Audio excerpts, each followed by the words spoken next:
Mr. Red is wrong and Hitler. All right, there we go. Good morning, Simple Gamer. Good morning, Yura. Oh, I'm turning around. Where the hell am I? That's where I want to be. Good morning, Dark Day. Good morning, Trihexia. Good morning, Noctis.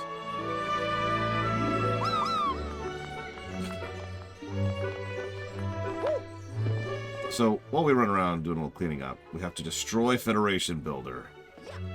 I'm sorry, Federation Builder. I hope your lecture is, you know, better than me in every way, because it probably is. Hey, Fife. Good morning.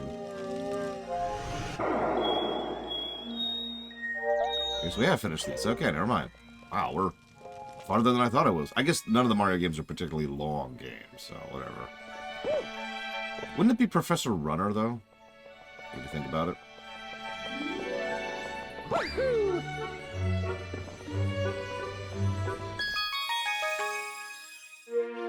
Oh my god, we found the enemy boss battle. Immediately as soon as we walk into the room.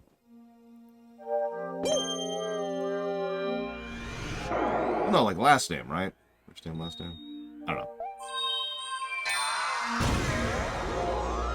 Yep, nope, my last name's definitely Runner.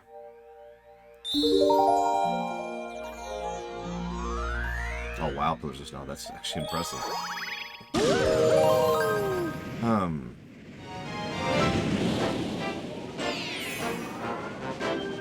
Professor Bob. Instead of Professor Spikington.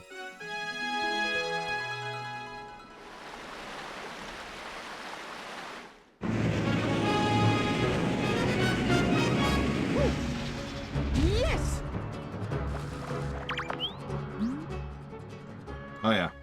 So this isn't really a power-up, but we're gonna get something new here. It's actually fun.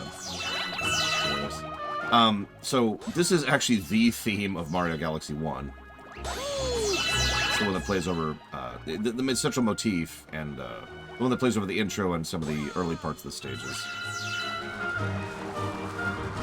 I don't know why it was reserved for here specifically, but it was. So here we are. Whoops. So I hit the wrong button. See, Blade Ball gets it. Am I one of those cool professors? No.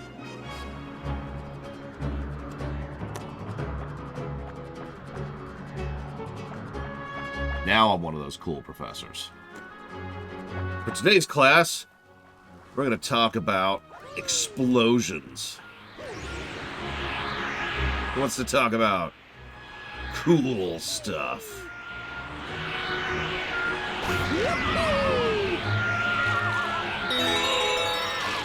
Just like that. The lore Snore Runner became the lore Cool Runner. God, I don't know. I give up. So, does anybody here in chat feel like jumping in on this argument? Argument's the wrong word. On this discussion. Mr. Red and I are discussing the nature of what a highlight reel actually is, right? Because that's why I say this comes down to a bit of philosophy. It depends on what we want out of a highlight reel. Because it sounds like Mr. Red wants something different than me, which of course makes him wrong and Hitler, therefore. So, I suppose rather than giving my opinion on the matter, I would ask other people first. What is it that you're looking for when it comes by having a highlight reel? What's the goal there? Other than having beat-a-leap noises? Beat-eep. Beat-eep. Beat-eep. My cool factor is going down every second. There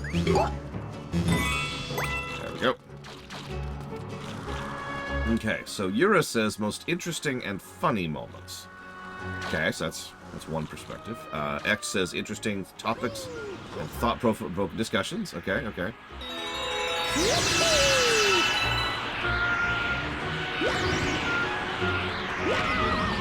I've seen worse than this. This is probably only a single negative star.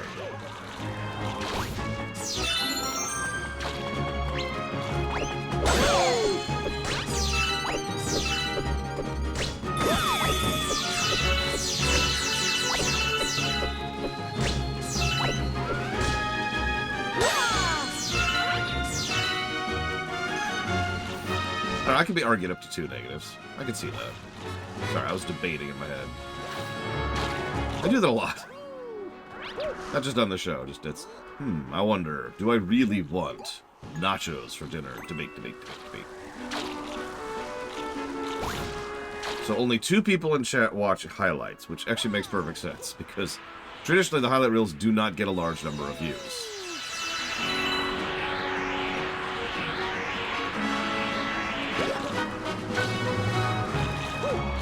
That's not shaming, that's just a statement of fact.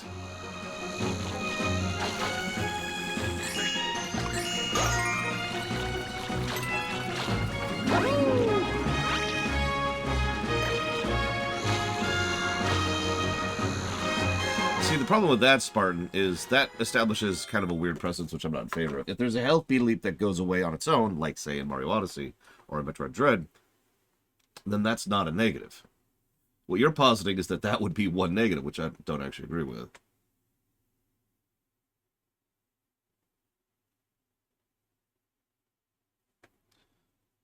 So Fife's... I'm having trouble seeing. Fife's idea is something that's actually been suggested before. Making a highlight reel that actually has... each clip is where each positive and negative is put into the game. Like, essentially, it's a... Here's a highlight reel of every positive and negative given to the game. World. There we go. Okay, I didn't expect... No. There we go. That was a thing. We actually have plenty of precedents. The thing is, I'm not sure we have precedents for a double negative, now that I think about it. Because we have precedents for a triple negative. Pokemon Gen 1. In some games that would be impractical, but then again, I would never ask someone to do a highlight reel of StarCraft 2, because like you say, that's just the entire run at that point. We can do a bit of case-by-casing. We don't have to establish an absolute rule set that applies in all cases here, right?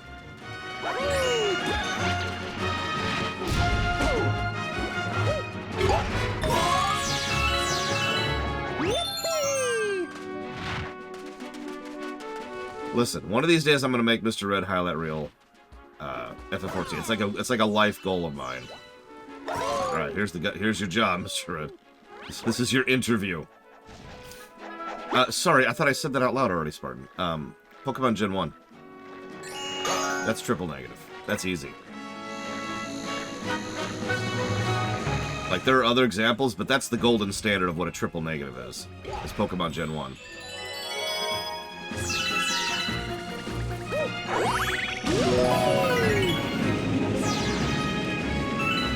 Sorry, we're discussing 2 things simultaneously here. I apologize. Let's control it out for a second.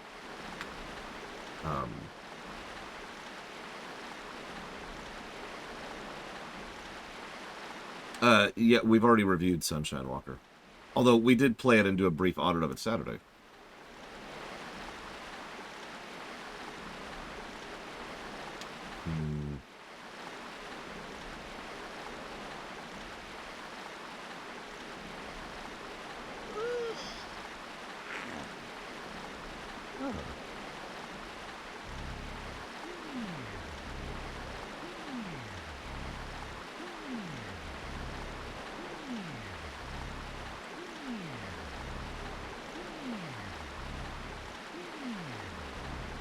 Yeah, that was the chill stream.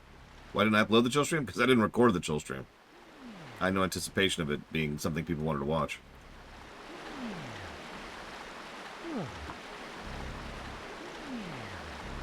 I was just say, listen to Gen 1 real quick. Dinu. Max volume, irritating tones. Like, it's just bad. Yeah, no, it's terrible. It's terrible. I can think of a few games that would probably qualify as double negative. I don't think this would be one of them, but maybe some of the earlier Marios. We'll see when we get to the 2D block, I think. Okay, so back to the highlight reel thing. So Mr. Red says, a good fun video with some of my takes, talks about game design, and fun, silly, or cool moments. Which, okay, that's valid. So, Mario, he's tired, Dark Day. He's had a long day. The reason I bring all this up is, as weird as it's going to sound, what a highlight reel is supposed to be at its fundamental core is kind of it needs to be determined before we even think about actually doing highlight reels. So part of the impetus for this is that Mr. Ed mentioned that the highlight reels are simply too long, which is a valid criticism. But part of that criticism, at least from my side of the equation, came from people who are, and I'm going to say this as nicely as I can, morons who do not deserve to be listened to. As the old saying goes, you need to know when to listen to your audience and when not to. But if we were, for example, limit highlight reels to just the kind of things that are, the cool moments or the funny moments, then that would drastically shorten any given highlight reel, probably down to the 10 or 15 minute range, something like that. Which is fine, of course, if that's all we want out of that. If that's what the goal of a highlight reel is just to have the highlights of funny and silly moments. But yeah, as Mr. Red points out, not only is that not really indicative of the stream, which is kind of the point, well, one of the points of a highlight reel is to drive people towards the stream, or for people to be able to enjoy the stream, but it feels, I don't know, it's kind of exactly what I don't want from a highlight reel, to be totally honest, because it's everything I don't like about how YouTube and a lot of modern social media has been pushing the idea that attention spans need to go away. We've talked about this actually before, because there's just, TikTok. Like, can I just stop that argument there? Can I just stop that discussion by saying TikTok? TikTok is a perfect example of why that kind of... YouTube Shorts, there's a whole lot of pushing on behalf of a lot of companies nowadays to try and have flashy, over-edited, hyper-paced content that is just, And yeah, that's all nonsense, exactly, Yura. Although, thank you for adding to my depression today. But that's okay, I'm pathetic and worthless, I get it. And so you see why I'm a little bit hesitant to have my highlight reels just be that content, for lack of a better way to put it, the hyper, the more short, hyper edited, aiming towards that crowd kind of content. Now, having said all of that, I'm not saying that's necessarily an invalid approach. Like practically speaking, pragmatically speaking, maybe it would be better to try and get those people involved, more views, more clicks, blah, blah, blah. I don't know. But you can see why I'm naturally inclined against that. Having said that, I do think there's probably such a thing as too long. Although, funnily enough, the longest highlight reel we have in the books, to my knowledge, is Stardew Valley. Which, looking at that, I don't really feel like that one should be any shorter than it is. Probably because that was a 2-week game where stuff was happening and being discussed constantly. So that was actually a really solid stream. That's before, a gigantic streamer decided to raid me out of nowhere. So, that was a really, really solid stream with a lot to discuss and what the thought of going on. So obviously this kind of goes back to the StarCraft 2 problem. At that point, why even have a highlight reel is the argument that could be leveled, and that's a valid argument. I probably would, if I actually was financially feasible enough to hire Mr. Red and other people as a dedicated highlight reel team, I would probably say, don't make a highlight reel of StarCraft 2 for the same reason that the Stardew Valley highlight reel is 3 hours long. So,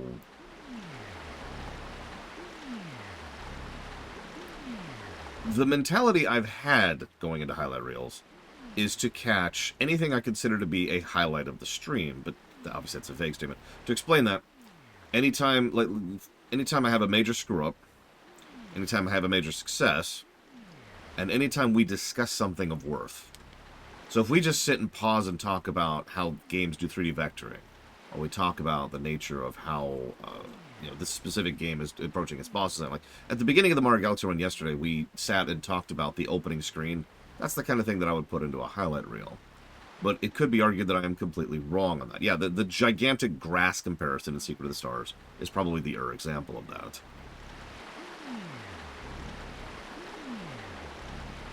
But the problem here is that... the problem here is that I think what needs to be decided is, and I'm going to say this as nice as I can, if what... I can't explain this. This makes so much sense in my head. I can't get it into words. Highlight reels take time and effort. I literally walked away from doing them myself because I no longer had the time to do them, right? So highlight reels take time and effort. That time and effort needs to be justified. Is having a more digestible version of the streams is nice, but they traditionally do not get a lot of views, which means only a portion of the audience actually has a value behind the highlight reels. Now, that's not saying there's no value, but you need to weigh that value versus that cost, right?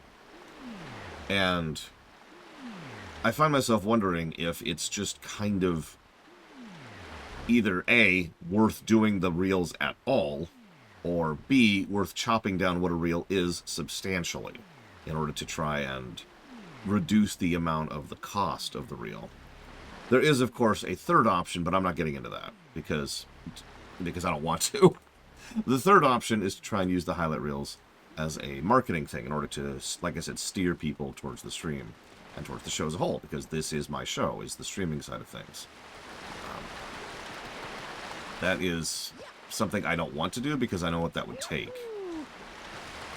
That's to TikTok, just to put that as absolutely bluntly as possible, to make YouTube shorts of specific clips and very, very, very short, very edited, highlight reels designed to appeal to a crowd that I probably don't want on my show. Which is why I didn't even really mention the third option until I realized I should probably mention the third option, just so you know why I'm immediately vetoing it.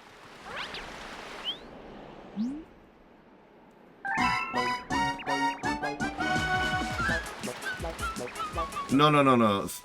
If we were to try and actually appeal to the TikTok crowd, those highlight reels wouldn't be 30 minutes long. They'd be probably closer to 2 or 3.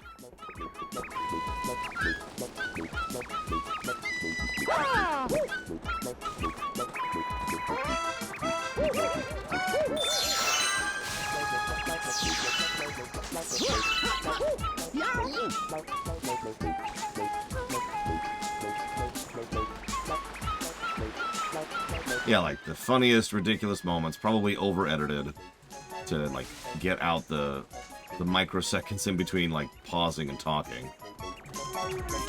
I have absolutely not had time. I woke up 2 minutes late to start stream today, Tara, to give you an idea of where my time is at right now.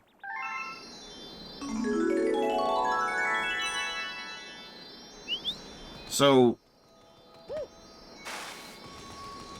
the problem with using it as marketing is, well, it might work for people, it won't work for YouTube. And I know that sounds dumb, but YouTube controls what people see the video, right? So the only people who are going to actually see it are people who are already existing viewers. Right? Like, YouTube just absolutely buries channels like me. And that's something that I've kind of accepted years and years and years ago. Yeah, you gotta have a ridiculous thumbnail. Gotta have, like, an overly edited, super short thing. Gotta turn ads on for it. We would have to turn ads on for it for YouTube to consider it discoverable. You get the point, right? Like, it would actually be kind of easy to turn highlight reels into a marketing thing, because there are ways to do that. Really. Putting together, like, a very, very, very, very short, overly edited video in the range of, like, 40 seconds to 2 minutes.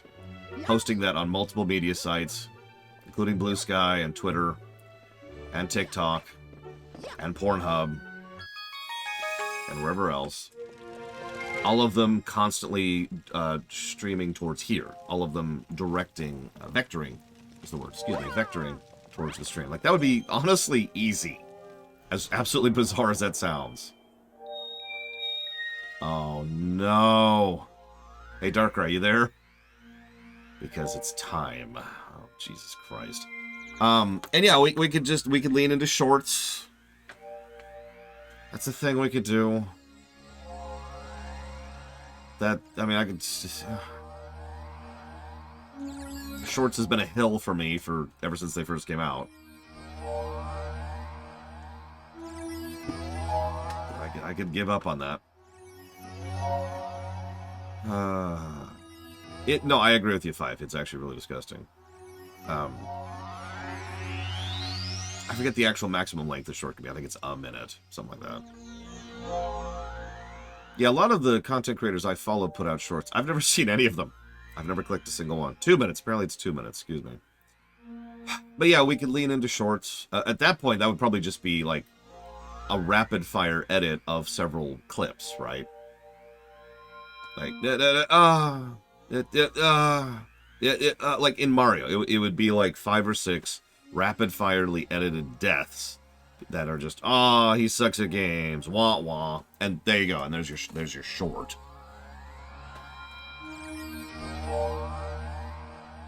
Ow. And that's a valid option, I suppose. I should acknowledge that is a valid concept to lean into. Yeah, let's go watch this guy fail live. But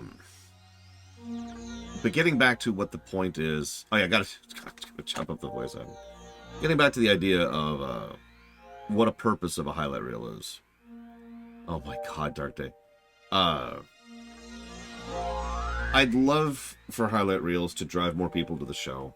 But realistically speaking, and the more I think about that, the more I think that's not going to happen.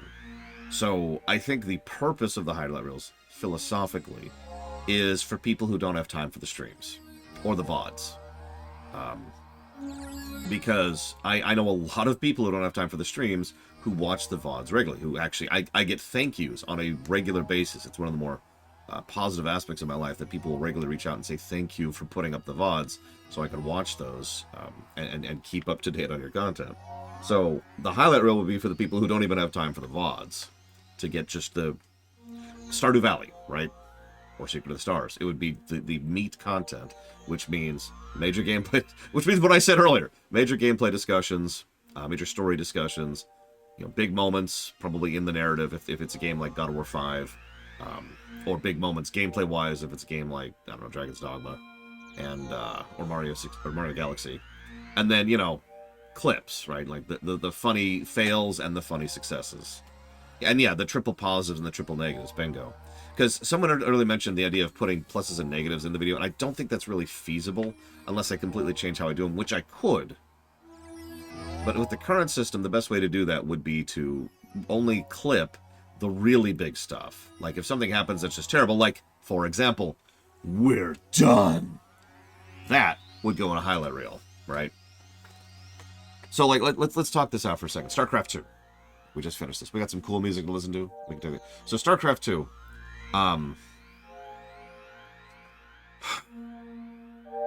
The showcasing of the difference in difficulty between the third mission of the Wings of Liberty campaign. I showed off brutal, and then I immediately switched over to casual and just took my hands off the keyboard to showcase the difference in how the triggers and whatnot are work. So that would be a clip. Probably a couple of moments from some of the Odin missions because those are hilarious and enjoyable. Probably leaning into some of the more well-designed missions like the Outbreak, for example, would be a good one. Like show like when I discuss how the Outbreak is a triple positive mission, that could be there. And then honestly probably skip forward until we get to the unnecessary third act thing where we're all making fun of both Horner and Raynor, who are both being stupid. So there's a clip. And then we get to the end, and we show off a little bit of the final mission clip, and pretty much that's Wings of Liberty's clips right there. Really, really, really bite-sized specific moments. The really good and the really bad, like I said. We could also split it by campaigns. That's also valid.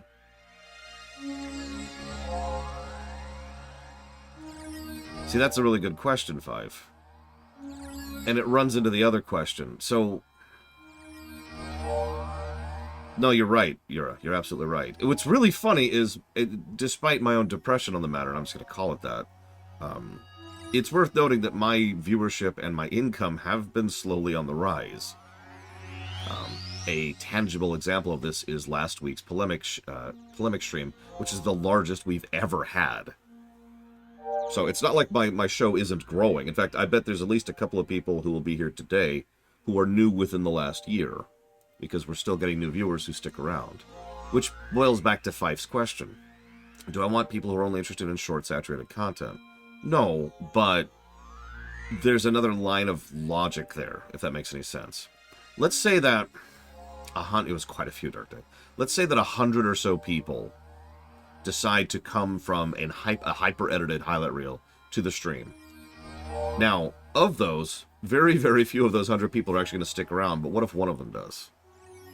What if one of them becomes a regular viewer because they actually like what they see in terms of the real content? Like we're just sitting here chatting while some screensaver plays. But what if one of those people stays? That's the mentality behind the marketing idea. I don't want the 100 people. I want the people who are going to stick around. Does that make sense? I'm not saying I'm going to do that. I'm just explaining why that would be a viable strategy to do.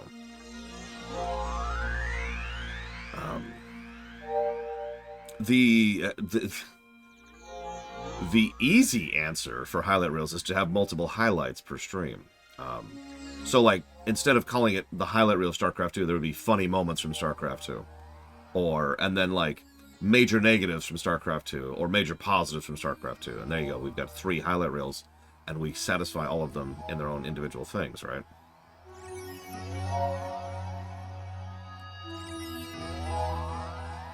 Yeah, the freaking algorithm. The problem here, really, is the algorithm. I know that sounds so pathetic, but it's true. The problem is the algorithm, because YouTube buries me, which means unless sheer doodah clueless luck happens, or you happen to be looking for something really specific and niche, you're not going to find me on YouTube. So even if I was to put out, a highlight reel that it was not of the TikTok variety. Highland Aerith. I'm glad you're still here, in more ways than one. Doing that would not even necessarily raise my algorithm rate. That's the funny thing. I would have to do some research and thought into what would be required to raise my algorithm rate to get more people to aware me. And it would almost assuredly be a lot of that nonsense that I don't particularly want to do. No, exactly, Blateville. That's why that's the easy answer, because all I have to do is have 3 completely separate real teams at that point. But yeah, discoverability on YouTube is garbage. Let's just say that how it is. Well, when did it happen, Blateville? Because that would change the answer to that.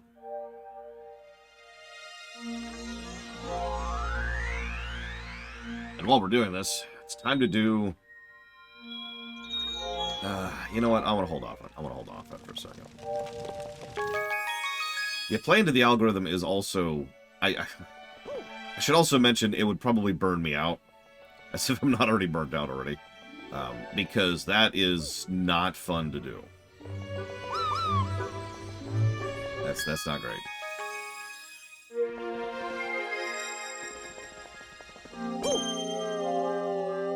I mean, it's a valid thought process, Mr. Ed. I'm not saying it isn't. That's the funny part. There's a validity to it. Yeah, that's the other side of this, as Jaluto just said, is that YouTube itself is getting worse over time. So is Twitch, for that matter, but Twitch is worsening is at least slower than YouTube's, because YouTube is just... I've said before that a friend of mine legitimately thinks that people are, that Alphabet, executives at Alphabet, are actually trying to kill YouTube as a platform. And, that's not an invalid theory. I always are.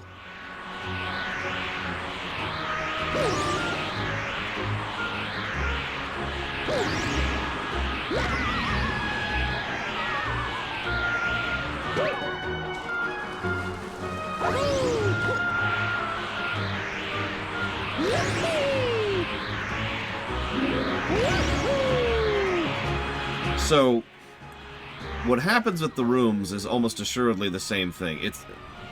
essentially, if you ever looked for something on, like if you're looking up a specific movie, or you're looking up a show, like Star Trek, then what you're going to do is you're going to find other people have already found me through that vehicle, right? As a result of that, YouTube is like, hey, if someone is interested in a video essay about Star Trek, or about Babylon 5, or about movie X, Y, or Z, then they also found this other dude, that's me. And so it does that. Other people like you liked content like this kind of a thing. It's actually, ironically, one of the biggest problems with the algorithm in a philosophical sense is that it tends to lead itself towards what I can only call incestuousness. Because, it tends to group people into a bubble and then not allow them outside of that bubble because that's the stuff they're interested in, right? Hang on a second, always are. So, yeah, no, you get the first drain you're in, and now you're in a category. You're in a target group, and it starts recommending stuff from that target group. And if you manually try to push out of that, then it'll just adjust which target group you're in. And that's just its own role. But anyways, I'm gonna have to talk. The point is, if you ever found me through ruminations, that's probably why. Statistically speaking, that's most likely.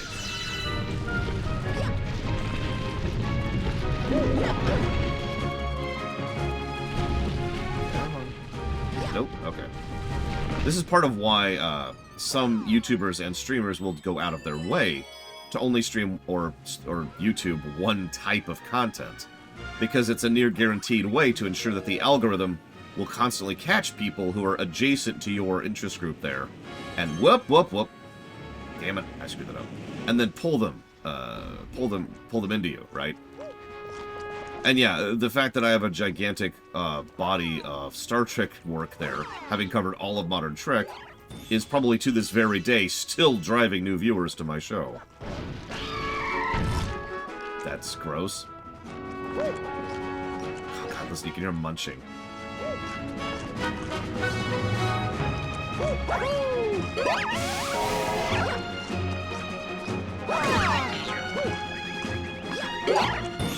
See you around, Tara. Have fun with the stream. Alright, so Tara, Elizar asks, when Raynor and Kerrigan need to flee from Dominion, could she have taken down... Kerrigan could have beaten Nova in a one-on-one fight. Let me just answer what I think your question is there.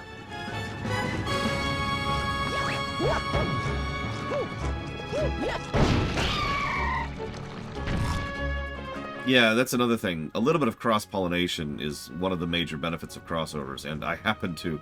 Back in the day, I haven't really talked to him in forever, but the back in the day, I used to actually be in good terms with Mike, and I can never remember the other guy's name because I'm terrible. And so we did a couple of crossover streams and crossover videos for a bit there. Kaysen! That's him. God, I'm so stupid.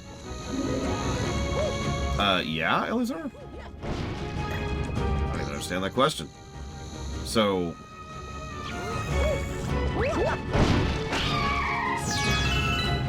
That's kind of a shrug on that one. That carries with it its own dangers and risks and all sorts of fun stuff alongside it.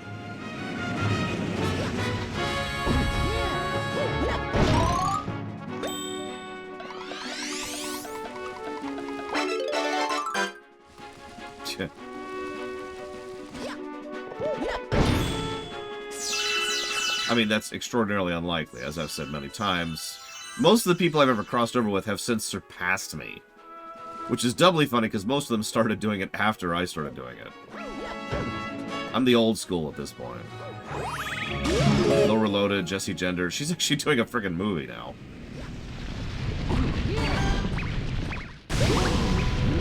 Ah, that makes perfect sense, Elizar. What's the issue?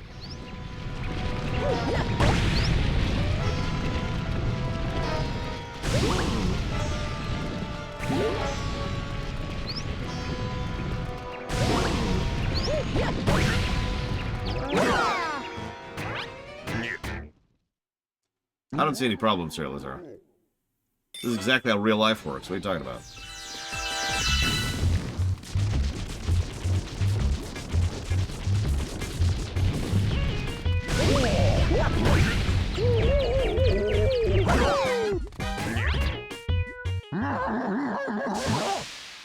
I think he's mad.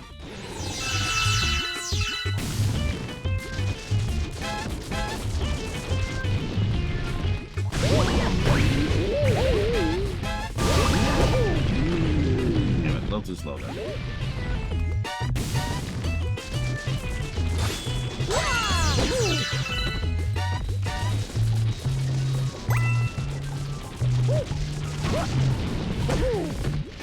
I doubt they even remember me, Yura.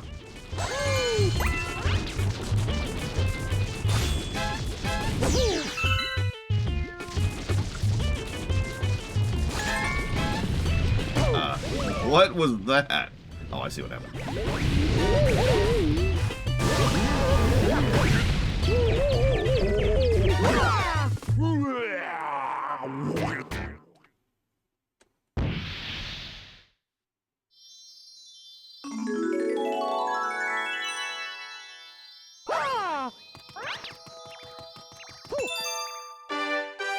Question mark?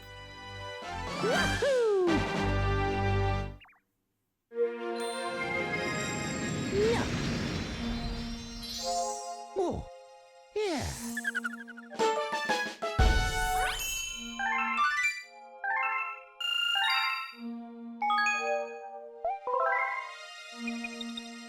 Not anymore, Walker. We had to close that link for security reasons. Nothing against them, but their Discord was open, and their Discord was connected to ours, and ours is closed. So a couple people were bypassing stuff by using theirs to get to ours. So that sucked. Oh, definitely the black hole. That was there, no question. Yeah, right now I don't want anybody to put Warcraft 3 on the list. We'll see if that ever goes anywhere. Yes. We'll see.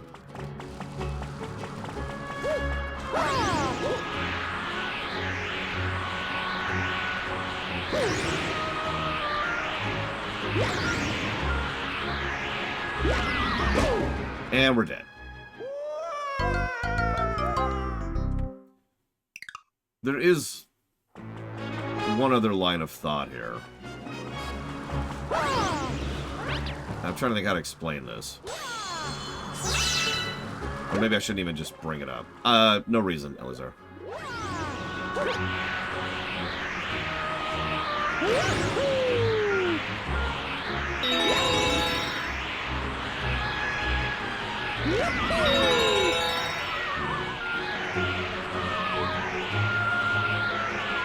Come on, is it right there?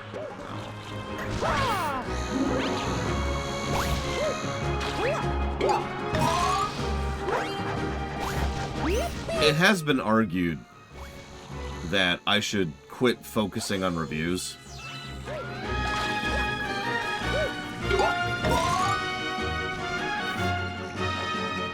I'm not sure how much of that is a valid criticism and how much of that is I prefer your old content versus your new content. Essentially, yeah, Blade Cheval. Or more accurately, just readdress the focus of the show to be video essays.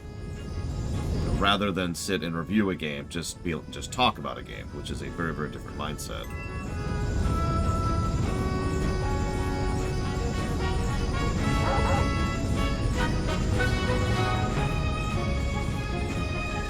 So, that is something that has been argued by several people. Like I said, I don't know how valid that is, which is why I'm bringing it up openly.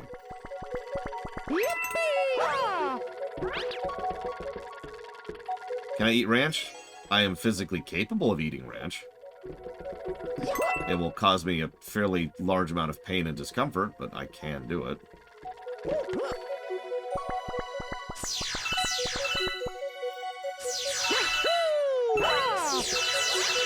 Although, I shouldn't say that out loud.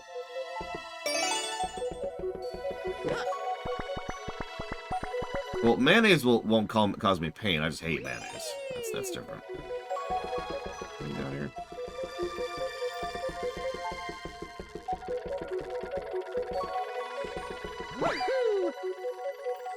Okay. I'm just gonna accept that.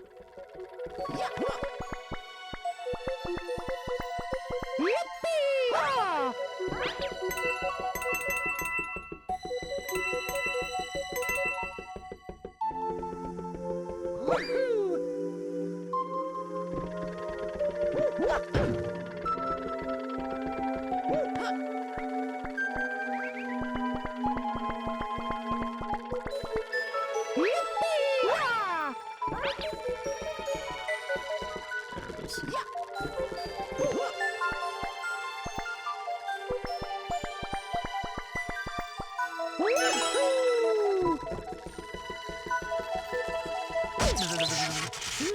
That one, Elizar. Getting electrocuted. It's one of my favorite things to do.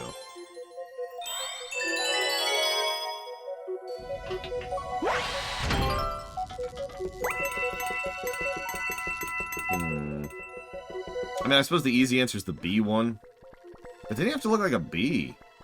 Does anybody actually want to look like a bee? I mean, objectively, the best power-up in this game is the frickin' cloud one. Which we haven't even seen yet.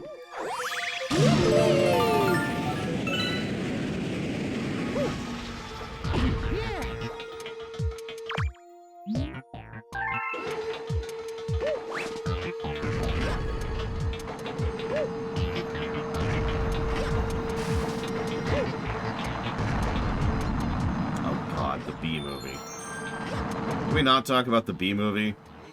How a major subplot has a woman who wants to have sex with a bee. I'm sorry, it's not even a major subplot. It's a major plot. That's central MSQ.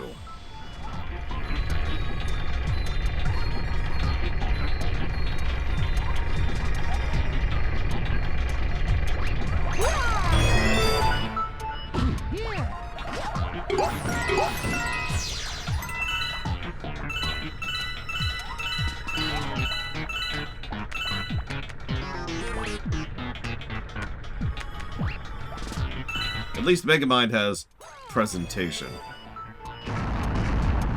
Probably the invincibility star, Elizar. And I don't think I need to explain that one. Yeah, the subplot was industrial rights. And then landing a plane with bees.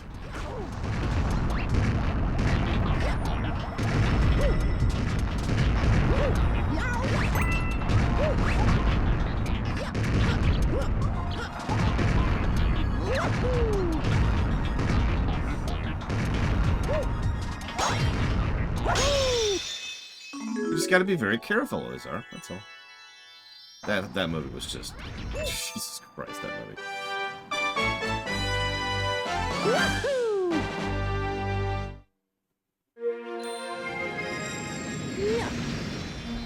So, random question for chat. No judgment.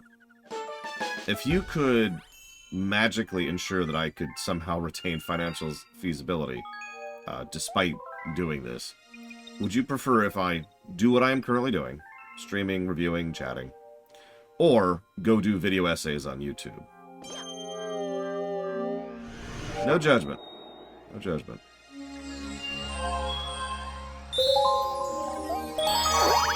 This is also for you on YouTube, by the way, for those of you watching on the VODs. Fine essays. Ruminations. I've got a notepad. We'll talk about behind the scenes, and then story, and then gameplay.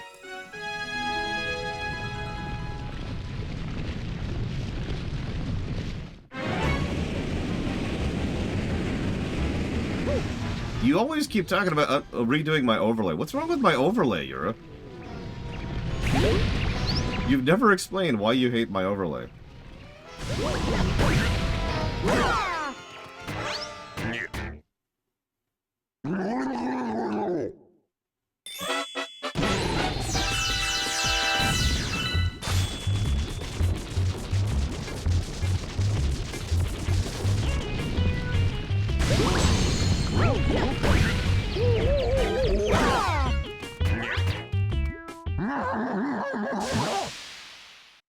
What about my overlay has the basement look hazardous? Now, you gotta explain this now. Because you're just... I don't know what you're talking about. Yeah, feel free. I mean, I know you and I disagree constantly about visual design, so this might just be one of those situations. But I would love to hear your thoughts on why you dislike the overlay. Here, let me...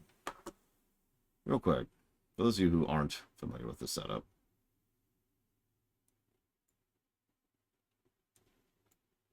Hang on.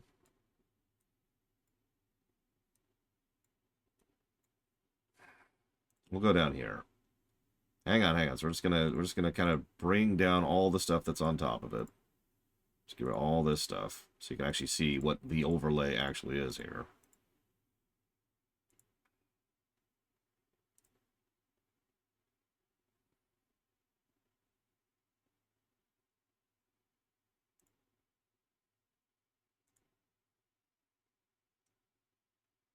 This, get rid of this, get rid of this, get rid of this, get rid of this. Boom. There's the overlay right there. This is the overlay. What is wrong with this exactly? I mean, granted, I'm rather proud of this. I made this myself manually.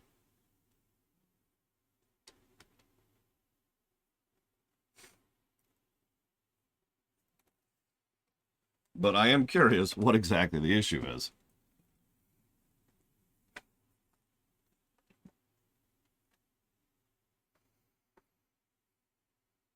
It is based off of FF6. Fun fact, I actually originally jumped in and was like, here, I'm going to go ahead and put in the FF6 overlay. And it didn't work at all. That's why I say I had to build this manually, because you can't just copy-paste that into this. It doesn't work. So the little, you can't even tell, the little shading on the borders there, if you look in the upper left, you see it kind of goes from light to dark white, all of that. That was all something that was done. I don't think I have a YouTube audience offshore Twitch account. But if there is a YouTube audience I have, they're listening to me right now on the VOD, which is why I mentioned earlier, hey, on the VOD. It does look like FF6. That is a deliberate design. It is not from FF6, as I've already said. In fact, you want to see what it actually looks like if it's actually from the game. This is actually from Chrono Trigger, specifically. This is the distinction and the difference here. This is what an actual SNES overlay would look like, which I originally did for the purposes of doing the SNES stuff, and then I decided not to do that. Anyways, back to the actual game we're playing, which is over here. Yeah, no. Middle of a boss fight. I don't want to update right now. Thanks. So, obviously I disagree with you, Yura, but rather than just say you're dumb and you're wrong and you're literally Hitler, like, can you at least tell me, like, show me what you think it should look like?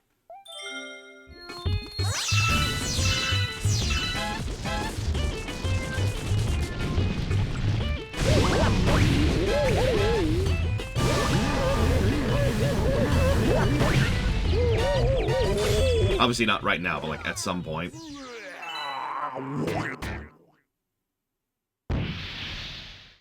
I'm not allowed to offshore Twitch account. Asmongold. Okay, hang on. Let me throw up in my mouth really quick. Okay, cool. Let's see what Asmongold's setup looks like.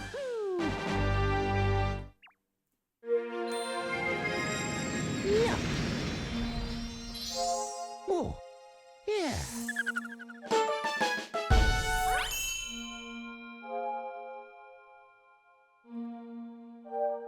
I was about to say, that is an absence of setup, is what I would call that. That is the word I would use there for that. Asmongold's probably a perfectly fine person, but he is what I like to call a part of the problem. Dark Day. I actually talked about that recently, just last week.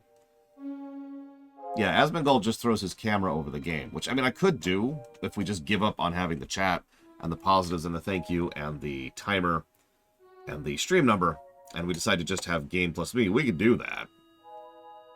Like, that's terrible and awkward and amateur, but no. In fact, I'm just going to veto that right now. I don't like any of them, Elizar, so I'm going to go with that. In fact, here, just to make this clear, some of you may or may not know this, I used to do that, of course, because, you know, that was kind of, I started streaming 11 years ago. That's the answer to that question. Didn't really know what I was doing back then. So back in the day, I didn't really have what you'd call much of a setup. So back in the day, streams were basically this. And this is how I streamed. Since I am actually a graphics designer professional, who has made quite a bit of money doing it back in the past, I decided, you know what, screw it, I can do better than this. I sat down and I tried to come up with a better overlay, which is why nowadays what we stream at is this.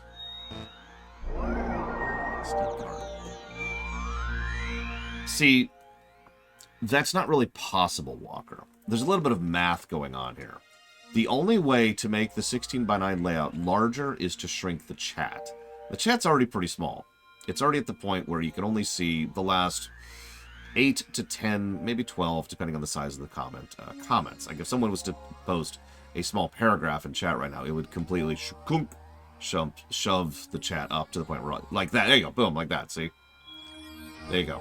So now you can see how chat is already as small as it really should be. If I was to do video essays, what would they be like structurally? Oh god, I don't know.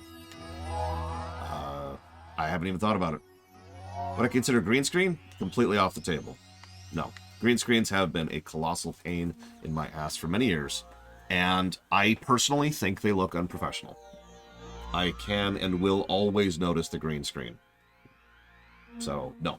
Green screen is a hard no. I'm glad to finally be away from that stupid freaking green screen and have, well, obviously I don't have it right now, but, you know, to have an actual set behind me was always the goal there. Steve Garden. I was writing something down. Let's stop discussing the idea of video essays. Let's pause on that. Let's not do that because it's never happening. So I just want to be very honest about that. I don't want to sound harsh or negative or critical or anything like that, but I'd kind of rather die. So no. All right.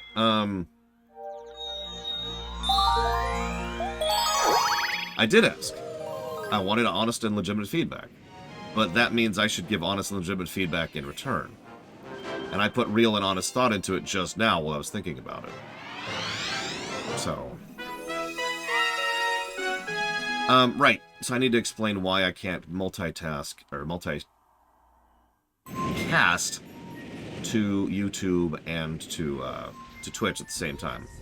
It's because Twitch recently released some of their requirements on that to allow you to multicast to a whole bunch of things which do not include YouTube. They specifically state that YouTube is one of the ones that is not allowed. Now, you're probably thinking, but I've seen insert big streamer here who streams to both at the same time. That's because most streamers of a certain size have custom contracts written for them, because Twitch caters to their larger streamers. And so they can get away with that because they have a different contract. I do not. Sense make?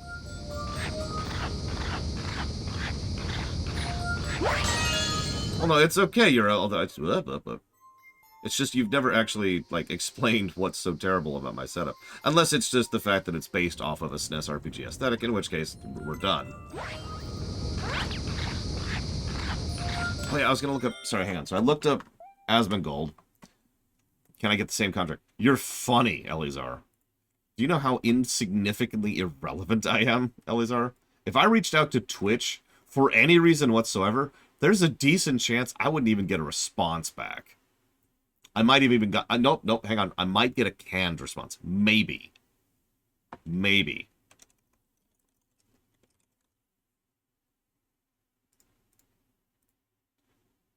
One second. I'm looking at what Ko does. And I'm failing at that because... Come on, just show me, like... Show me your stream setup.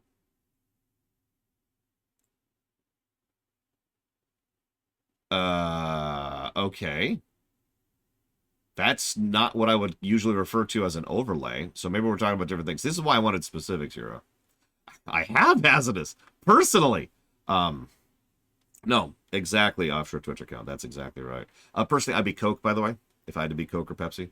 I just prefer the more acidic and less sweet version over Pepsi. Pepsi's just too syrupy for me. So just to explain this, I'm looking at Ko, and he streamed Baldur's Gate 3 he streamed Alan Wake just a few days ago. And Ko's setup is, he's got a green screen, and he's over in the corner. He's doing the angle thing, which you see a lot of streamers do. And so he's over here in the corner, and you can see his mic, and you can see him, and you can see his chair, and everything else is green screened out, and it's just him in the corner of the stream. That's not what I would usually call an overlay, which is why at this point I'm just going to ask you to clarify your. All right, so yeah, exactly, Loner. That's exactly what it would be. It would be the worst of all worlds. I would get a canned rejection letter, and then I would never get a real response. Why is having chat on stream important to me? Because of the VOD. I imagine that, in fact, if you're watching this on the VOD right now, are you one of those many people who've reached out to me who have said many times, please keep the chat on the VOD? If I'm wrong about this, we can get rid of the chat, but then we kind of run into another problem. Because getting rid of the chat certainly opens up space on the left, but it also means that any other space has to then be shrunk in both the bottom middle and the bottom here. So the webcam will shrink, and this space will shrink in order to commensurately make this larger. In point in fact, we've kind of run into a weird problem. See, there's a little bit of math going on here, right? The only way for the 16 by 9... Here, let me go back down here really quick, just to explain this. The only way for that space in the upper right to get bigger is to shrink everything else, right? So if we get rid of chat completely, we'd actually have an empty space problem. Because the only way for it to fill up the full totality of the space on the left is for it to be full screen. And if we're going that route with it, well, at that point, we're back to here. Just me in the corner. That sounds familiar, right? So, no, the rule I've had for a very long time about insisting that chat actually be in the VODs is a rule I have for a reason. You know, what's funny is I would periodically get people who would show up, exactly, but I'd periodically get people who show up during streams and are like, hey, hang on a second. Why do you have the chat on? You're dumb. It's right there, moron. Which just proves how stupid those people are. Does that make sense, Walker?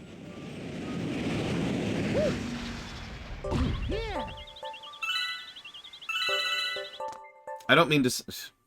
I don't want to sound like, you're dumb and you're stupid, Walker, because that's not what I mean at all. It's just, I've actually put a fairly large amount of thought into the 16 by 9 layout.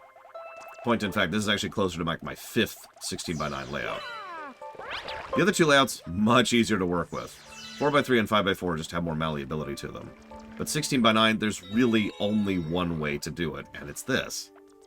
Oh, by the way, Eleazar, another power-up I wouldn't mind. It's the Frost Flower.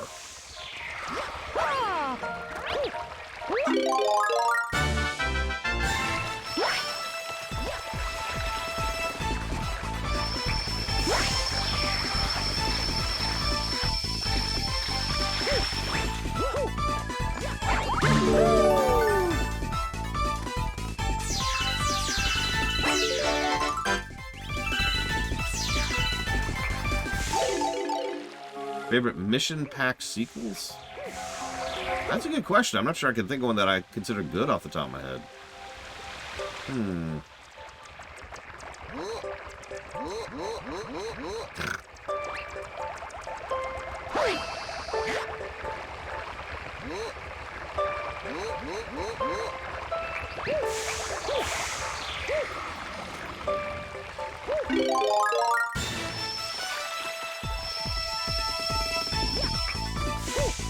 Yes, Mario Wonder will be happening at the end of the 2D block, once we get there.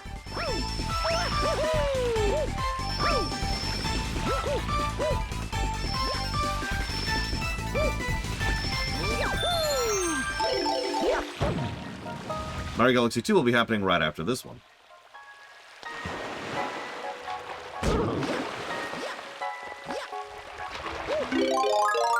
Oh yeah, the ice water is back from 64 here. Unless, of course, you are made of ice, in which case you're fine.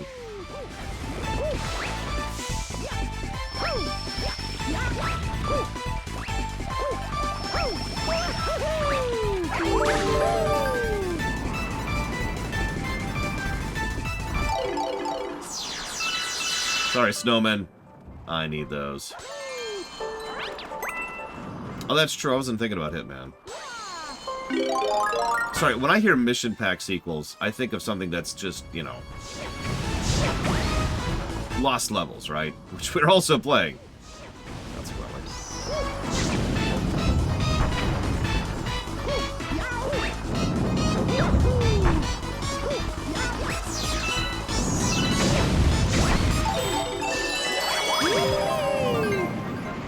Yeah, in a similar way to, I guess Warhammer 3 would count, too, for that matter. Yeah, I don't anticipate Lost Levels is going to score particularly well. That's something I don't anticipate is going to be a very high-scoring game. And we're dead. Thought I could shoot faster than that.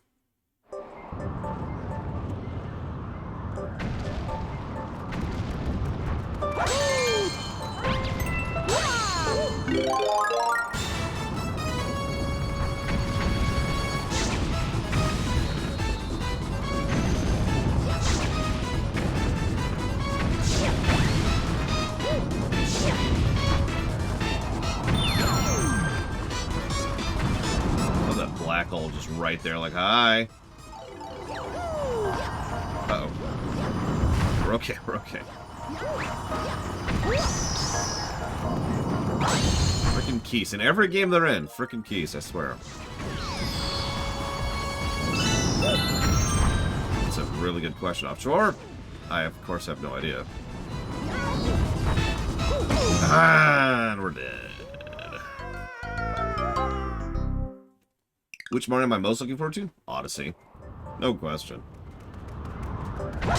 Like, this game is going to score really well. In fact, this might be our second highest scoring overall. But Odyssey's the one I'm really looking forward to.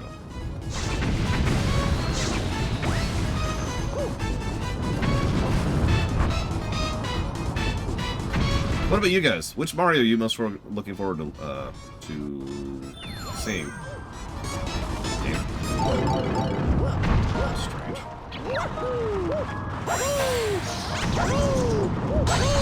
None? Oh my god, Pancakes. What are you even doing here? Don't ask that question. Please don't leave me, Pancakes. Oh god, that's it. I got turned into a pancake because of Pancakes.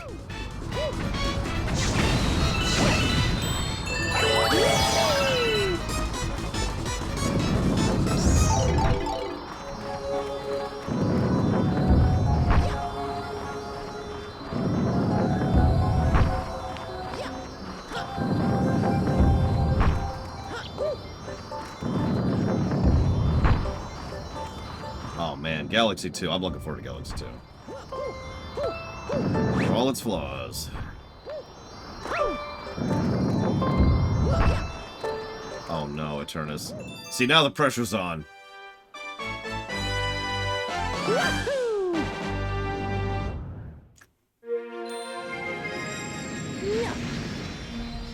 Aw, I'm sorry, Pancakes. Yeah.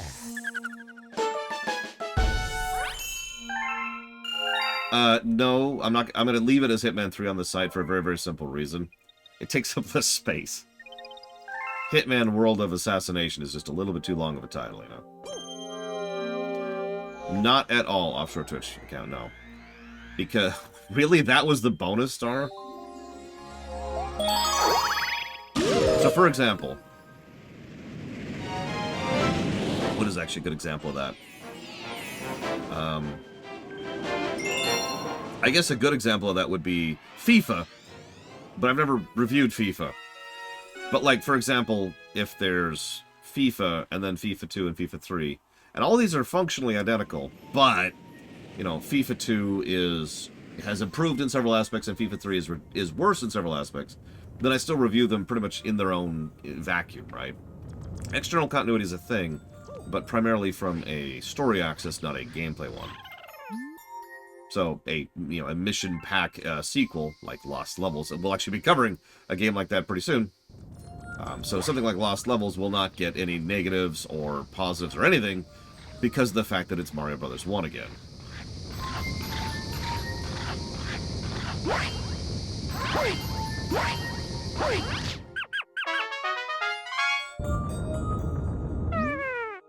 Yes, we will be doing Bowser's Fury. I've only kind of done Bowser's Fury. Good morning, Kiara and Elior. You missed me being, I don't know what that's called. Lack of self-esteem-y? We're also pondering the purpose of highlight reels. I actually never finished that particular discussion. But, honestly, I feel like, I don't know, check me if I'm wrong here. Model it, that's a good word. Check me if I'm wrong here, but it feels like we kind of came to a bit of a conclusion when it comes to the purpose of a highlight reel, which is for me to go the wrong way. Which is to be something for people who don't have time for the VODs. Right?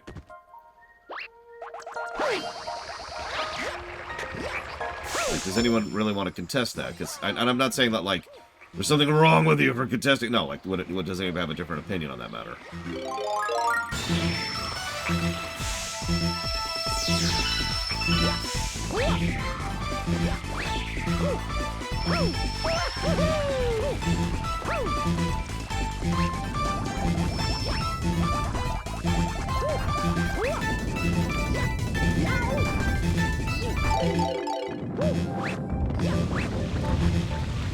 So, based on that assessment, assuming we are to take that as true, that would mean then that the mentality that, I hate to say I was right, but that would mean the mentality I put forth is probably the best overall mentality. Interesting moments, essays and discussions, fails, successes. Like, it is a bite-sized version of the VOD. Okay.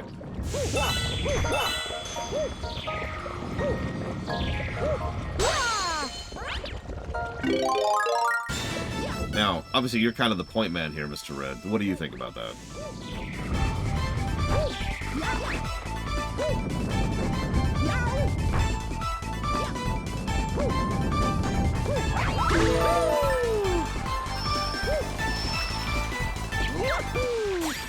Last time. I played this level with you. Listen to this boss music. If you can call it that.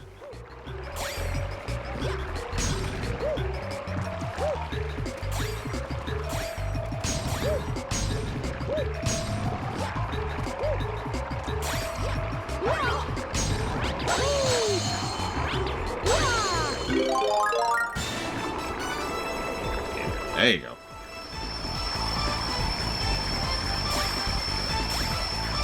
Now here's an odd question. And there's some multiple thoughts to be had about this.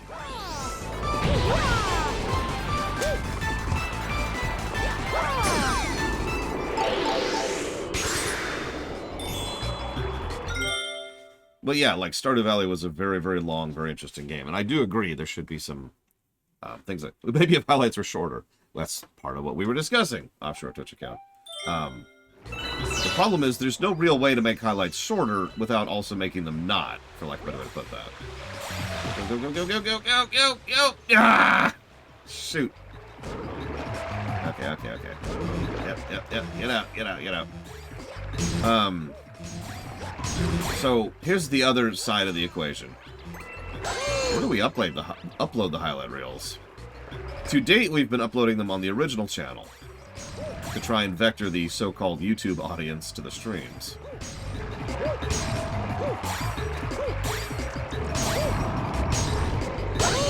Hey, Bragman.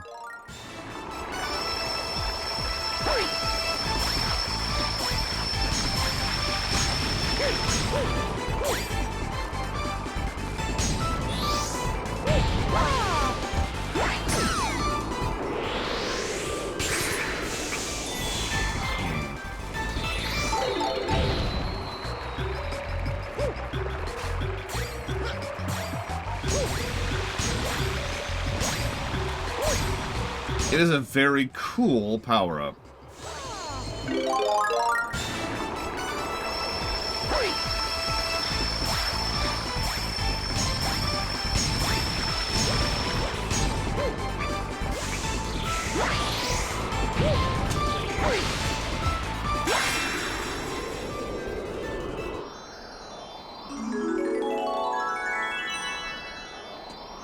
You know, Takoina brings up an interesting point. There's actually nothing that prevents me from uploading them to both channels.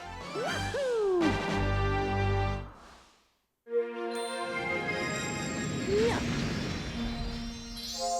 Oh, yeah.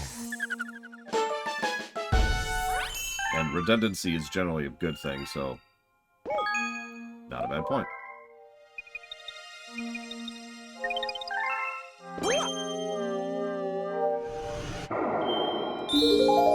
So, I'm not going to say that I disagree with you, Bladeval, but you're wrong and you're Hitler! So, I thought about doing that offshore Twitch account. I haven't done that. I haven't done that, but thought about it. Finally. The whole name of this galaxy is Freeze Flame Galaxy. We're finally seeing the flame side of things.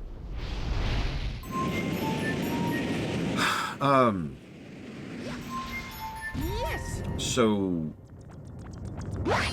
the reason I disagree is that I agree completely. But, how do you define what goes into a highlight reel? Now, your answer, of course, is, well, you're going to look at something and you say, well, this deserves to be in and this doesn't.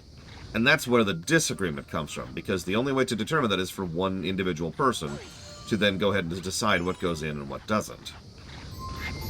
So obviously you disagree with some of the stuff that's been put in, and, well, if I was to randomly, for example, put you in charge of what goes in, people would disagree with what you put in, too. Does that make sense?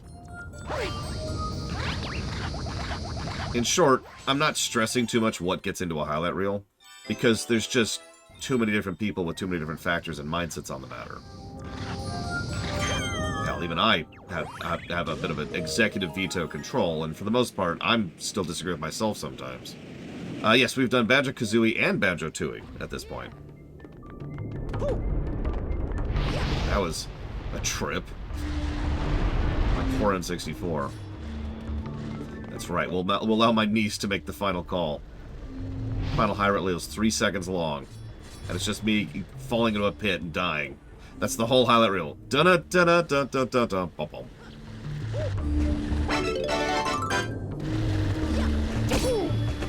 Now, I will warn you, I wasn't a big fan of Banjo-Kazooie. I don't want to, like, lie to you about that.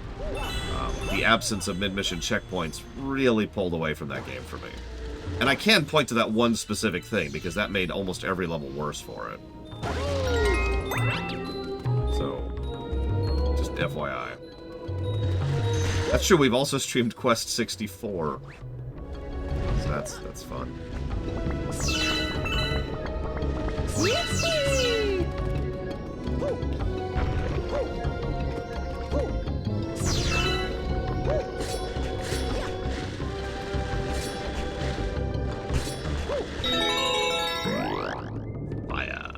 I love how the frickin'...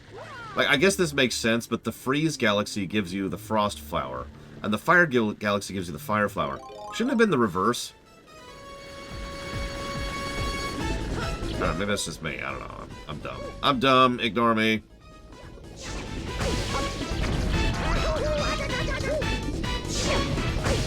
I'm so dumb that I'm falling into lava over and over and over. Damn it. Try that again. I'm not saying I disagree with that point, Blade Chaval, but I can't afford to pay people to do those, and editing takes time.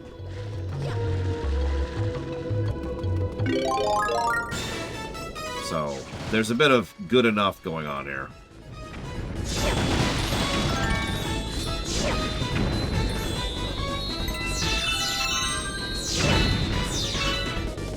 Like, this is the comparing yourself to speedrunner problem all over again, too. Oh, that makes sense, Kieran. Because, yeah, right now we have volunteer edits. Before, we had me doing the edits. I was the only one actually putting those together. In my spare time, pretty much after any given VOD. And when I say that, I mean, what I would do, and God, this was killing me, which is why I stopped doing it, is, let's say I just finished streaming. The first thing I would do is I would upload the VOD, and the second thing I would do immediately after that is go drag the VOD into a video editor and chop it up based on timestamps that I took relative to where I knew that there were moments that were worth, or I thought were worth clipping.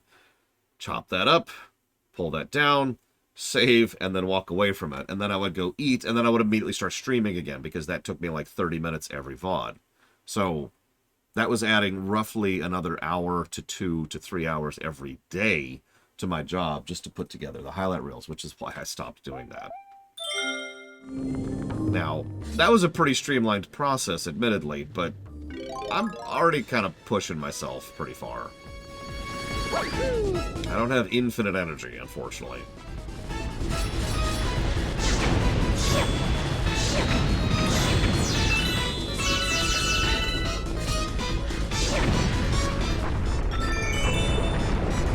And yeah, exactly offshore Twitch card. At that point, I was just doing the ruminations again, and that's the whole reason I quit doing the ruminations. Was for that kind of extra workload, extra stress that was just causing me health issues. That's why the video essay thing is never happening. Well, that's one of the reasons. Also, I don't think I could do a good video essay to begin with, but that's unrelated. If I had an Enertron, yeah, man, I would get so much done. Holy crap. Get so much done.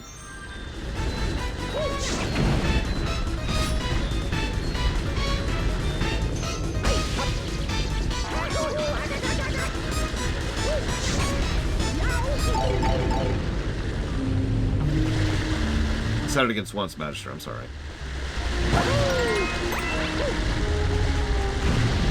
It's also a very crowded medium. That's also true. I don't think I really have anything to bring to the table that isn't being done better by, like, 20 other people with more well-established audiences. Like, if you want a long-form essay on Morrowind, who do you watch? Patrician TV or me?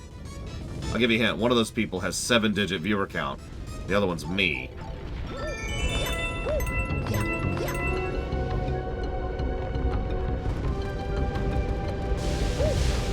So, yeah, no.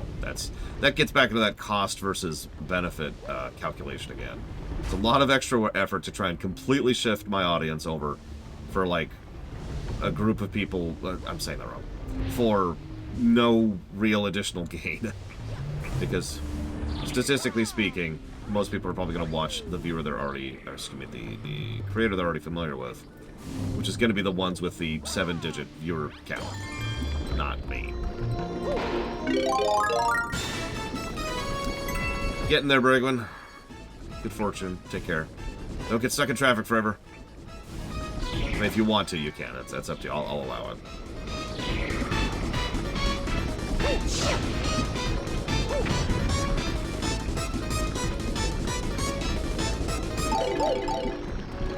Yeah, that's another one. Who would you rather watch about Dark Souls? Vat Vidya, the guy everybody in the entire universe knows about, or me?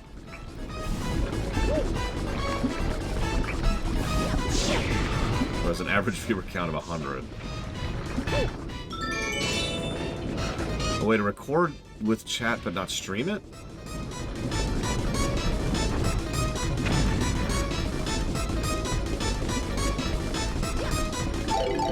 I think I could accomplish that. What that would involve is streaming the game and nothing but the game.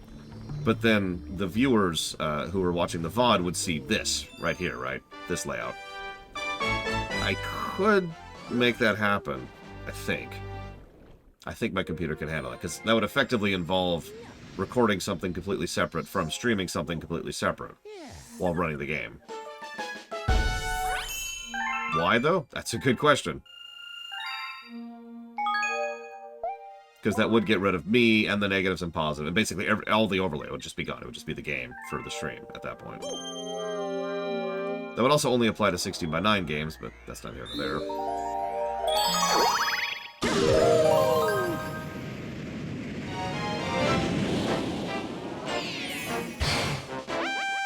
I mean, even if I was somehow magically capable of doing that, Blade Jamal, my point is, if you find some random mom-and-pop burger shop, which is right across the way from a Wendy's, statistically speaking, most people are going to go for the Wendy's.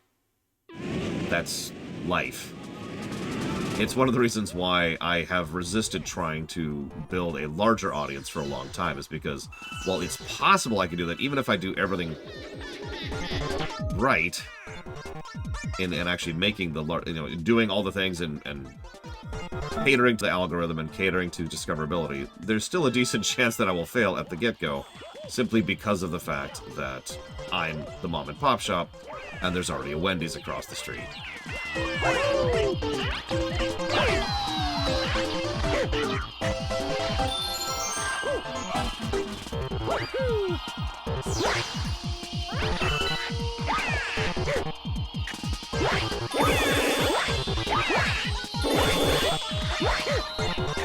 I realize that sounds a little defeatist, but it's also a little bit realistic, too.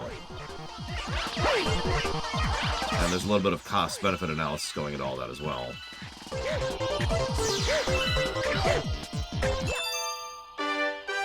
I cannot believe I one-shot that. That level is ridiculous. It is so easy to fall behind or fall off. That's all ice physics, too. That's another thing. Any time we spend on anything else is reducing time spent streaming. And not to put too fine a point on it, but reduced time streaming has a very literal, linear reduction of income and viewer count. That's its own problem.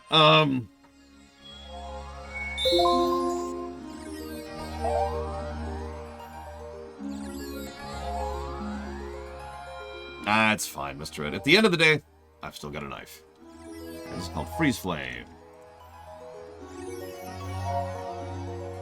I love Freeze Flame Galaxy. It's actually one of my favorite ones. There's also the other side of the equation. Actually, yes, Lunaruth. Because nobody actually watches the rewrites. Like, the FF1 rewrite has like 1,000 views total. Now, months and months later.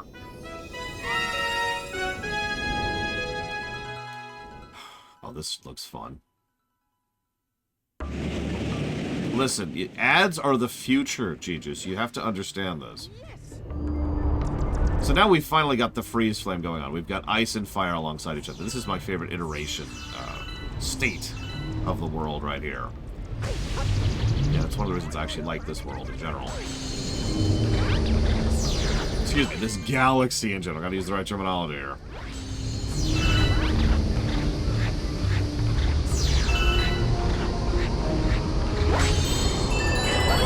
I mean, that's exactly why they're doing that, GG's. Also true, Plufusion Bolt. Statistically speaking, Wendy's can charge you less because they cut corners more, right? So, they are capable of charging less for a burger than the local mom and pop shop.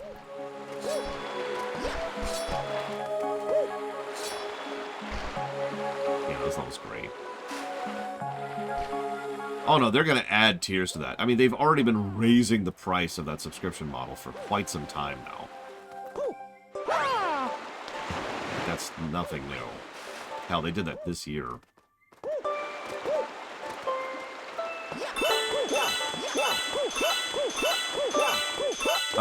You can just put it in the feedback channel, if you don't mind, Yura.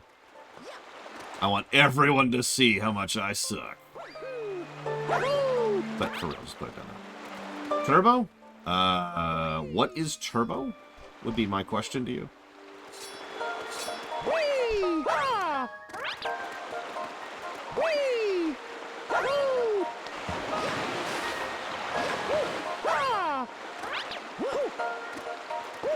Oh my god, Walker.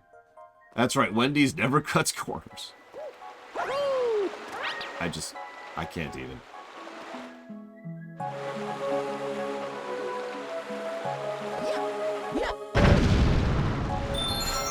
I should add one last thing, if I may, really quick. Oh no, I've never put anything I do behind a paywall, Celtic Bat. That's not something I think I'm going to change anytime soon. I am not YouTube. I am not an idiot. And to be very clear, I do think there is a degree of stupidity behind putting things like that behind a paywall. stick by that opinion and move on. So I don't know if I'm going to get every moon, because I already have. In fact, I plan to show off my completed save offshore Twitch account when we get there. But in order to answer you, do you know what PFR means? If you don't, you could type !PFR into chat right now to get a video describing the entire experience. I love how the music varies as you go throughout this stage, by the way. This might be our first triple positive stage, because this stage is just so awesome. Ignore the fact that I'm falling into lava right now. I stand by it. This stage is still awesome. Now we just sit here for a moment. But no, we're going to go for as far as we feel like it. Like with, for example, when we did Mario 64 DS, we got every major star in every stage. We didn't 100%, we only got like 130 stars or something like that, but still, that's a huge amount of the content of that game, so there you go.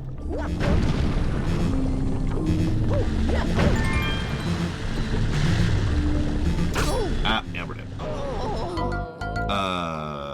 Oh, there it is, Twitch Turbo. Oh, Twitch Turbo is a service turned off ads for monthly fee. Really? I didn't even know what that was. No, I was talking about YouTube. I was referring to the, what do they even call it? YouTube Premium or whatever the crap it is.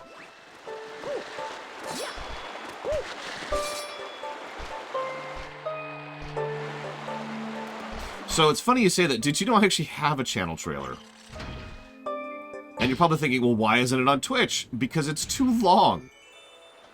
Twitch had a mandate that a channel trailer can only be like 50 seconds long or something like that. Which is a lot shorter than it sounds, by the way. And my video was closer to like 2 minutes. So I was like, oh, okay. Well, I don't feel like editing that down any further. So I didn't.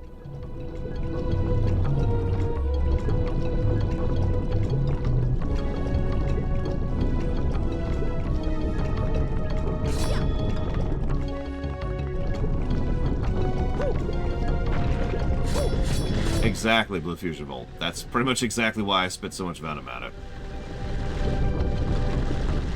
It's bonkers. Like I said, the theory that YouTube is that people are actively trying to sabotage YouTube has a little bit more validity than it probably should.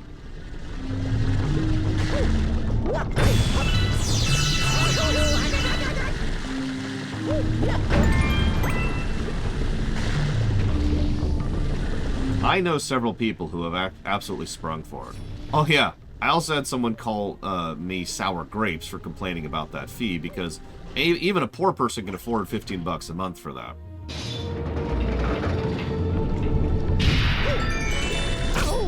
Oh, Emerden. That guy, he earned that. No, that's not what being poor means, speaking as someone who's been poor. I know exactly what being poor means. These guys are just earning it today. Holy crap. My favorite anecdotal way to describe being poor is being poor means not knowing what raisins taste like.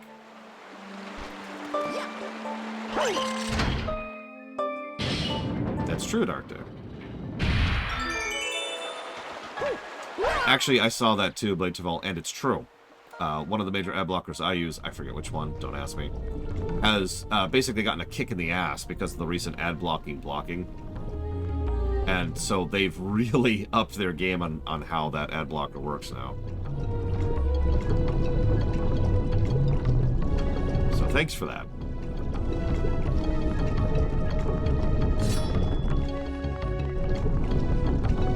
I'm here to judge, Pillars of Snow. Really. I'm not here to judge. If you want to spend money on that, that's fine. I still think that them offering what they're offering is unacceptable. Like that opinion is unlikely to change anytime soon, right?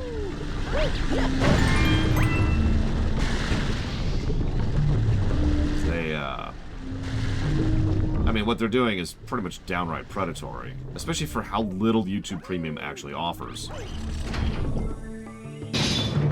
How much time do I put into the announcement vids? You may or may not have noticed, I stopped doing them. because I ran out of time to do them. I haven't had time lately to actually accomplish that. No, I get you, Gigis. Like I said, I'm not judging you. I'm judging YouTube for engineering the situation to begin with.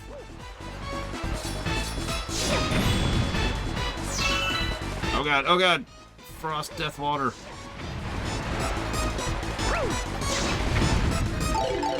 God damn it.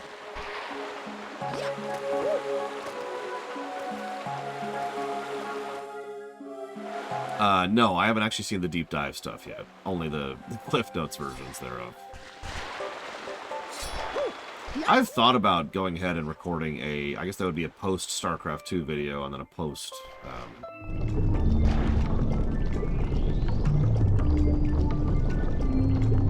That's a really good question to put up.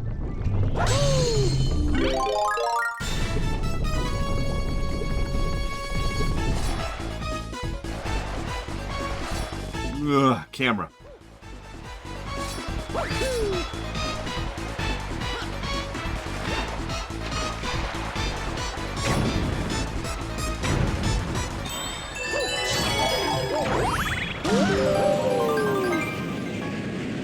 Oh, this should be fun. This one down here.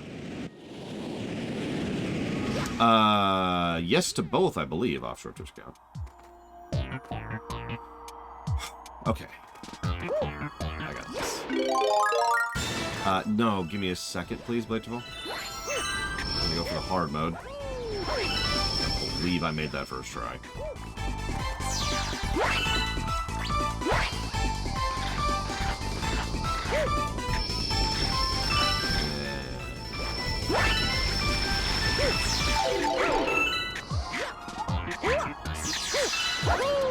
Mario, I need you to go this way and not the other way. There you go. Oh. Jesus. There's bait. Look at that. Hey, come over here. Definitely won't get you killed. Oh, shit. Pick that up. In fact, hang on. No, and we're dead.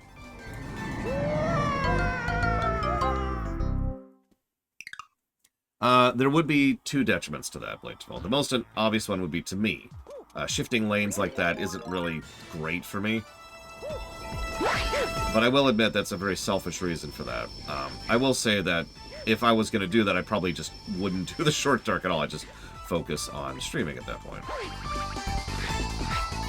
Which is kind of what I have been doing if you're paying attention. The way I like to analogize it, I did this for the rooms too, is when I'm flying a helicopter, I'm in the mode for flying a helicopter. And when I need to switch to flying a plane, I need to switch to flying a plane. Different lanes is how I think of it mentally. Oh my god.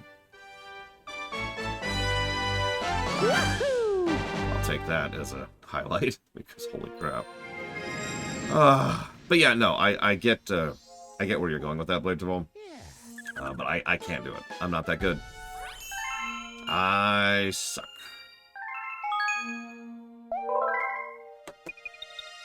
I don't really know, to be completely honest with you, Dark Day. Unfortunately, I'll probably have to take a few days to actually just sit and recover when it comes to the upcoming medium dark. Because this has been a very, very unpleasant year.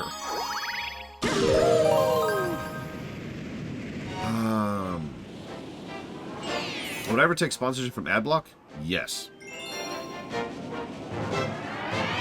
Because it's the one thing I can safely take sponsorship from and nobody would care about. So I had a thought. And I know I'm talking to a biased audience, but anybody who is watching this on YouTube, feel free to give me your opinion on this too.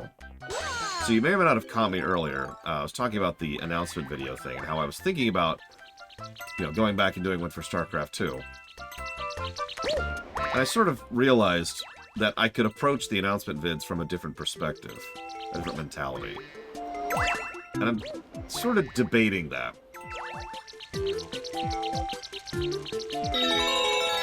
I don't have a nice way to say this, but I've done a lot over the last 5.5 years to... I don't know how to explain this.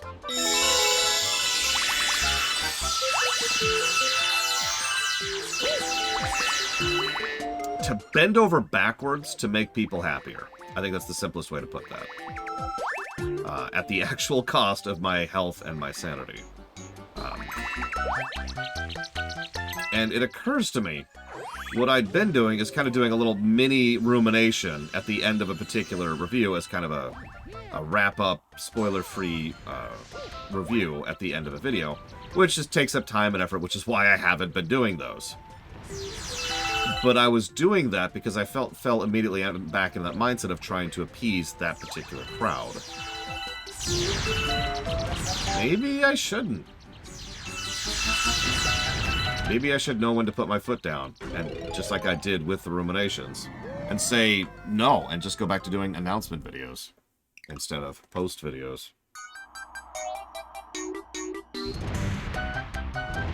And I know that sounds like a strange statement, but it literally just occurred to me, like, again, in mid-sentence, to even think in that direction.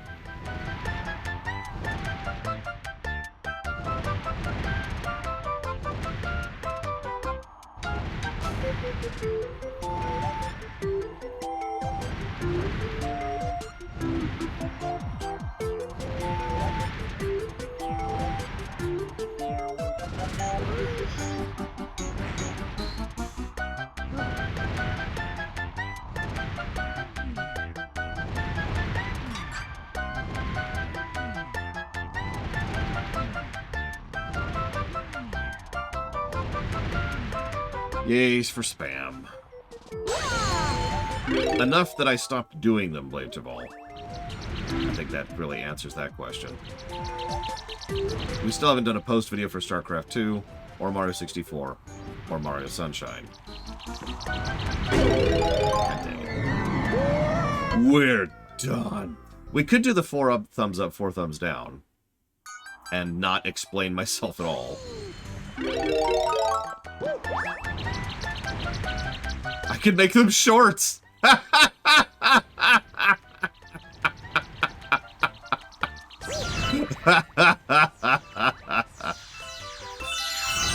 There you go, we're finally gonna dip into YouTube Shorts. Jesus Christ.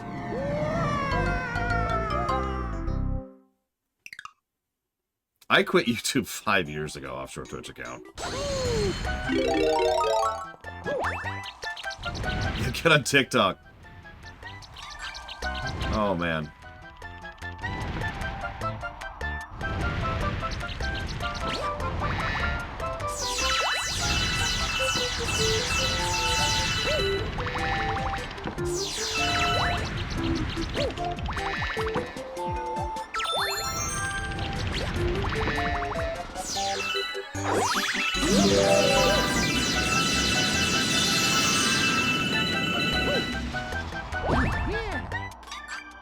Do I have any TikTok experience? I don't even think I have a TikTok account. Oh, I know, Blue Fusion Vault. It's so terrible.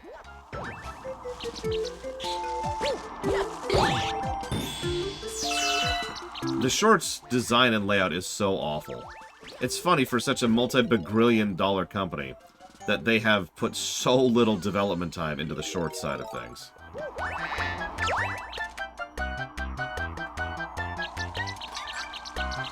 I'll just put it out on TikTok, be like, hey, it's your boy!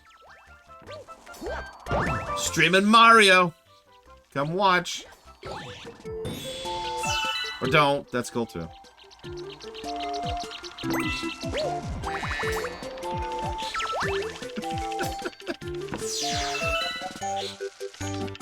Lou will be streaming. Got me some proper drip going on.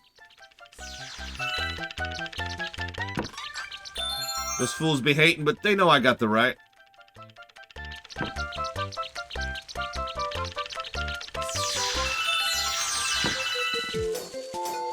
Alright, for the first 15 people who like, comment, and subscribe, I'm gonna have a giveaway. Gonna put away some Steam codes in chat. For all of my homie bomies. All you banana flavors.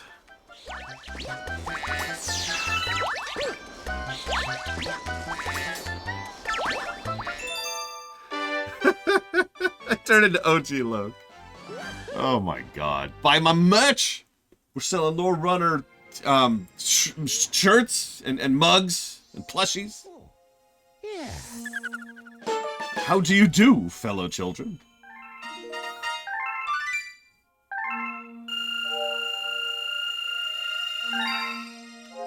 And the whole time I'm doing nothing but playing Fortnite and yelling and cussing. Like, actually yelling. Which you don't hear very often because I practice a lot better volume control than I used to. Banana Slammer! Ooh, this is a fun one.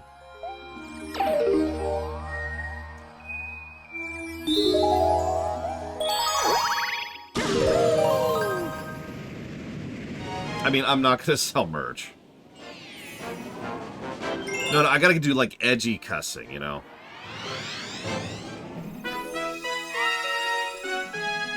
I am not saying I wouldn't review Fortnite. I'm just saying I don't think anybody actually wants me to review Fortnite. Yes. I'm also not sure what there would be to review there. It'd probably be like a 1-hour review. Alright, so here's Fortnite. So anyways, that was Fortnite. Any comments? Like, comment, and subscribe! Oh my god, Mario's arms are... I don't even know what.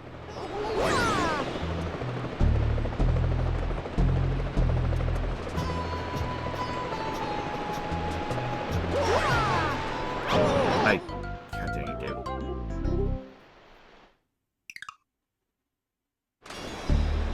Yeah, Fortnite review. So, Tencent is a legitimately evil company. And this game sucks. Alright. That'll be $15. Like, comment, and subscribe. Oh, no. I just realized something. Oh, that sucks, Mike Kamano. I take it it's escalating. I know, these hands are ridiculous. So, how many of you are aware of the fact that YouTube has a feature now where if you say the words I'm not going to say anymore, it actually, like, highlights the bell and the thumbs up, right? So I've been jokingly saying that for several minutes now. What do you want to bet on the VOD it's going to highlight that crap? Because I've been saying that as a joke.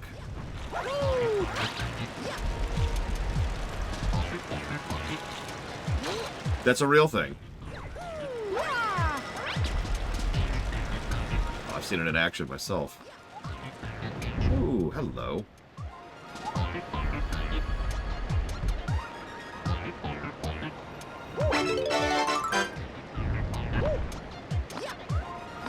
I mean, I've kind of thought about merching before, but I don't know what the hell I'd do.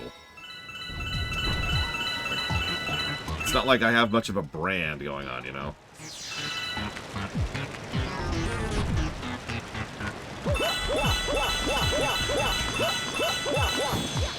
Oh my god, Lore Runner brand coffee.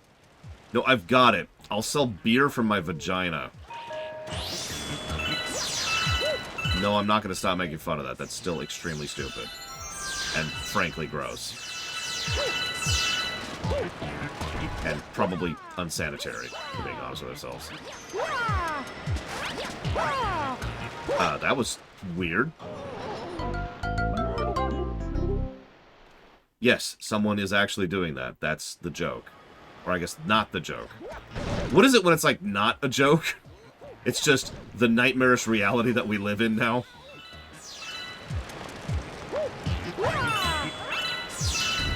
Sadness. That's the sadness.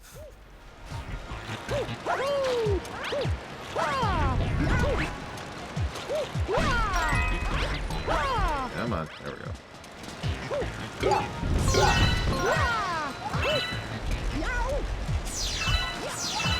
You know, yeah, there you go. It's the GTA. Oh, come on. Ah, damn it. Lore coffee. Lore sushi. No, it would be like gummies, right?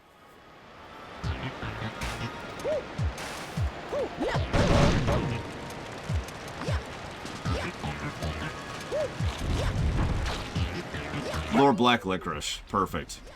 It's extra salty.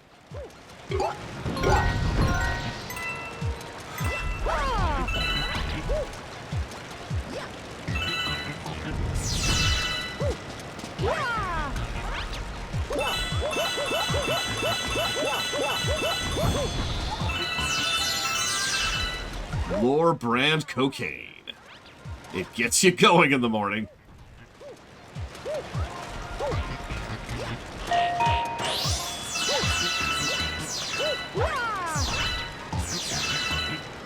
Actually, that would probably make more sense to call that runner brand cocaine.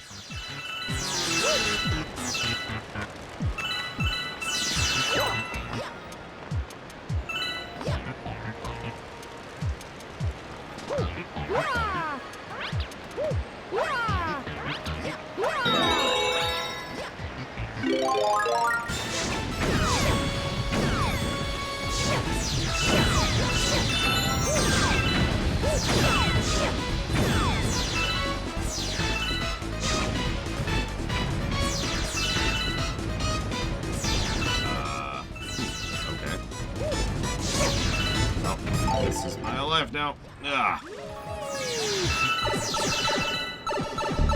Yippee!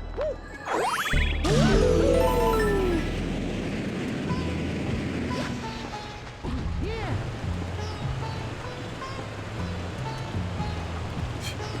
I have no idea, Kieran. Only you can be the judge of that.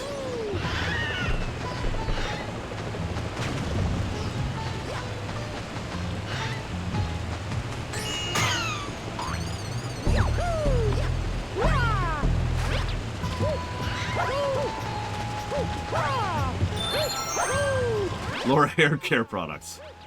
It's just a razor and some, like, scalp cream.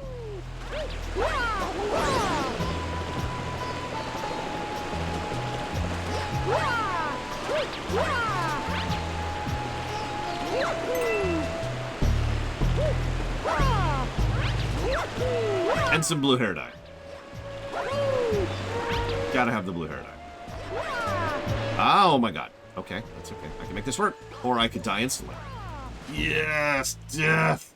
Yes! I'm dead! Oh, thank god. Oh, okay. Oof. A writing stream? I don't even know how that would work. What would be a writing stream, exactly? Like, obviously I couldn't write, so...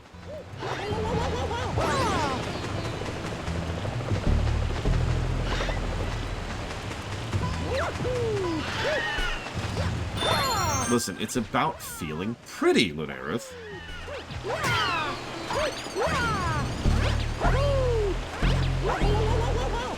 Let's talk about writing. Writing is good, except when writing is bad.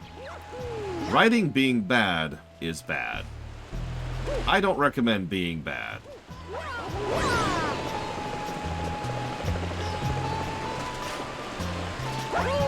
Ah, okay. So, I don't think I'd do that, because I don't think I'm physically capable of writing on stream. And everybody would find it extraordinarily boring.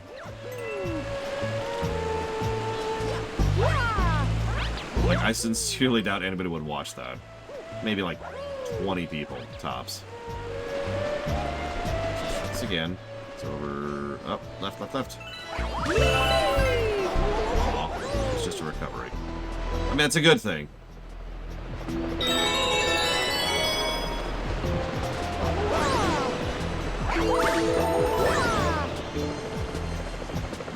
Oh, come on. Anybody who disagrees with me is wrong. And literally Hitler.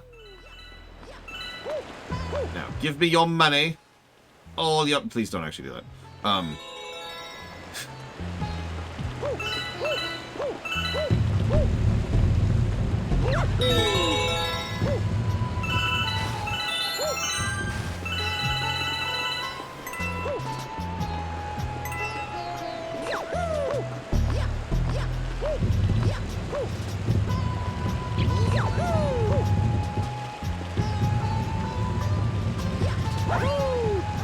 No, this is more like my 50th time playing. But hi, Crest Expert. In fact, we've actually even streamed this game before, although we didn't do a proper review of it last time.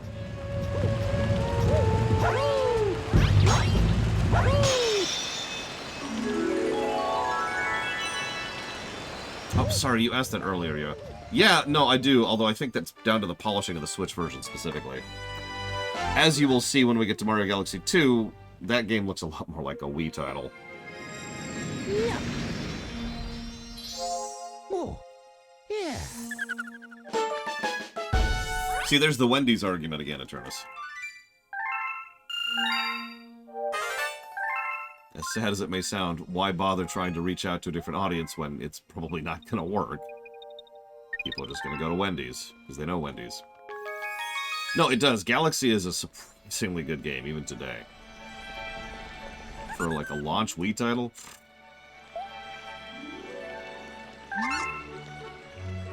We have 800 on us? We do. Here you go. Enjoy.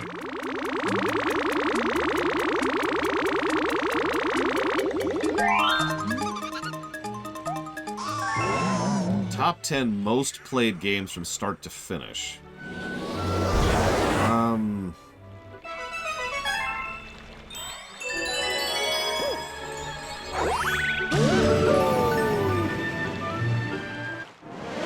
Oh God, Dakota.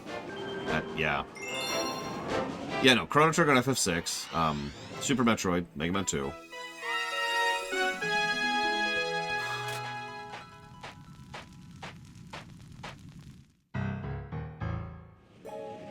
I love this song. Yes.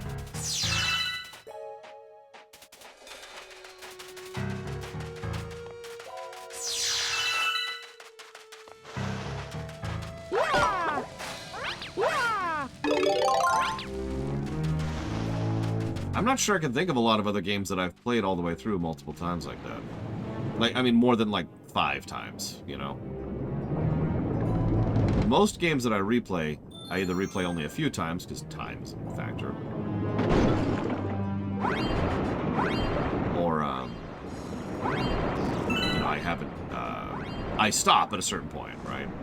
Like, I've replayed Act 1 of Neverwinter Nights a lot. But how many times have I actually gone all the way through Neverwinter Nights 1?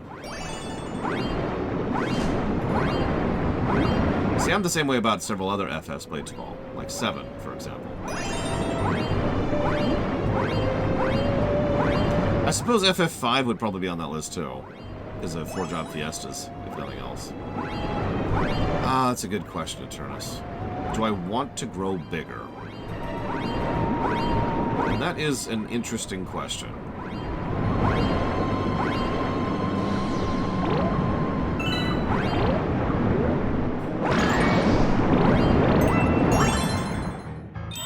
If I had to pick... Or frickin' Fire Giants, rather.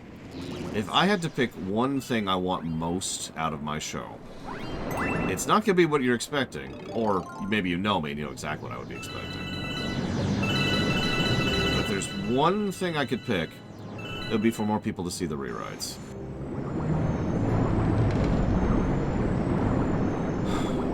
I feel like I am, Mr. Red. I do. That's not me, you know, trying to angle for compliments or anything. That's a legitimate vibe I've been having for a while now. For about 7 months, actually. Yeah, do I want to become the next Mr. Beast? Not really.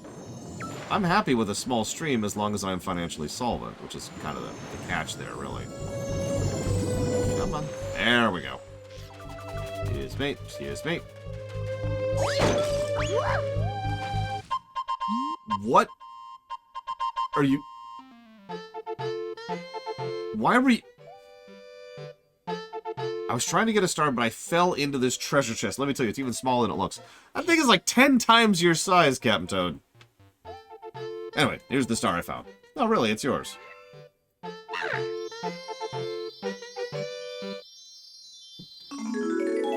So, I suppose the literal direct answer to you, Eternus, would be, I would rather make more money.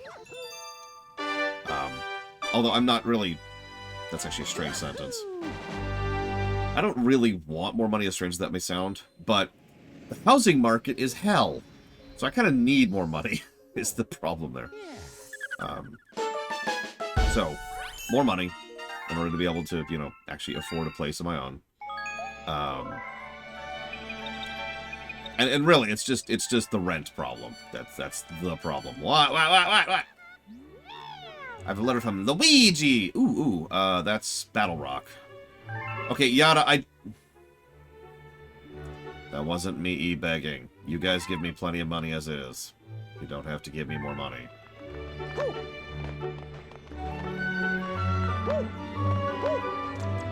That's another reason I've resisted doing merchandising for a really long time. The general logic? Oops, what am I doing? Yep, no, I'm right. The general logic there is that most people who are giving to me are already giving all that they can afford to. I don't really want to double dip on any of my own people. You guys have your own problems and financial concerns. You know? Like, it's not like I'm poor, right?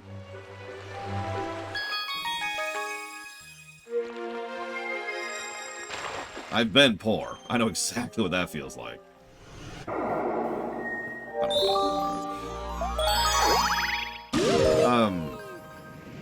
So, money is kind of a necessity. More eyes on the rewrites and on the theaters, but most of the rewrites. I'd say that's honestly it, as far as personal goals. Excuse me, as far as professional goals.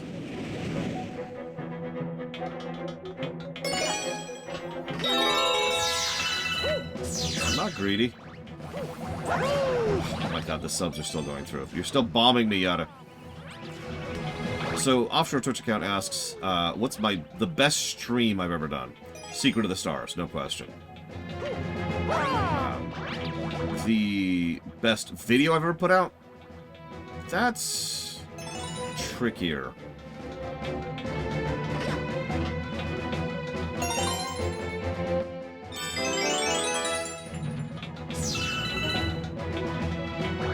Oh, 15. Screw that stream. Sorry. For those of you not aware, that was it's probably one of the worst streams I've ever done. I would say that the best video I ever put out...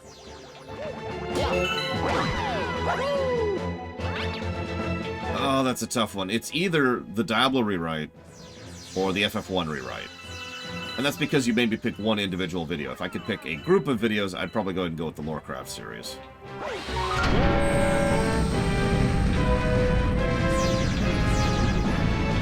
Is it still sub-bombing me, Hada?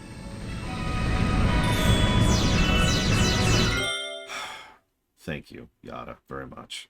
You really did not have to. I really wasn't trying to beg. Thank you. You know the rule. If you want to put the turds up to 3 things, please let me know. How many was that? Oh my god, that was way too many. I can't math in my head. Okay, that much. Thank you, Yada.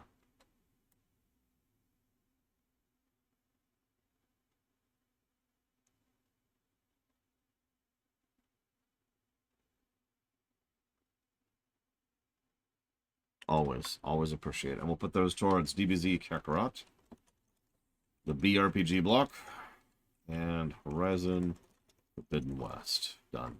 Thank you. I would actually agree with you, Blade Javalt. The problem we ran into, and it is a problem, is that the visual side of things is just, it's never going to be what we want it to be. And our Diablo kind of killed Evo. So I walked away from that really hard. Because her well-being and sanity is way more important to me than putting out a good video. So, there's a reason we've kind of walked away from doing visuals at all for the rewrites. They're going to be turned... I've actually already made this decision. I don't know if I ever announced that out loud. We're going to officially just make it so that the rewrites are full-on audio dramas going forwards. Someday, if we can ever replace those audio dramas and re-edit them with, you know, an actual visual media, sure, cool, but unlikely at the moment, because we just can't do it properly. And there's something I say all the time: if you can't do something properly, don't try to do it at all. So we're not going to try to do it at all. Alright, Luigi, where are you at? Where's Luigi? Number one.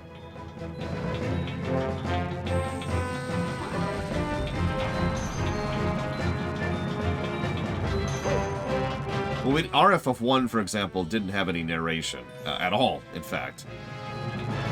It was all 100% dialogue. Our Diablo switched back and forth between narration and dialogue as a stylistic choice.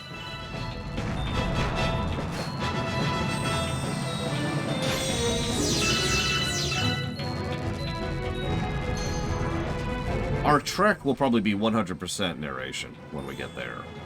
But that's a little bit further down the line.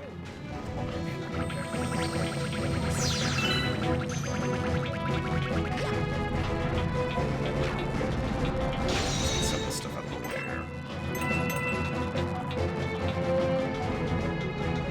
I haven't decided yet. I never really decide that until I'm there. Having said that, since RFF1 is already entirely dialogue, there's a decent chance I will stick with that just for consistency's purposes. Nope, no, no, no. Jeez, okay, come with me, come with me. There we go, there we go.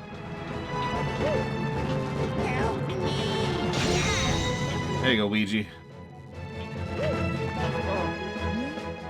I thought I'd go crazy in there. Try to save me sooner next time, bro. Luigi. I'll give... Yeah, you want this Power Star, right? Only if you tell Rosalina I found this one. Luigi. See you around. Good luck in the homework, Eternus. And thank you, Humanization. Where's the star? Get the star. There we go. Thank you, Humanization. And I will put that towards DBZ Kakarot. Noticing a trend. Noticing a trend. Oh, yeah.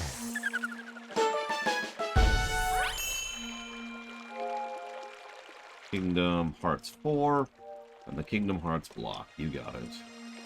Thank you, Humanization.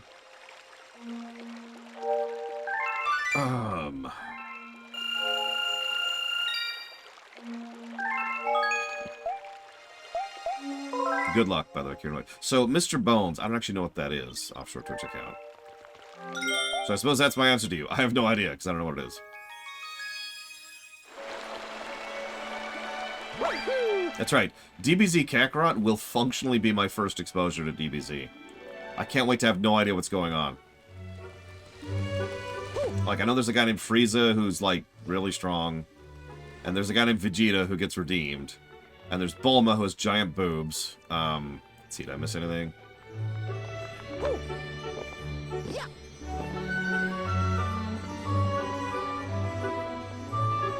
No, I think that's everything.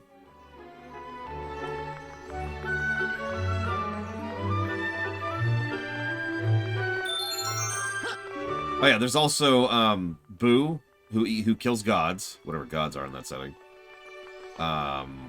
Cell, who for some reason is like one of my old friends' like favorite characters in the history of the ever. I don't remember why. It was a thing. Yes, we actually very recently changed that.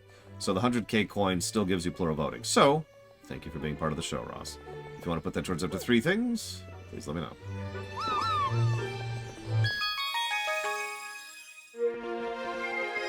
It's okay, I know all about the Dragon Balls. Let's see, there's a guy. He punches people, right? Not yet, Federation Builder. Can I put Echo on the list?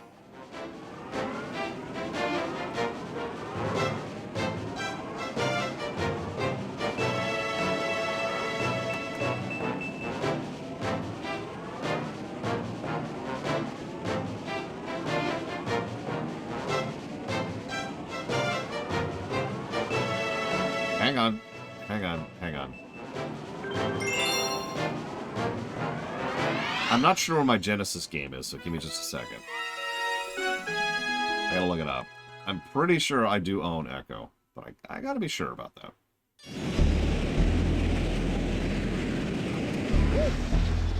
Yes!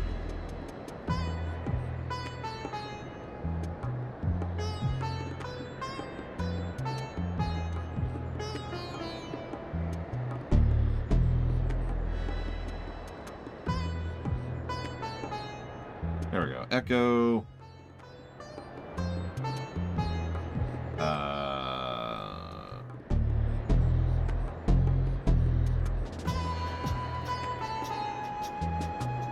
I mean, it's okay. Echo's never getting funded anyways.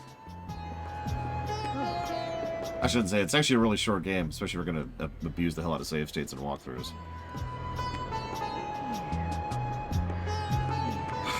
Hang on. Gotta look up something here. Hit the stream brakes.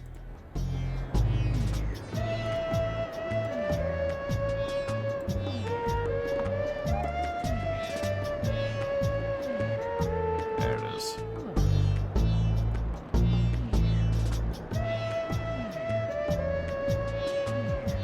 So where's the list? Oh my god.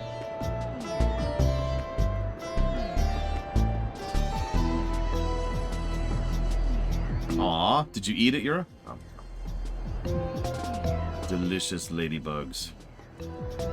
Well, while that's downloading.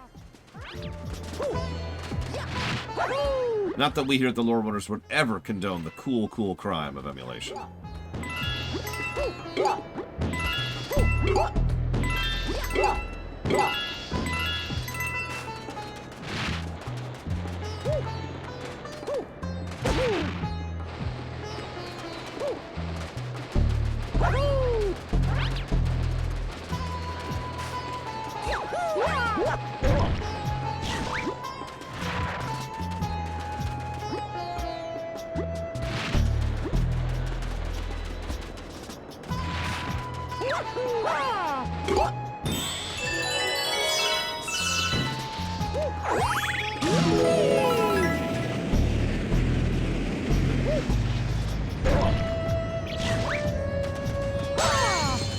Which one's that one, Act?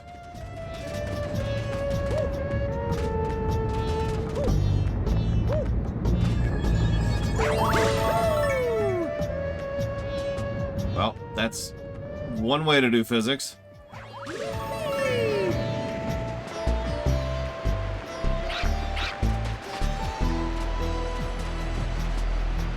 Oh my god, the physics are getting wilder. I wonder how much of that's on purpose, Dakota, because I agree with you. Ugh, there we go.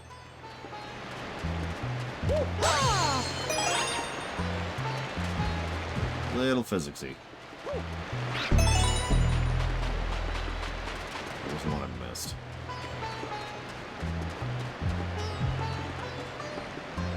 Ah, there it was. I think. Yeah, that goes in. Yeah, it's the desert. You thought it was a coincidence of language, but it was always foreshadowing. Ugh. There we go.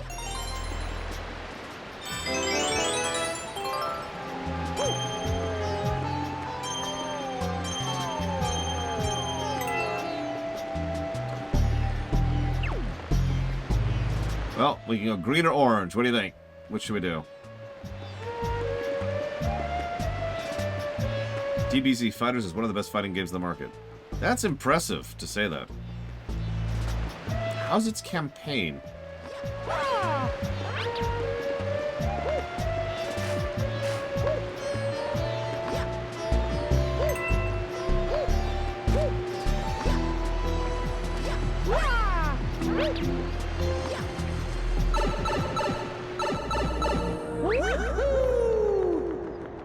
Good to know.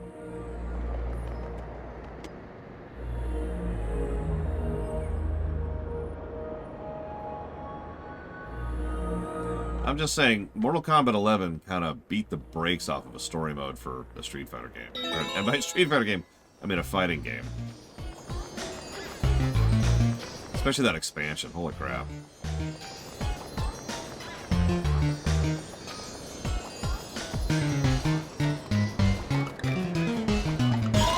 Helps that it was an extremely competent, you know, actual fighting game on top of that.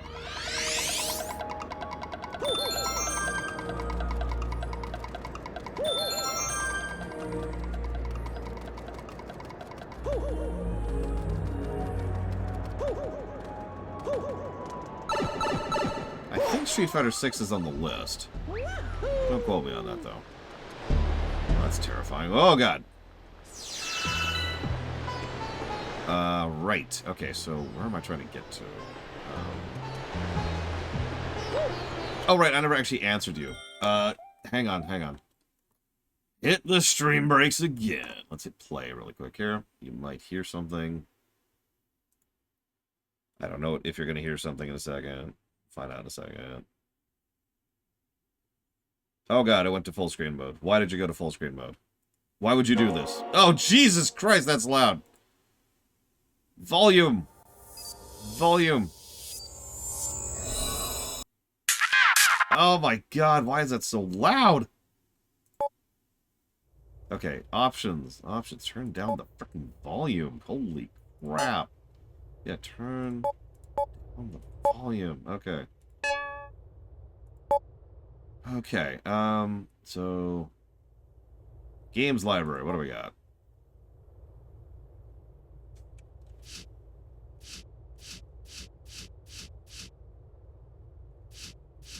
Okay, 1, 2, 3, 4, 5, 6, 7, 8, 9, 10. Why don't they have 10 games here? Is this one of those things where I have to unlock games? Seriously, is that a thing? No, don't actually load Phantasy Star 2. There we go, okay. Oh my God, this is so terrible. I don't even have, like, video settings.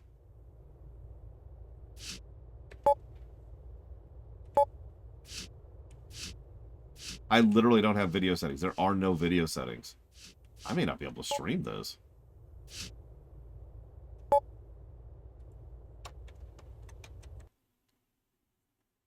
Okay. Cool. Yeah, apparently. It's not working, Yura. It's not working. Okay.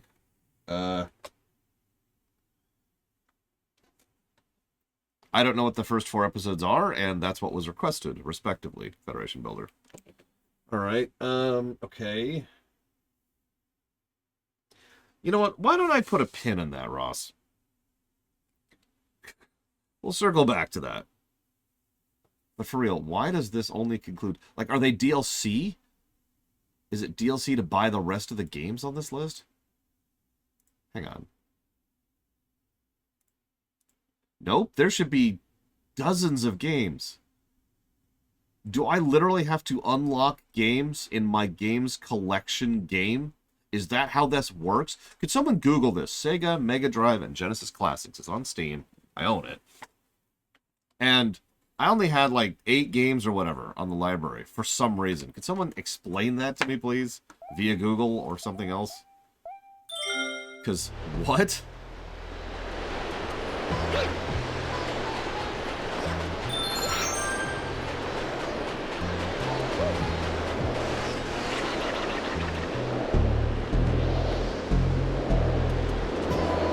Well, I didn't see any DLC. I saw one DLC to buy one additional game.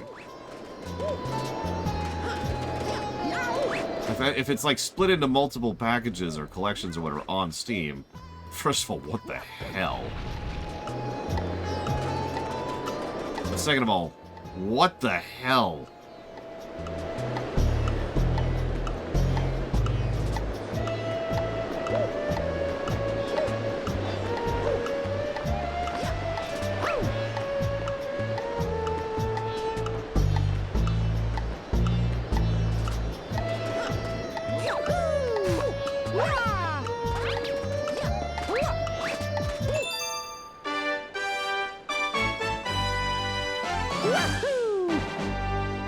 That would be funny, playing a game that expects you to know the story of DBZ, and I'm like, who are these people?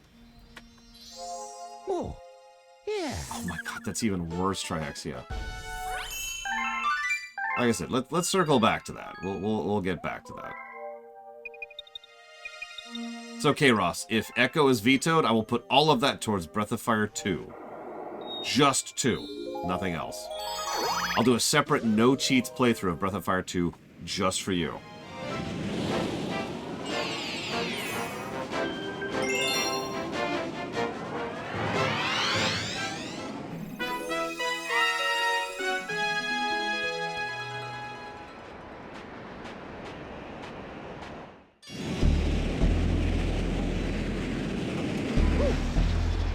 Yes.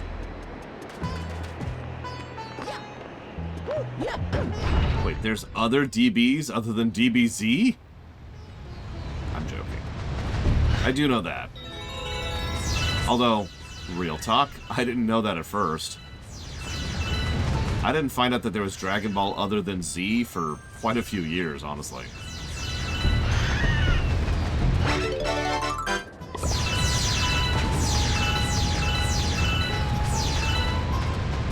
Like, I thought the whole franchise was DBZ, Dragon Ball Z.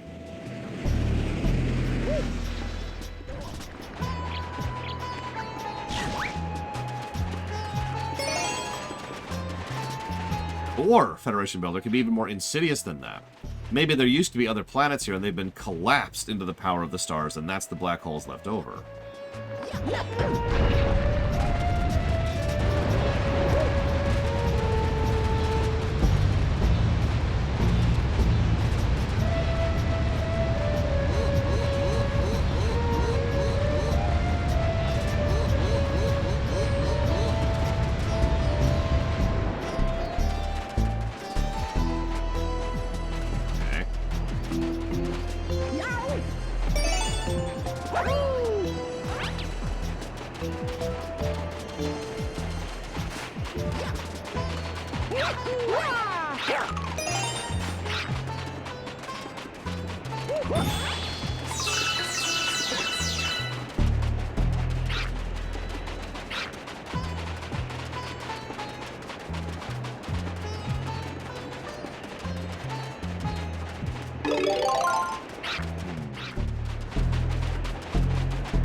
I mean, obviously, I don't even have Echo, because apparently I gotta buy it individually.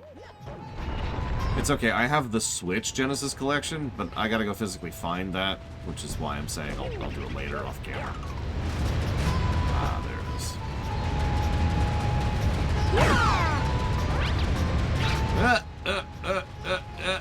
Got it. Nailed it. Sure, Echo is an absolutely horrifically evil game, filled to the brim with terrible game design. It is also, however, very, very unique. So, it's one of those games that people tend to value and praise because of the uniqueness thereof, which, you know, fair enough. And when I say terrible game, I want to be clear about this, because I'm not speaking hyperbolically. It's a kind of game that would absolutely tank on the gameplay axis. Like, and everybody knows that. Nobody contests that. Everybody knows that that game is just going to go directly to hell on the gameplay side of things. It's also really, really horrifying on the story axis. The more you know about the lore of the game, the more horrifying it sounds. I'm not going to spoil the lore here, but let's just say that if you look into it, you'll be like, huh? And we'll leave it at that.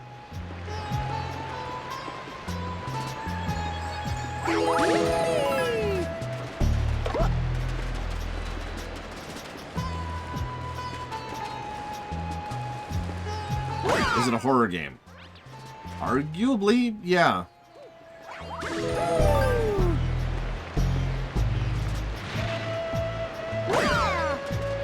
Like, I will say without spoilers, the final boss is inspired by the Xenomorphs. Just to give you an idea.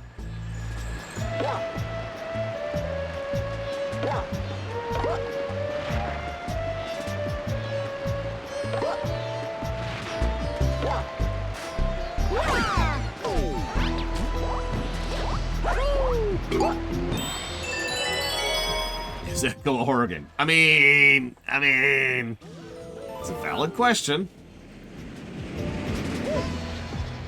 Yeah. But it's right there. Okay, fine. Ugh.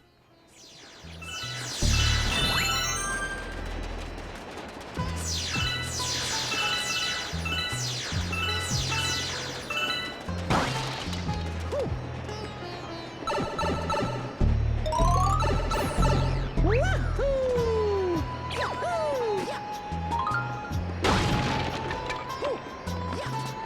I'm pretty sure a lot of people would have, Yura. So, time to die.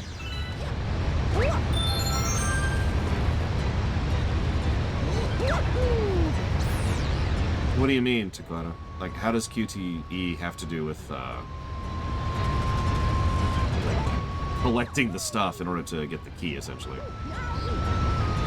Because it's essentially a key hunting with a couple of extra steps, I would say. Then again, QTEs were becoming big at this point in time, so... I mean, this game came out after Resident Evil 4, for a bit of perspective on that. And God of War 2.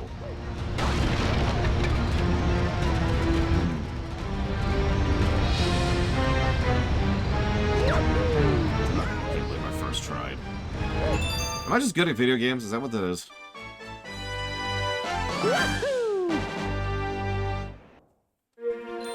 Damn it, Doom Rider! How could you do this to me? Oh, yeah.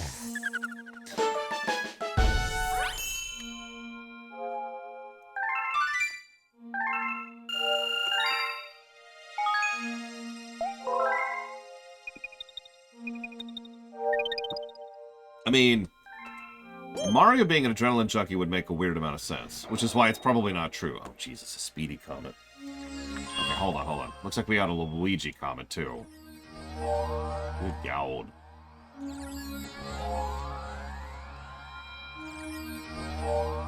By the way, I found it. Echo the Dolphin.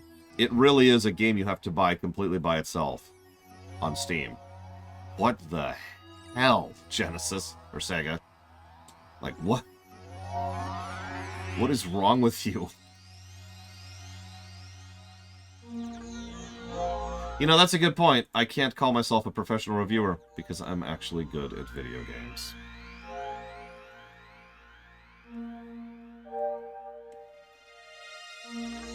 Gonna be sure no camera freeze. Yeah, that tracks.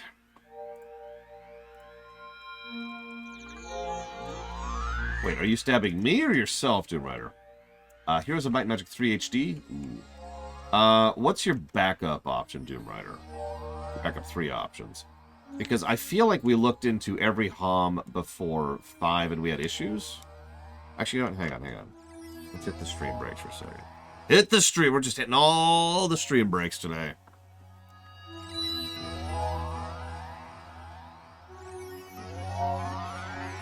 Oh, come on, Nick. Work with me.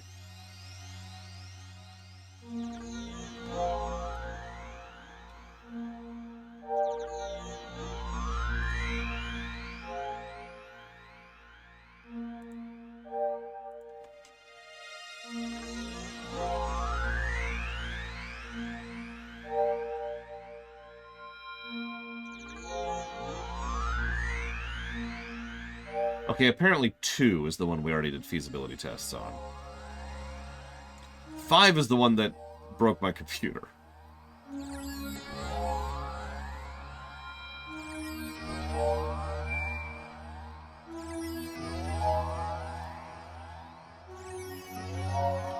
I'll tell you what, Doom Rider. I will squat on it. And when it goes on sale, I'll buy it and see if I can get it running and streaming. How's that sound? But give me your backups now, just in case it doesn't work. How would I integrate Undead into thing? I mean, Dry Bowser would be the most obvious answer. Did I say Dry Bowser? I meant Dry Bones. Although Dry Bowser counts, actually.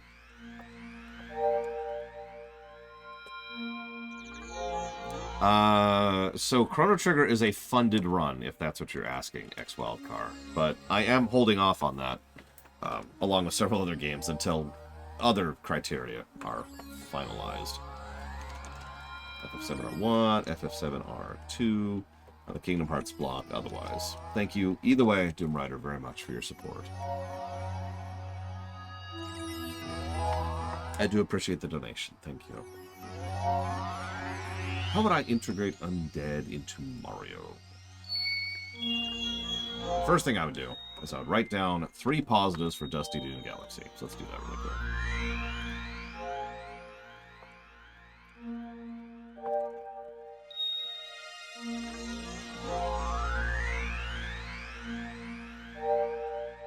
No, Pika. I haven't even reached him yet. As you can tell, because we haven't even unlocked this boss yet. Let's do the speedy comment. Let's get that out of the way.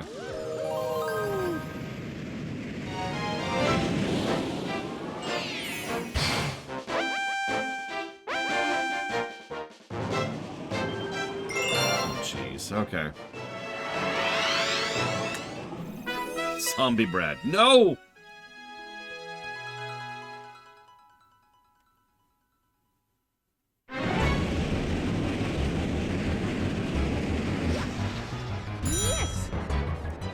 So let's start with the obvious. There's nothing wrong with having dark elements in a Mario game, because there's lots of that. Well, there's literally horror elements in Mario games. At least the Mario RPGs, which is what really counts there. Jesus Christ, now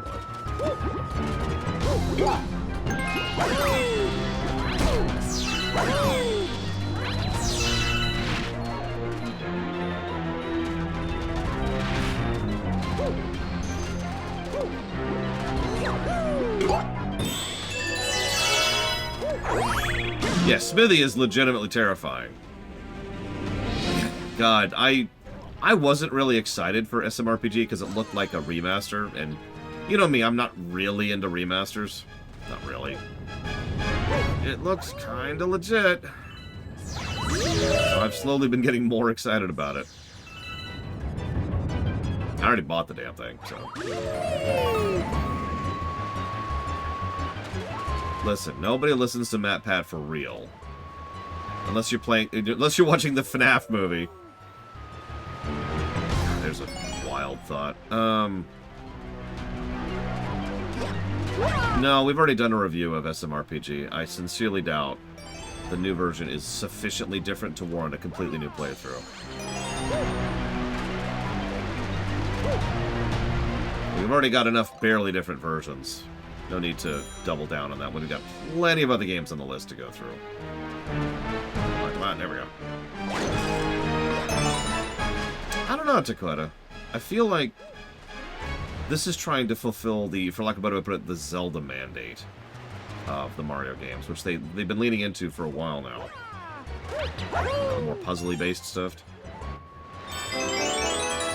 Well, you see Federation Builder. Quantum. Let's see.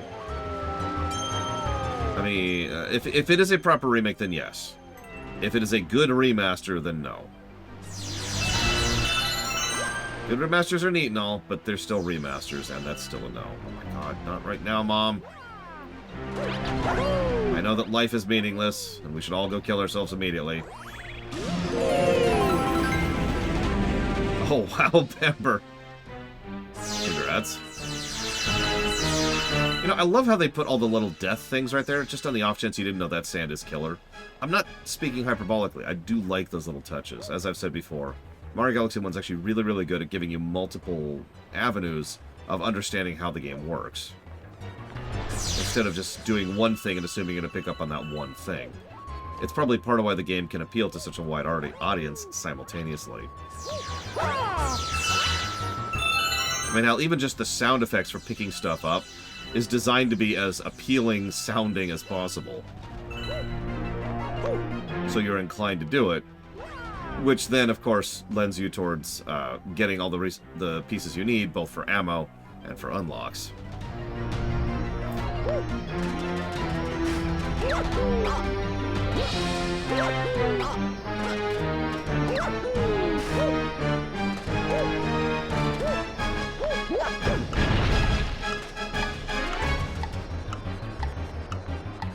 Run! Yes, I know. Thank you.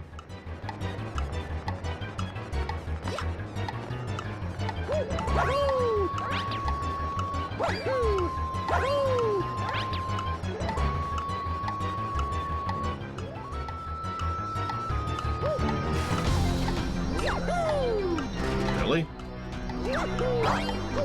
Come on.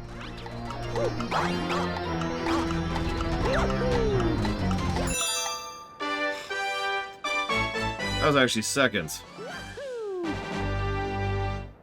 Well, Blade Travel, it has to be proper, and it has to be a remake. Yeah, that would have been death if we failed there. We didn't have enough time for a second go. First try. God, we're getting a random question all over the place here. Okay, so, let's see. How do I do undead in the Mario setting? Without it being stupid. Sure, Blade Travel. First... No, let me come back to that. Undead in Mario. I feel like I'd kind of appeal to the simultaneously dark, simultaneously not vibe that Mario tends to go for. So, for example, you know, rather than being a horrifying eldritch abomination of undeath that clings to life with pain and suffering, instead it's more like some people, you know, typical ghost concept, right? They're not done with life, and so they just kind of keep going. So dry bones, for example, and dry anything. Dry would just be the word they use for undead. So dry people are just people who haven't let go yet. They're just still going because they still want to. Aw, okay, that's what I thought. Okay. Well, no, I mean, dry actually has some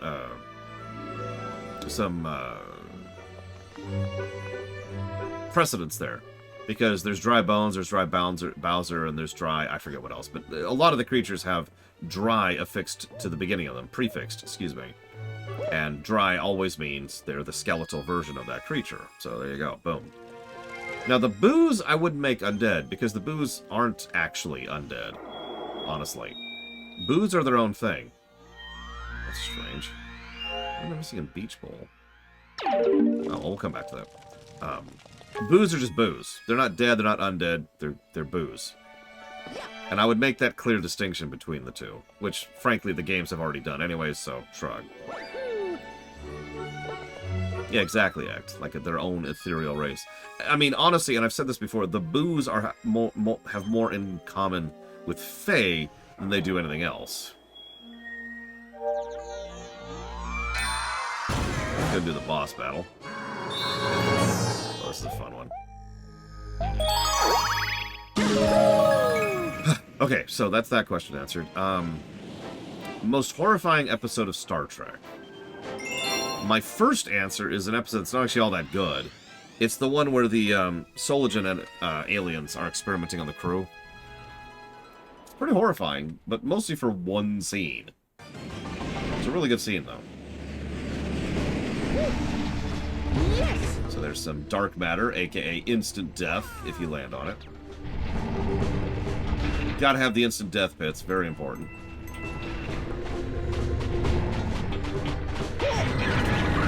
When I say instant death, I mean it.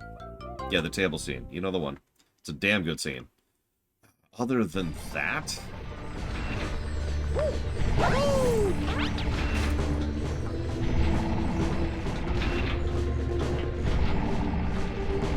Most of Trek doesn't really strike me as horrifying. So I'm gonna go ahead and stick with that one. I think I'm just gonna go with that. There's not a lot of horror in Trek. Probably because it's Trek. Game? That was strange.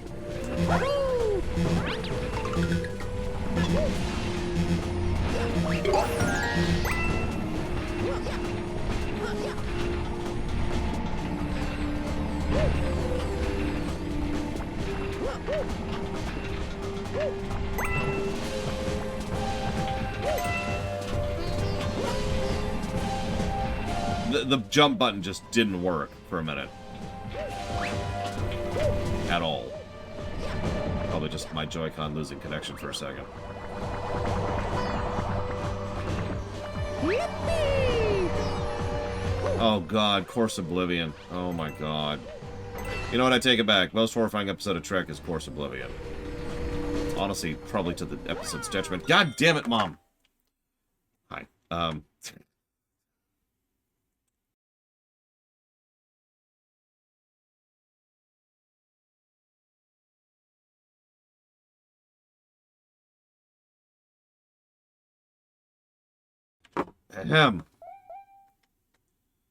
Congrats, Lord Harriman. Welcome to the wonderful world of Pokemon glitching. Okay, so that's the horror answer. Empoknor. Empoknor irritates me too much for me to be horrified by it, honestly. It's just... what? In several respects. I think I'm gonna stick with my other one. You're right, though. That does count as a horror episode. Alright, so... carefully. Okay, no, I need to do this. Oh, jeez. Oh, jeez. So wait a second. Yeah, Course Oblivion is something Star Trek honestly shouldn't be. It's bleak. It's a surprisingly well-constructed episode, but it's to the episode's detriment, as weird as that may sound. Jigalog is horrifying because he is so antithesis to what that setting tends to do, and he is sufficiently organized and categorized enough to get away with a lot of the things that other Daedric Lords couldn't do. Okay. I think I'm caught up on questions other than the proper remake question. So, the easy answer is, you know it when you see it. But, obviously, you're not going to accept that answer. You know what, that's a good point, Ross. It really is. So, instead, we'll go with this. A proper remake is when a game puts real effort into, first of all, remaking the game, and arguably also the story. Oh, jeez. No. So, new story elements, new gameplay elements, adjusted gameplay, quality of life features, polishing past stuff, you know. Yeah, gameplay is more important, but I do think story should be part of that equation as well. I know that I'm in the minority on that, but I stand by that. I will admit, however, that a game that is a proper remake that has the exact same story would probably still qualify as a proper remake. Although that's not always true, obviously. In fact, I actually can't think of a proper remake off the top of my head that didn't also change the story. Wait, it's you? That's it, Mario. I'm gonna stomp you into space bits as opposed to regular bits. I already told that joke, but it's worth telling a second time. Notice that we once again have a see-through opening thing. It also kind of lets us see the star he's building in the middle there, so that's kind of cool too.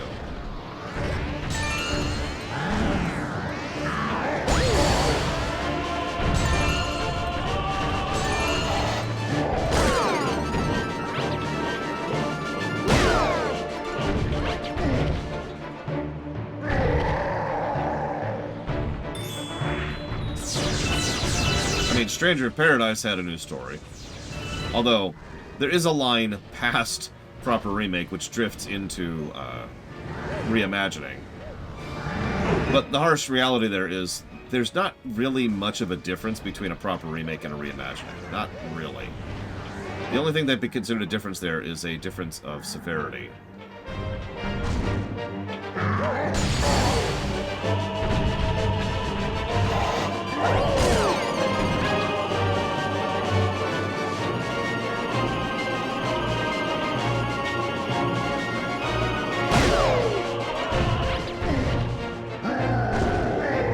Exactly, Blantimal. But no, I do mean all the elements of a story, including brickwork and visuals and such. However, to use a direct example, Mario 64 DS does have a different story. Not just the... whoa. Not just the obvious stuff, like the visuals, which were improved, but like, you know, the fact that Yoshi is there, or the fact that Wario is there, all that stuff was new story elements.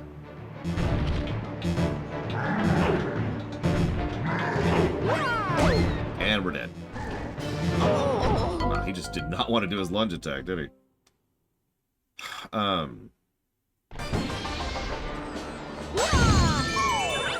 In Final Fantasy IV's case, I mean, duh, right? The story of FF4 is fairly substantially different in the DS version. In Pokemon Gen 1's remake on the GBA, it's another example of a game that, you know, changes the story up. Whoops, didn't mean to hit that, sorry.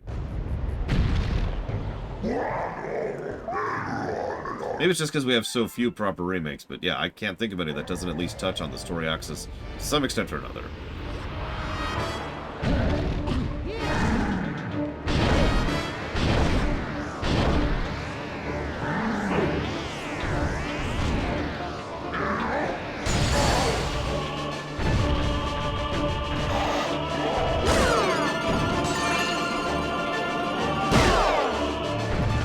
Is FF7R1 a proper remake?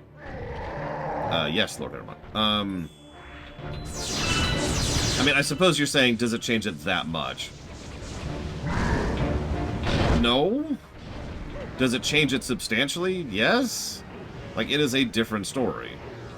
There are different story elements that are there that were not there in the original.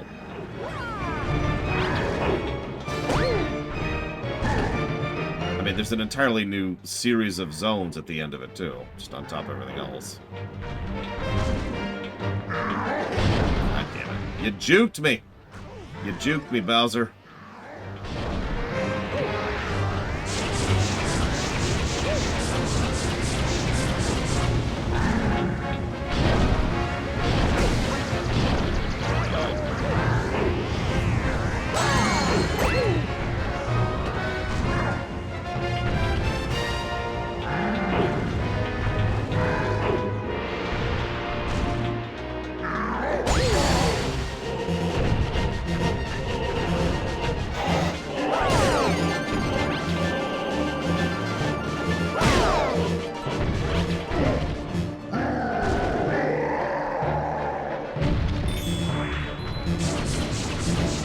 I mean, it's probably worth noting, and this is something that I only really started encountering recently, and I mean very recent, like just this year, that what some people would qualify as a remake might actually not be what I would consider to be a remake. Not because, you know, just because we're after different things when it comes to what we want out of a remake. Like I said, the word reimagining certainly applies in several cases.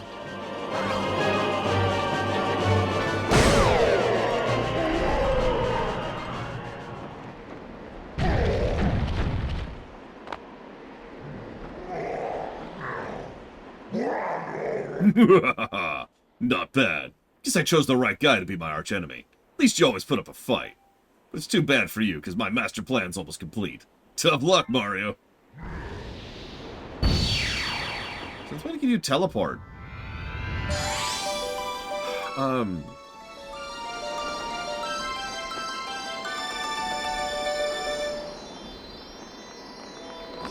gotta have the wizard powers. Very important.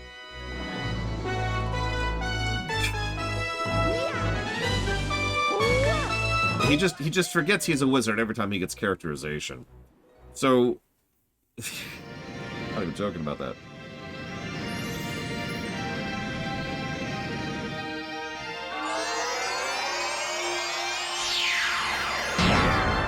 I think it also depends on the game, played to all. Like, RPGs are kind of easy. But RPGs almost always are going to involve some story variants, too, right?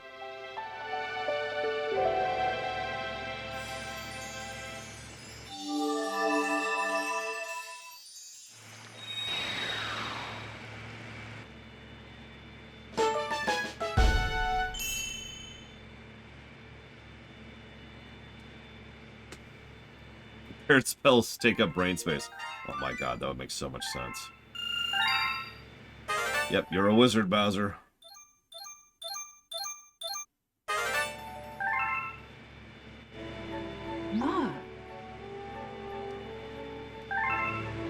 Yep, we have access to the final stage. Oh, nope, we need 2 more stars to access the final stage.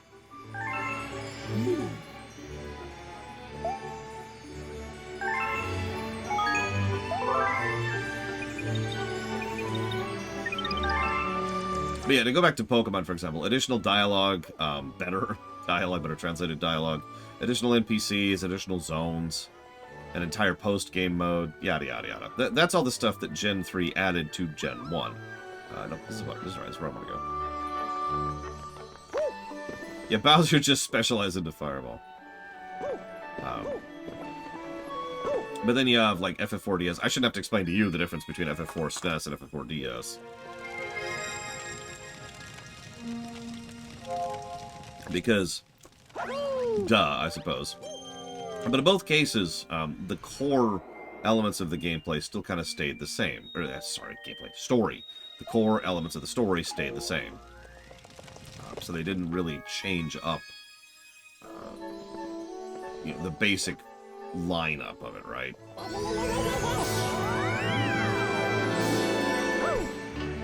So, you know, you're still Cecil, you still got Kane, you still got Rosa, there's still the same basic connections, blah, blah, blah. So, for example, this could be argued then that Stranger of Paradise, to use a specific example of something that isn't mine, would qualify as not a proper remake, but a complete reimagining.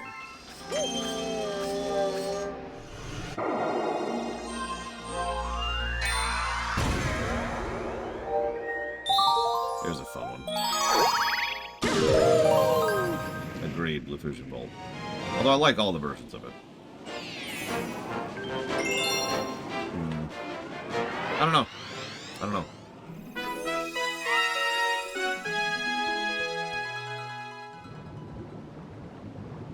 No, you are correct, Lord Airmont. In fact, it's always frustrating to me because anytime I argue about the idealism and positivity of Pokemon, the most common thing people bring up to disagree with that is Gen 1. The other's Gen 6.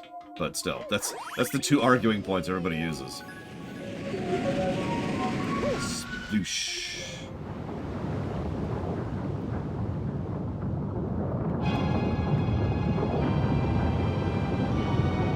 Good morning, Evo.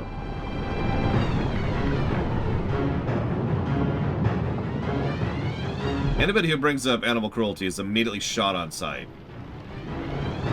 They're dead. Just like that. No question, no trial.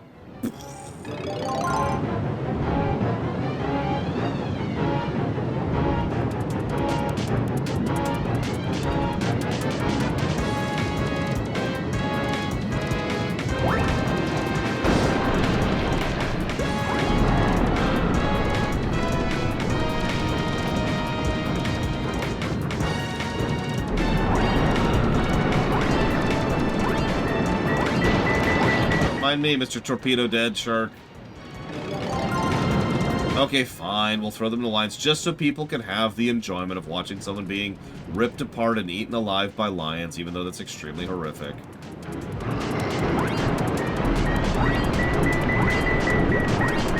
I am, as ever, your dancing monkey. Dancing lion?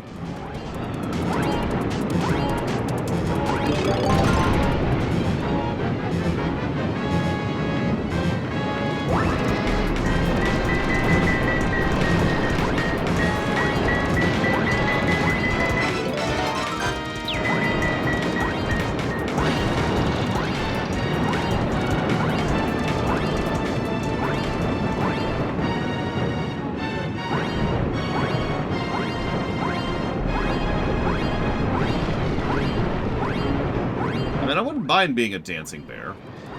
Think of all the people I could maul. Wait, don't take that out of context.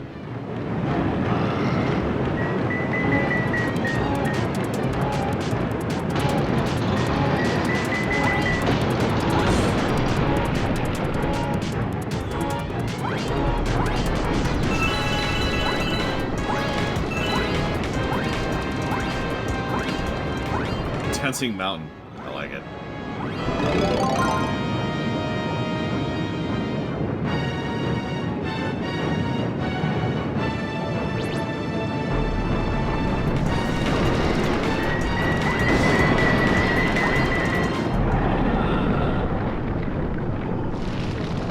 Poor giant undead shark. Oh god, he's sending more guys after me. I take it back! Screw him!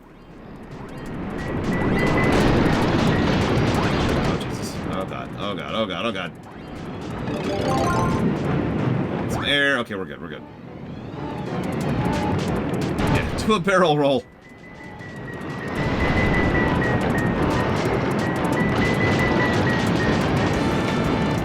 Shadow's playing Pikmin 2. No!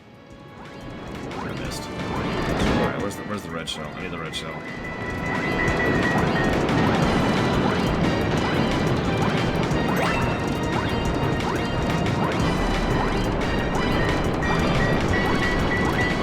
Where's any shell? Oh my god, you know what? I'll take you. You, come here. Who's in this stupid chest? Oh, 1-up! Okay, that was not worth it, but that's okay. That's okay. We're cool. Everything's cool here. We here at the Lore Walkers are totally cool. Oh god, no, we're not. We're all dead. We're all dead. Life is meaningless. My mother was right all along. Suicide. Just for you, YouTube.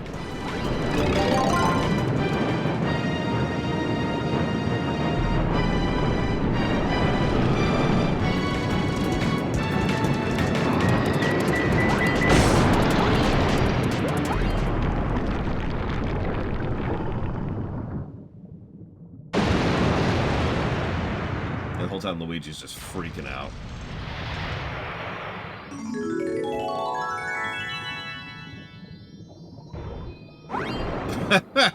Wow, that's well. Language, am I right?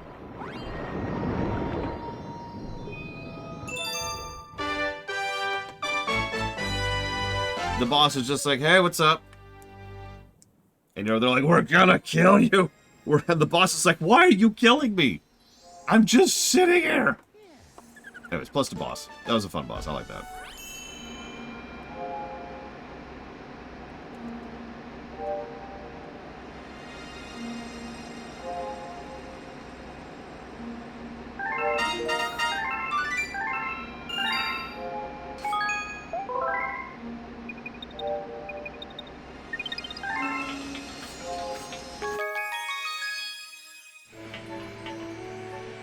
I overslept. Does that count, Evo?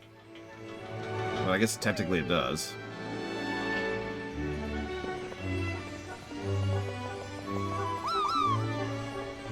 So that was the bedroom. Hang on. Engine room. That's where I was. I mean, no, it isn't, Evo. Objectively. What was so bad about Luffy on the DS? Well, Ross? You might have some thoughts on that matter.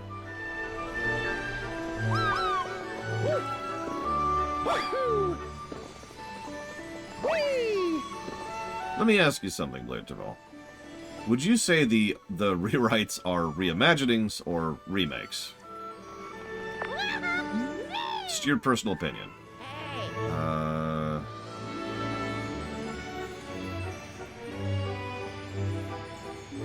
Okay, I know where that is. It took me a second. The rewrites, are they remakes or reimaginings? Assuming they were games. For just a second.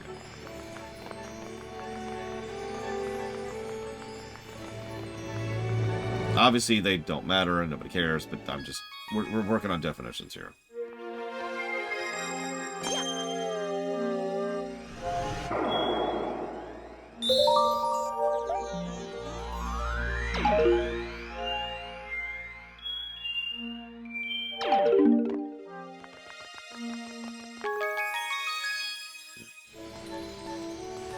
I could buy that.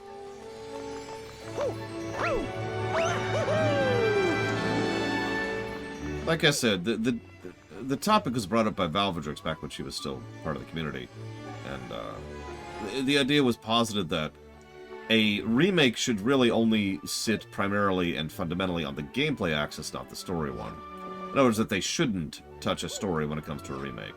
And I disagreed with that, but that got into a definitions argument, or not argument, definitions debate. Because I realized what I was thinking of when it came to that was a reimagining. That I actually am pretty in favor of reimaginings, and always have been.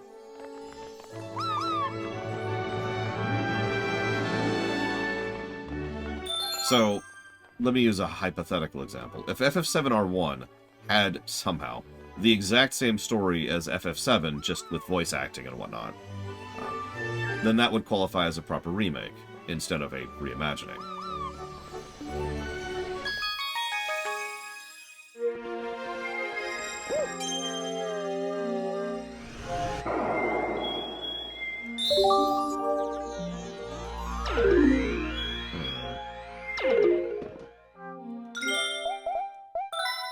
But that's clearly...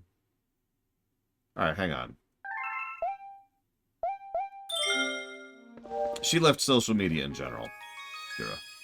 Like, all social media.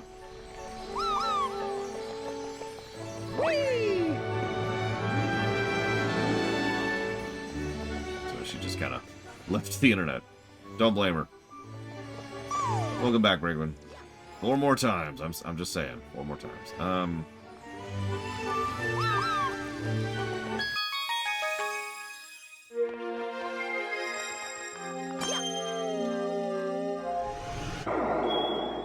Alright, whatever. Let's go here.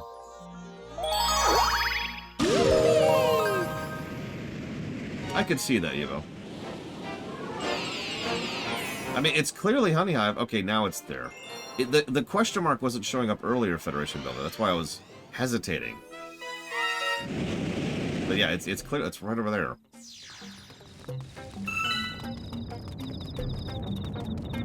Just doubting myself. Every time I doubt myself, I'm wrong.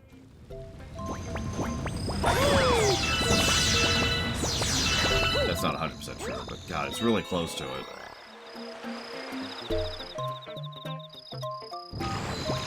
It's okay, on the plus side, Luffy is probably dead as a franchise because of that game. I'm sorry, Ross. I'll shut up.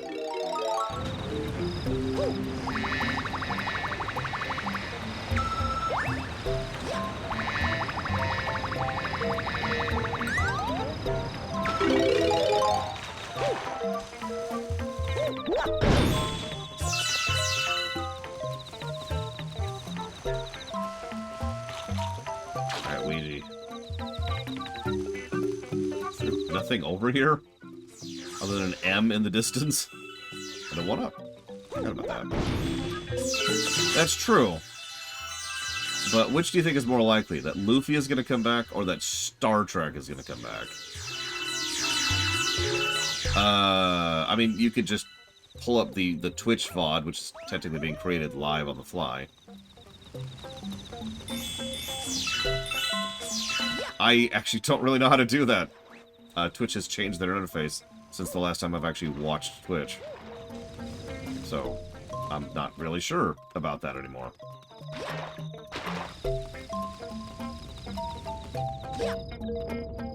Anybody in chat know how to rewind the VOD a few minutes? I'll tell you how you rewind the VOD. You say, hey, Lore, repeat yourself. So...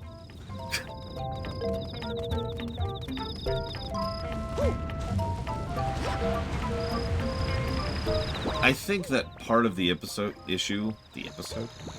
of the issue is that what people want out of a remake is different than what I want out of a remake. And I say that, I don't mean to singularize myself out so much, but I kind of mean that. Like, what I want is a new, updated take on a pre-existing thing, right?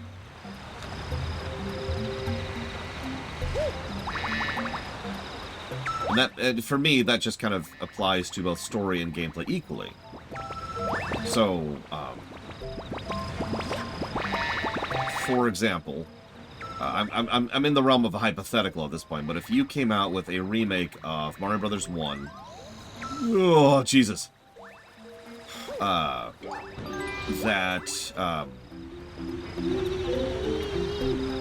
gonna be okay there, Luigi?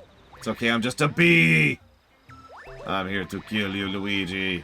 I'm here to destroy you. I'm just kidding, it's me. Hey, bro, I hid because of that big scary bug. I found the power star, so let's go home. Yeah. You got it, Luigi. got your back, bro. Oh my god, Eva. I didn't mean to be so horrible to him.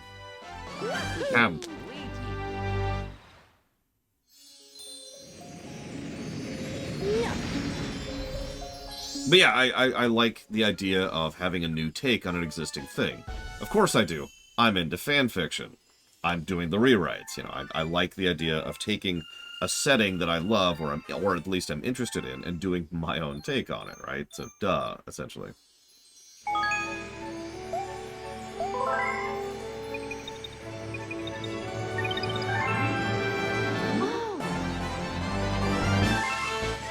We can go to the final stage, which we're not doing, but we could pull the trigger on ending this run at any time now. We could go beat the game right now.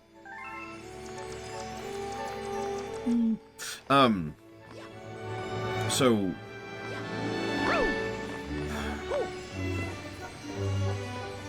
Yes, I'm beginning another run of puns. No, Mr. Red.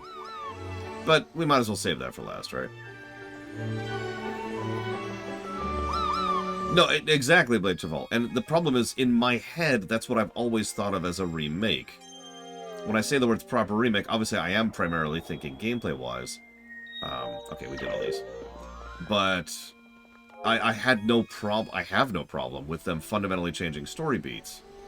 Which is why, when it came to the rewrite, and I think you were part of this too, Blade Travel, one of the biggest things I had to get across to people is that I'm okay with fundamentally changing things at like a core level, instead of just rearranging a few pieces here and there. You know, the idea, just to use a very, very fundamental example, in our Diablo, the 3 primevals aren't. They're just 3 random demon guys who happen to be unified in purpose, who tried to usurp the actual Lords of Hell. That's what I thought. So that's a very fundamentally different approach to the entire setting. Like, nobody in chat has any idea what I'm talking about. The point is that was a big sea change. Nobody really commented on it when it came to our Diablo, because nobody cared about Diablo lore when it came to watching that particular rewrite. But then we started running issues when we came into RFF1. In fact, I got several complaints from people who were saying that apparently I'm just trying to turn every villain into a party member, which wasn't actually the intent or the approach. It was just trying to use the extremely threadbare characters that existed and place them into slots that I felt that would actually fit. And obviously that went along with a whole lot of restructuring of the setting and the world and blah, blah, blah.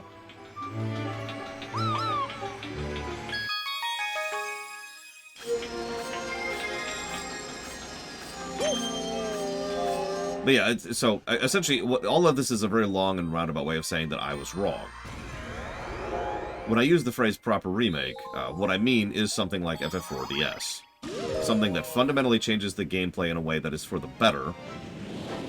Let me walk that back. That changes the gameplay in a way that is better, and preferably adds to the story. Like the additional scenes in FF4DS, or the additional zones and dialogue in the Pokemon stuff. I mean, for God's sakes, the mere fact that Cynthia is in the Gen 2 remake is a good example of what I'm talking about.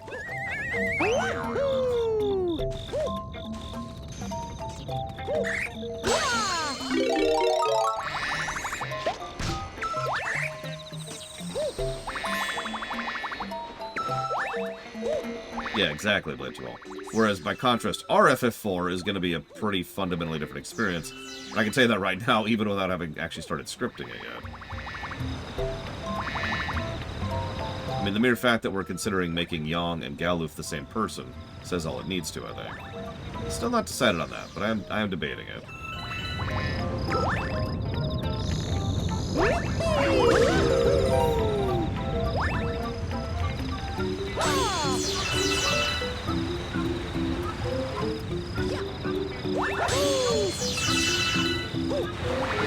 Oh, that's just mean! Ah, oh, come on.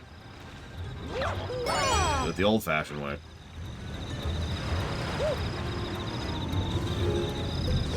Anyways, that was an extremely long-winded answer. I apologize.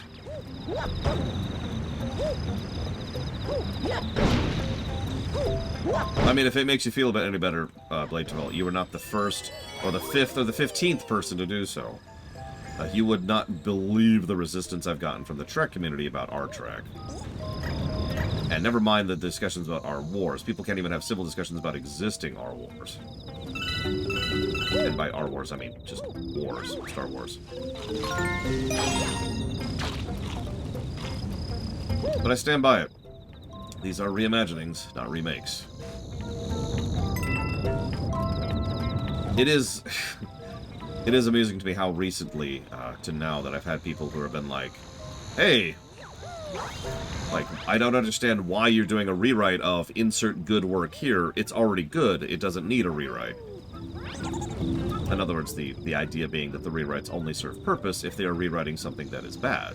Which, to be fair, there's nothing wrong with that mentality. It's just that's not the mindset I'm walking into it with. Whee! One more. I mean, it makes sense. I'm not shaming anybody. People have their own beloved works. They don't like to see those beloved works ruined. Right?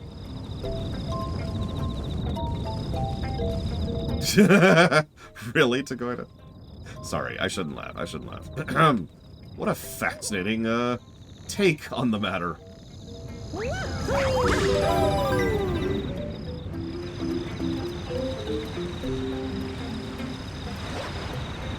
You know, there's definitely some fix-ficking going on here. I do, Blade Jamal. I had people threaten to and actually leave the project over that. That was a thing. I will admit, I'm not super accustomed to drama on my show, so that was kind of... That threw me a bit for a loop.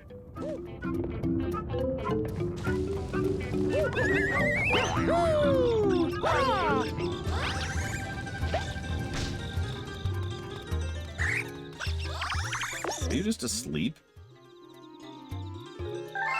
You're just taking a nap. Okay, cool. I hope so, but yeah. YouTube drama I've ever enjoyed? No. I mean, I'm into dramatic works, don't mistake me, but drama, as we use the terminology, is pretty much universally a bad thing.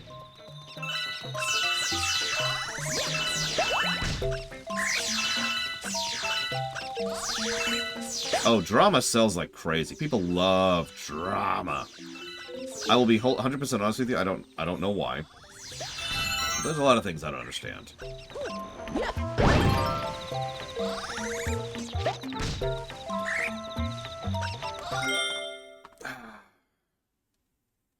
Anyways, I apologize. I'm allowing myself to drift. Oh, I'm gonna AFK for a couple of minutes. Pull my back a little bit because I slept weird. So I'll be right back.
Apologies, today is laundry day.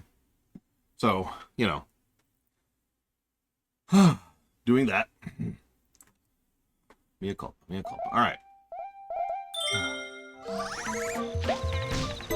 So, game design. Let's talk game design for a minute. I talked about this before. I've been talking about this whole time. There's a lot of little quiet things they do. Like that bee right there. Just a little stuff like that. To try and indicate, hey, you should stomp on this, or hey, you could fly on this, or hey, you could jump off of this. There's a whole lot of little details like that, and the idea isn't to just kind of handheld you through the whole process, although it kind of can do that, but to get across the idea of what you can do. One of the things that pisses me off the most in game design is when there's something I can do in a game that I didn't know I could do. You know what I mean? I'm sure you could think of an example of that right now off the top of your head, where a game expected you to be able to do X, Y, or Z, and nothing tells you that. Nothing indicates that is something that is even possible to do. And Nintendo games tend to be very, very good about indicating what is possible to do. They're not perfect at it. They still screw up every now and again. But in general, you know what the tool is, what the tools are in your kit.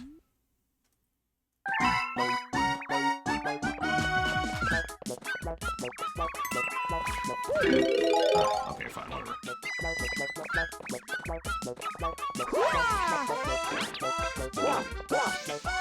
Heck are these things?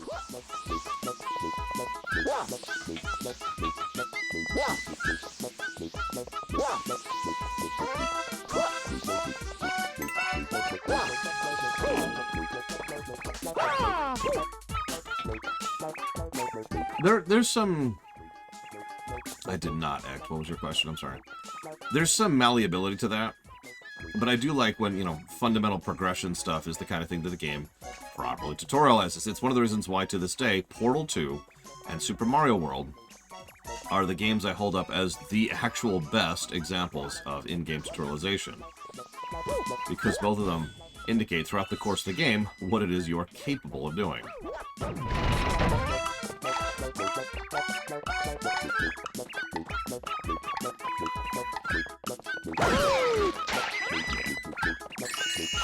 Die, rabbit! Die! How did that not count? Get back here, rabbit! Get back here.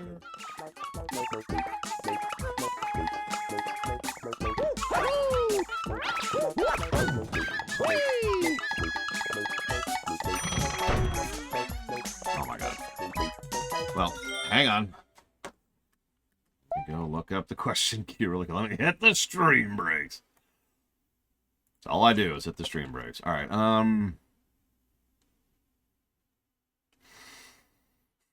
truthfully, no. I don't think the story would have changed all that much. It probably would have been made better, but ultimately he probably would have been just a cameo in the future storylines. Or even, like, mentioned in the background. And that's it. Like it or not, his role in the story was effectively done once they reached Char.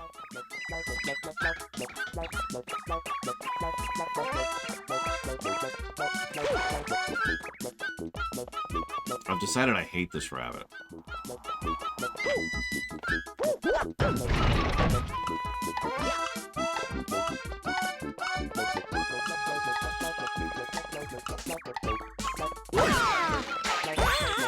Ah, dang it. I knew it! I mean, that might happen, actually. You never know.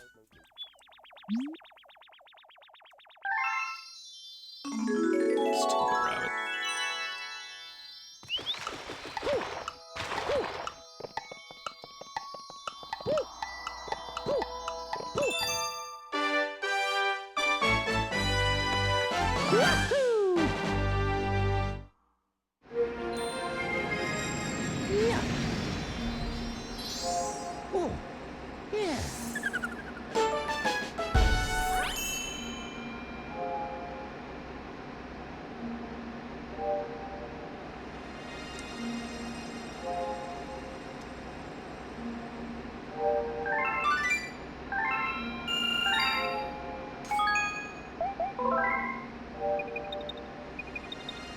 forget what we streamed right before we streamed Mario Odyssey.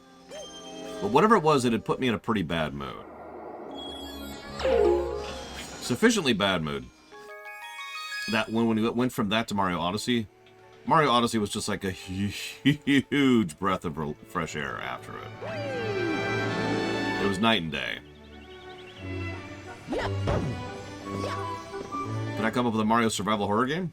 Yes, as long as we make it not actually horrifying. I do think that would be off-brand to the point of being problematic.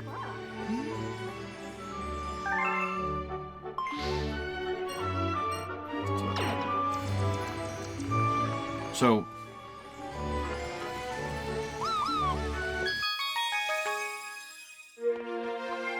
I want to show off something. I swear I'm not just backtracking for the sake of backtracking. We were talking about remakes earlier, right? This is the Honey Hive Galaxy. Sort of loner, yeah. Although that's more puzzle-focused.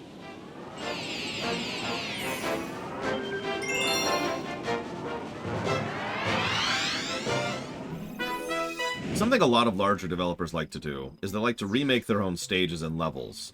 We actually saw a lot of this when it came to StarCraft 2, where a huge number of the later stages we went through were all remixes or remakes of previous concepts, right? Now, there's nothing wrong with that. As I've said before, I value good more than I value unique. That's a common phrase I am known to say. Having said that, look at the layout here. Just take it in for a second. We've got the little river, we've got the little slanting thing, which leads to an upper area going up there, right? Everything's green, of course. We got the bee people. We walk over here, platforming. Most of this is nice, big, wide platforms, lots of safe space. There's a death pit, but it's actually pretty hard to fall into. If you go up here and grab this, then you can go down and get your bee suit. And the bee suit is one of the primary ways in order to get to the upper area up on the left. And there's a very natural flow to this level. Which makes sense because this is one of the first levels of the game. In fact, it's arguably the second stage of the game. So there's a lot of pressure on the second stage to make sure that it kind of nails it from a game design perspective, right? So make this jump. Well, nope. Okay, that's cool. Anyways, so then we die. That took a minute. It's okay, I was just trying to lower our lives count.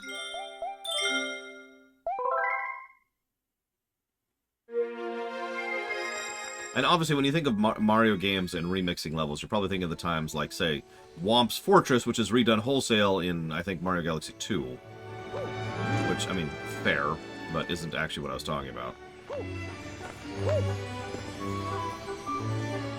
What I was talking about is something that's taking me too long to get to.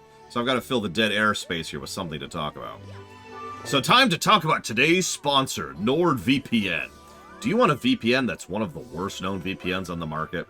Do you want to fundamentally make your viewing experience and gaming experience worse in every way, shape, and form, just so you can watch a couple of videos you couldn't otherwise watch in your particular country? Well, NordVPN's got your back. For $29.99, just give us your money. Just give us your money. Give it to us! Okay. Now that sponsor's out of the way.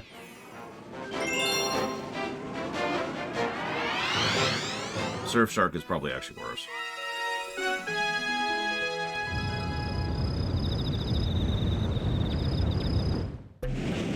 So, look at this area.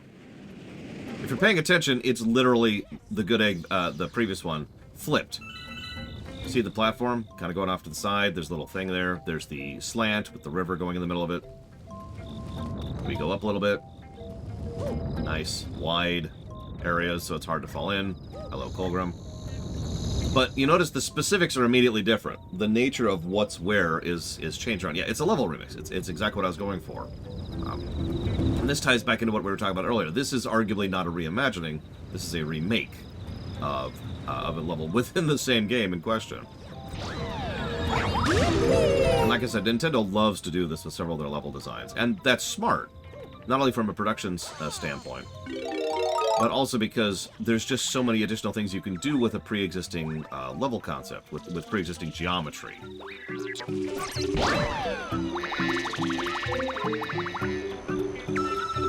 Like, I don't think anybody would argue this is just the previous level again, because it is sufficiently changed and sufficiently different to warrant its own level.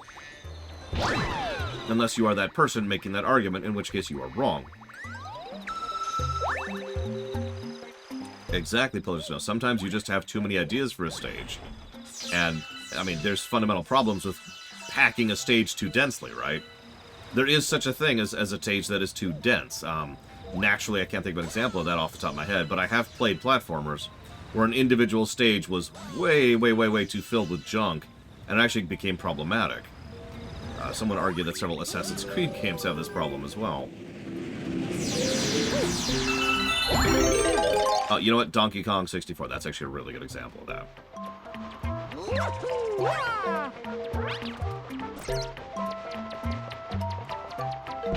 Do you notice how the picture of the Cataquack was there to indicate that you can get there? And then the camera shifted to indicate that this was a direction you could take it into. What did I stream right before Odyssey, Ross? I really don't remember.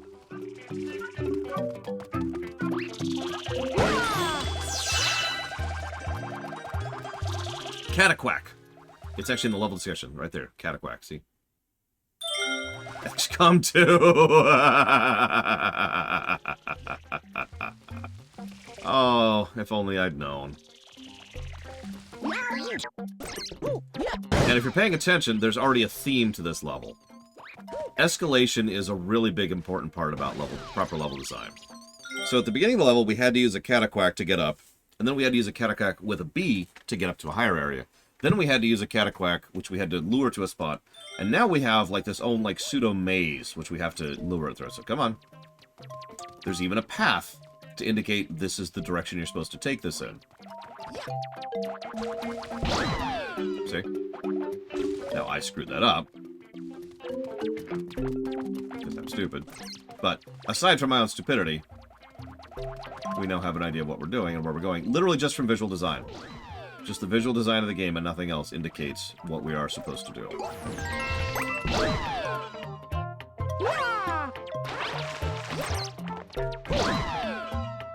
Notice these don't kill you anymore like they do in Sunshine because there's no falling damage. So, you know, that's always cool.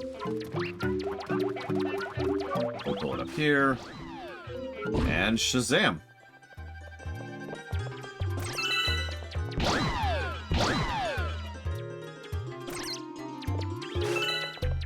This is a fun one to do some physicsy stuff on. As you can see with what's happening. Oh, Jesus Christ.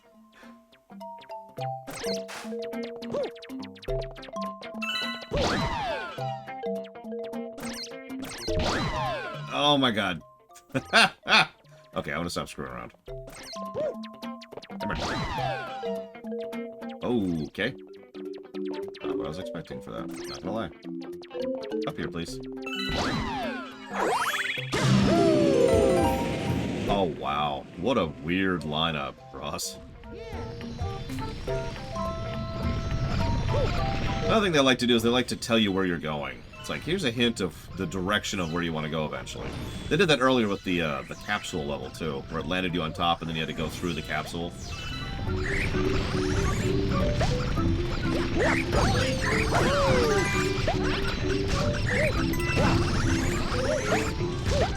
There's a lot of water here for some reason. Oh. And a Jenga tower. No, I don't know why this is a Jenga tower. Don't ask me.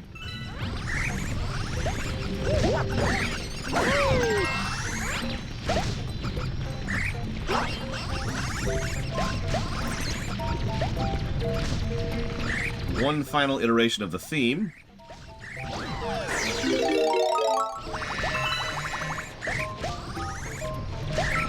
Sorry, two final iterations of the theme. Sorry. There we go. Up.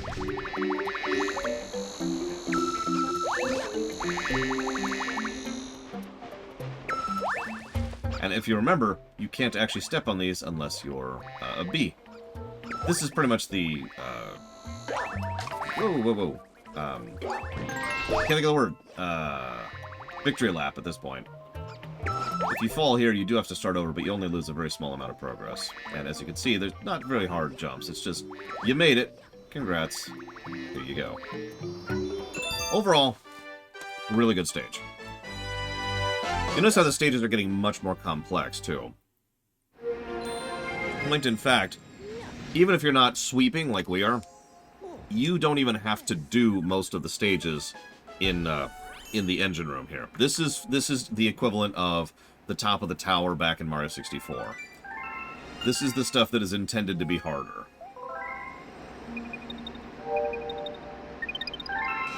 It really is Pillars of Snow.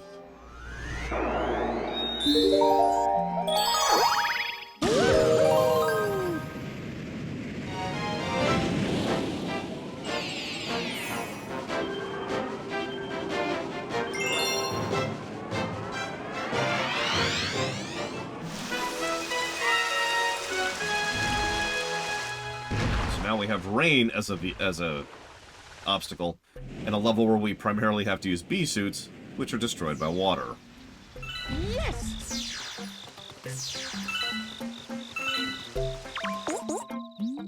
That's the observation deck, the pride of our galaxy. Wow, your whole galaxy has one observation deck. That's impressive.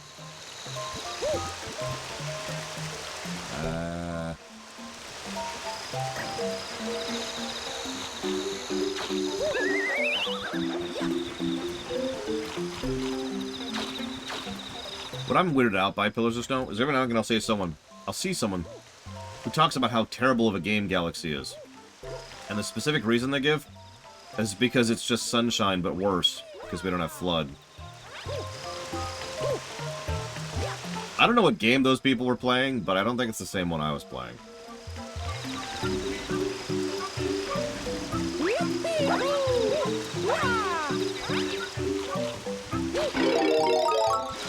I mean, I like Flood. I think it was a good addition to the kit, but, like, really? Oh god, you're right. They might have just played the first state. They pulled a typical game reviewer maneuver. Reviewer maneuver. That's a weird sentence. Once again, escalation. Okay, so we have to get up here first. No problem. Once we do, we have to dodge rain on an area where we have to retain the bee suit, otherwise we'll fall. Okay, cool. But now...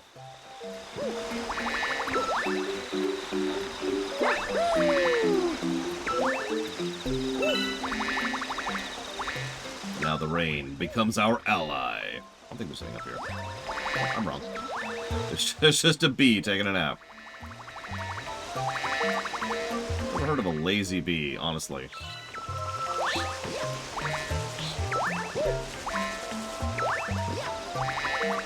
Dodge some of this here, don't mind me.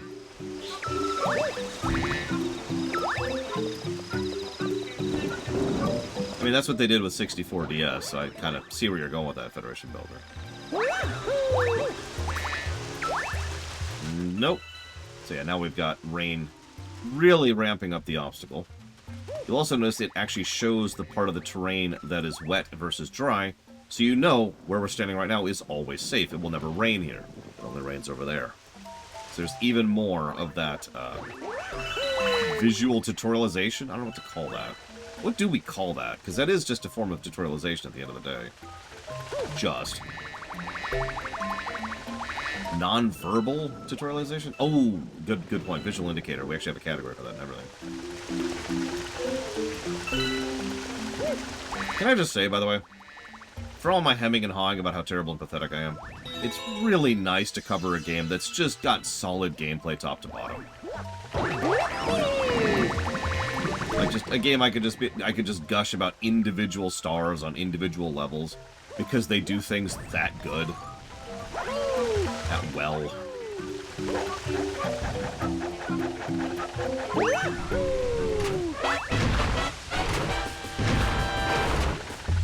I've got a boss who has a water cannon. Continuing the theme.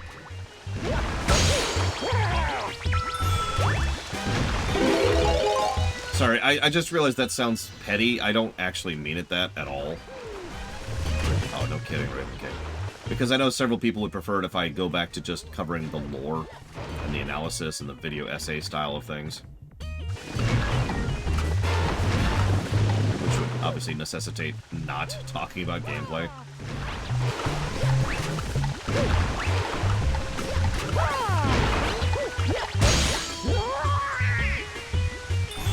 Oh no, the game controls way smoother than the previous two we were just playing.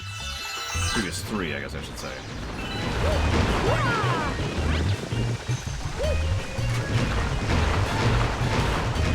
It's not. It doesn't control as well as Odyssey. I don't think anything plays as well as Odyssey. Is it too much to ask for both? Yes! How dare you? How dare you request video essays that are also game reviews? 0 points.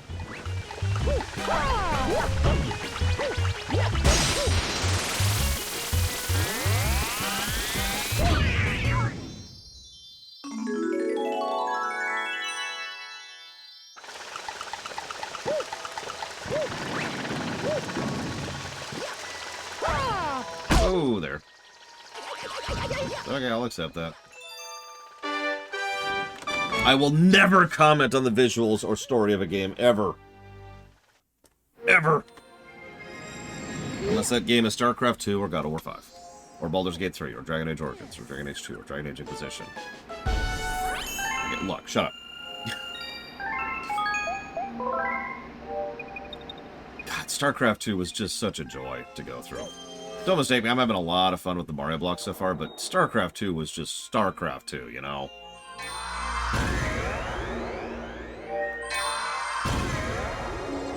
I mean, honestly, Bungie can kind of go to hell at this point, Gear White Noise, so...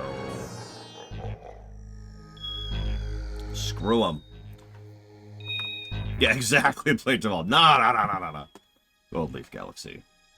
Yeah, no, great level. Didn't think it would be that great of a level, and then I played through it. Great level. We might be in the range of just all triple positive levels at this point. I'm gonna write down Bonefin. Did not. No, I didn't. I never got bored. I never got tired. I never got burnt out on StarCraft 2. There were a couple times I had to go rest because sheer fatigue was dragging me down, and I was playing on hard. But no. That was a great game to smash through. Holy crap! Deserves the top slot, you know. Yes, I absolutely got burned out and bored in StarCraft 1. Specifically in Brood War. The Protoss missions were kind of blurred, and the Zerg missions were terrible. Like, actively terrible. Yes!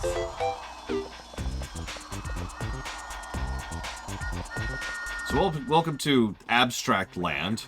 Population, I have no idea. You notice how the overall theme of this final world is screw it?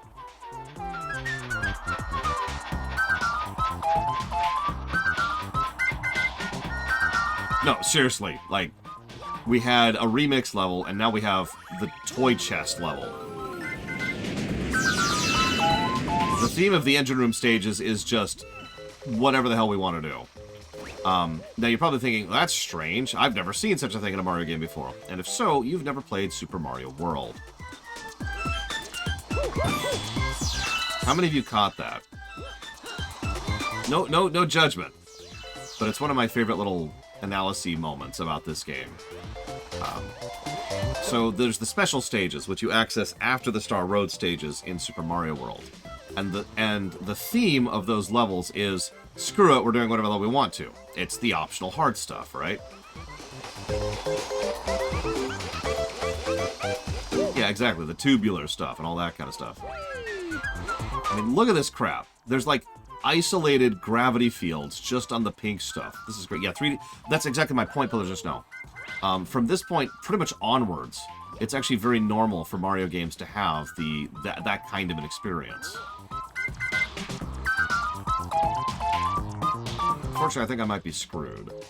I went to the wrong spot. Ugh, jeez. Okay, no, we made it. Huh. Yeah, no, exactly. It's the super optionals of platforming. So that's our theme. Screw it. Oh, you little snot.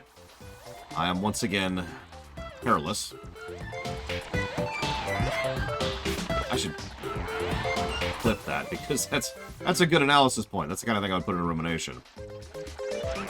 Super optionals of a platformer. Would you stop, please? Please.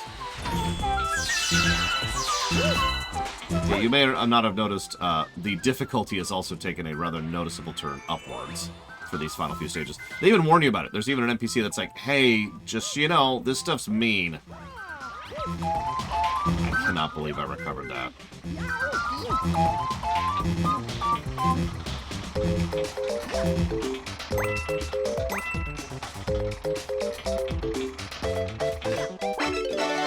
So which series do I prefer? Paper Mario's or Mario & Luigi's? So as a franchise, Mario & Luigi's. Because there's only really 2 good Paper Marios. But there's 3.5? Maybe a full 4 good Mario & Luigi's. So pretty much by definition, I would go with the Mario & Luigi's there. Pound for pound. Having said that, by memory, my single favorite individual Mario RPG is Paper Mario 2. A game that I wouldn't call perfect. It actually has several noticeable flaws to it. Oh, that's a safer way to do that. Yeah, exactly, Blizzard Stone. I wouldn't call it perfect, but Paper Mario Sticker Star, or no, Sticker Star, sorry. Paper Mario Thousand Year Door just kind of nails it in several aspects.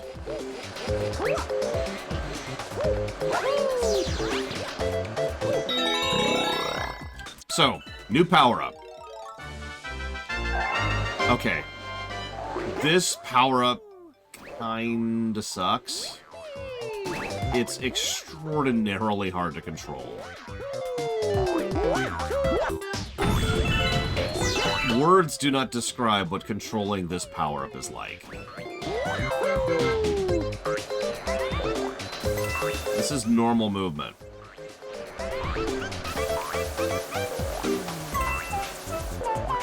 Now, I actually had the thought of potentially giving it a negative. I don't think I'm going to. Because it controls exactly how it should, and it actually, a lot of stuff is done to make it less horrible than it otherwise would be.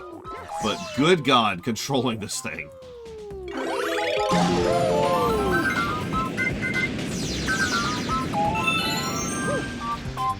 Yeah, no, exactly. There's no standing still. You're always moving. That's just that power-up in a nutshell. You are always in motion.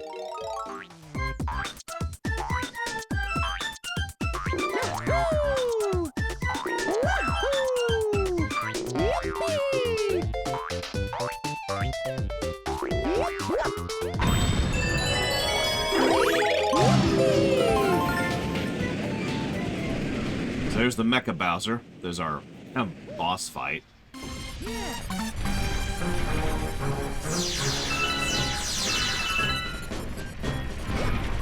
Ooh, there. Nope, nope, nope.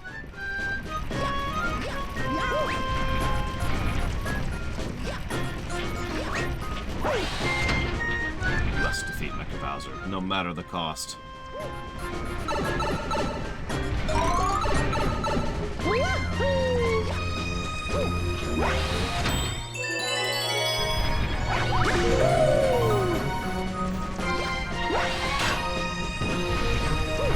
Yeah, as soon as you saw the screws, you know where this is going, didn't you? I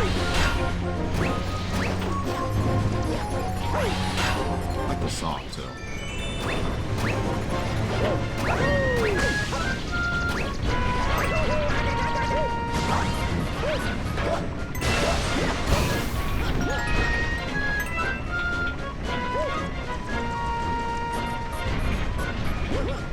Listen, Bragon. What does Raspberry Jam mean? So let me well, no, actually I don't want to demonstrate, but low health indicators is what Raspberry Jam means. More specifically, low health indicators that are done badly is what Raspberry Jam means. Oh, wow, he actually followed me. Jesus. That's dedicated. So, you know, when you... the term comes... I didn't actually come up with the term. But the term comes from when your screen gets smattered with blood, aka raspberry jam, all over it to indicate that you're low on health. In games like Nintendo games, that usually tends to follow the direction of... You know, the beat elite.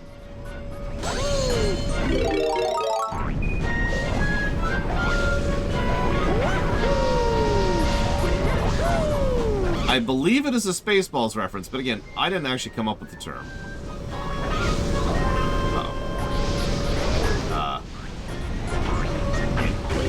Game? Is my B button not working again? That's not a good sign.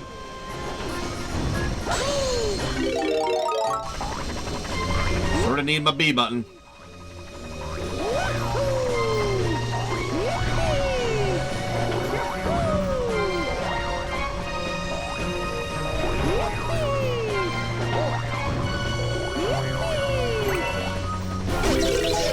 God damn it, you little snot. I hate you. Oh my god, I hate you so much. Go away. Go away. You're not gonna go away, are you? Welcome back, Evo. I'm having controller issues. She's having internet issues. It's the odd couple.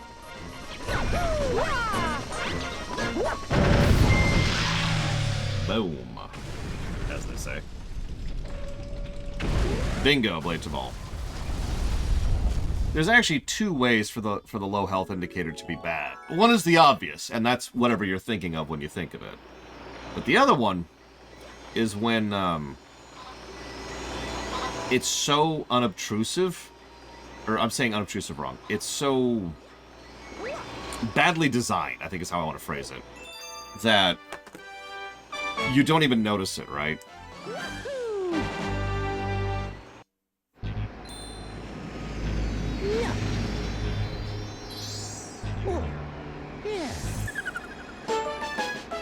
Yeah, exactly. It doesn't do its job of being like, hey, you're low on health. Exactly, Blade to Ball. That's a little more rare, but it is still, it would still qualify as a Raspberry Jam negative. Ooh, a comment. Toy time, toy time.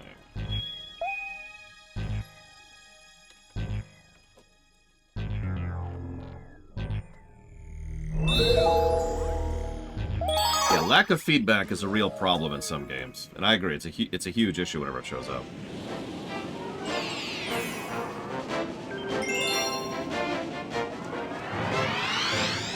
You know another thing I like about Mario games in general? I'm gonna laugh if this proves wrong. I'm gonna do a timestamp, okay? So, hang on. There we go. Timestamp for Mr. Red and or myself in the future, in case I am completely wrong about this. Ahem. You know what I like about Mario games in general? They don't overstay their welcome. Several Mario games are actually pretty long, especially if you go for all the content, which of course we're mostly doing because PFR. But they never really outstay their welcome. Most Mario games that are long are long enough, right? They're the correct amount of long. And most Mario games that are short shouldn't be longer, because otherwise they'd probably suck. I mean, even Mario 64, which is a very problematic game, is actually really short, relatively speaking. Yeah, and even Sunshine was like 9 hours. And that game mandates doing some of its content because of how badly it's structured. It's still only 9 hours long. That's true, Players of Snow. I guess we'll see when we get there, because that's a matter of gameplay pacing at that point. Something I've already jotted down as a positive for this game, because I'm pretty sure it's going to get that positive. Yeah, we're going to need that. Okay.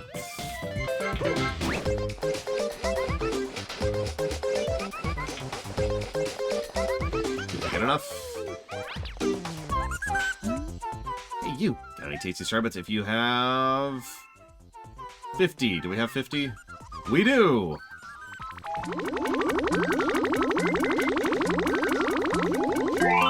Yeah, I'm pretty sure Odyssey will be the longest one of this particular series. Quote me if I'm wrong about that.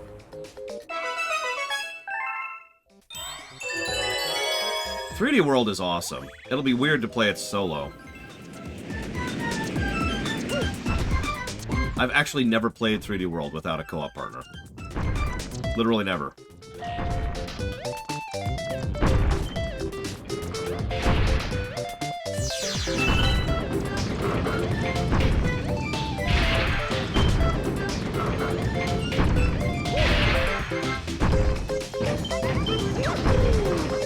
I like to think that the stars don't die when they transform, because that's a little bit horrific.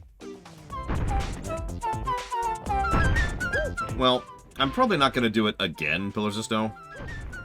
I might show off my save, which has finished it, because I'm extremely proud of that fact. But that's the general rule. PFR, right? We're kind of going for 100%, but we're also not, you know?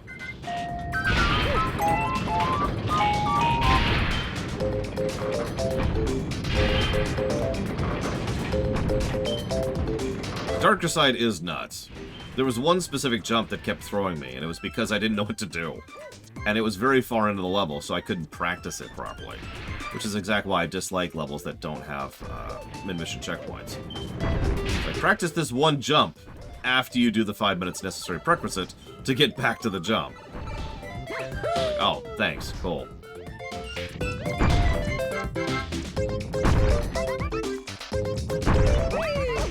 Whoops. Oh, okay. I'll accept that.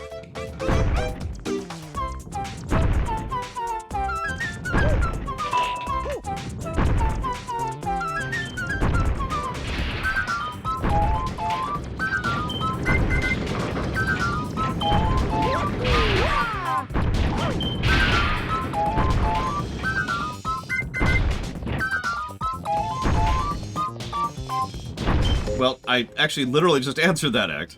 But no. We're using our usual approach here. Congrats, by the way.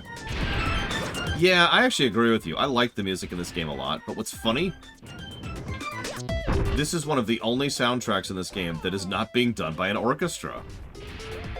If you don't understand why that's funny, remember that everyone was like, oh my god, you can't do a game without an orchestra.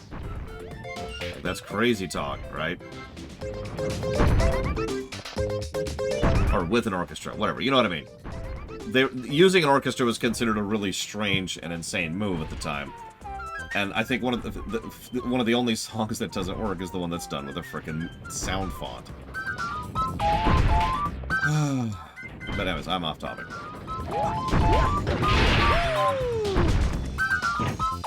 I suppose in the interest of fairness, not a lot of games pull off orchestral soundtracks. Like there's Dragon Quest, and then there's this and Galaxy 2. And I'm sure there's something else somewhere. What am I missing? Oh, there it is. I see it. I see it. I was right over there. More saxophones in soundtracks. Are you just trying to kill me, Raven King? I knew it.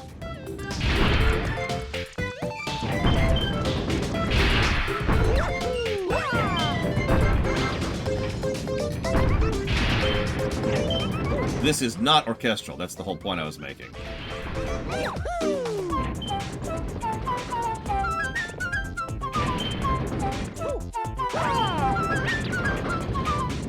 Oh, God.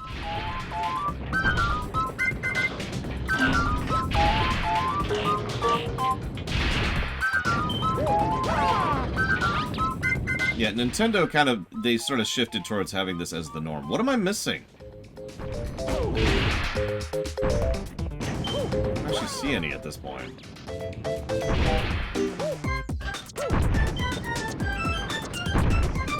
Yeah, FF12 had an orchestral soundtrack, although I actually liked it in that case.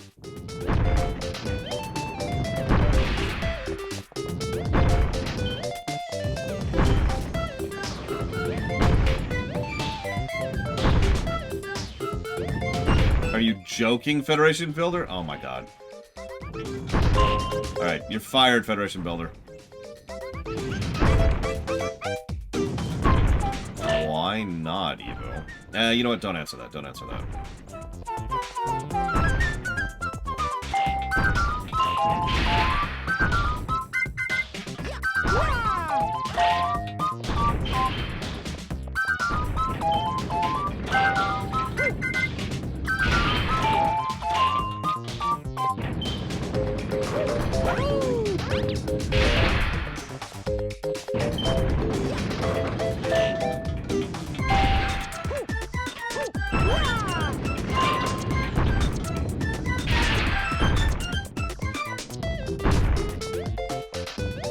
There's an idea. FF12 theater.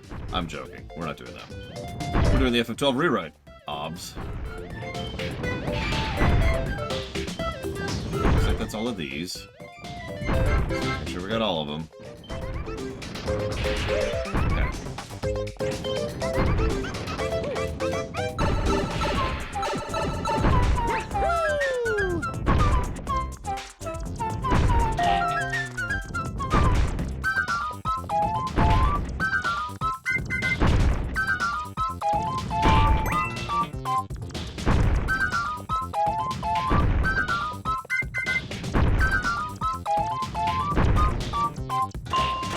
There.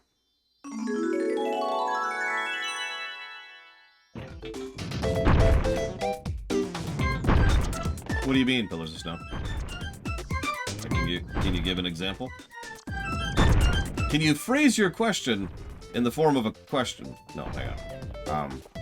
Can you use it in a sentence? There we go.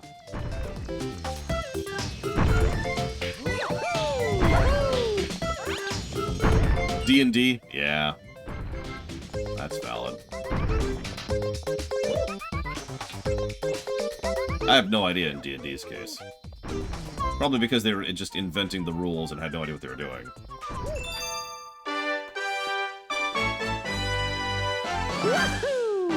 Oh, you mean like having evil power? Evil power. Well, the answer to that's actually really obvious. It's easy. It's easy to understand and it's easy to write. Why do you think chromatic dragons are always evil and metallic dragons are always good?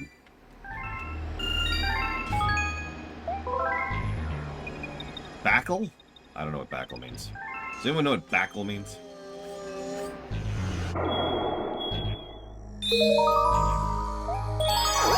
Thank you, Tiny Hippo.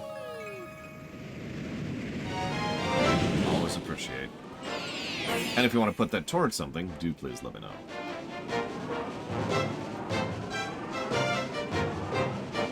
Actually, no, Evo. I have no issues with this game at all, and I apologize profusely to anyone else who does. I believe this is the only Mario game that's going to have that problem, because Galaxy 2 is a lot more standard in most of its level design. Which one, Tiny Hippo? What are my thoughts on Thaco? Okay, there we go.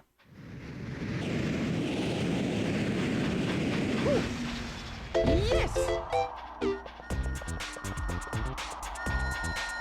Baked in. Well, okay. So, usually, yeah, Thaco is wacko. When we say baked in, the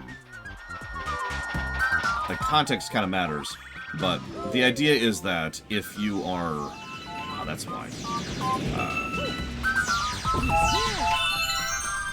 If you're doing something, acknowledging something, counting something, and you are debating if something counts or not, well, that's a bad way to put it. I can't think. I don't know how to describe baked in. I give up. I can't do definitions. I'm too stupid. I can only do simple things like chromatic dragons are always evil. Oh, and to answer you, Pillars of Snow, no, the reason that chromatic dragons are always evil is because it makes them easier to identify. Whatever in-lore excuse they came up with afterwards to excuse it, that's the reason.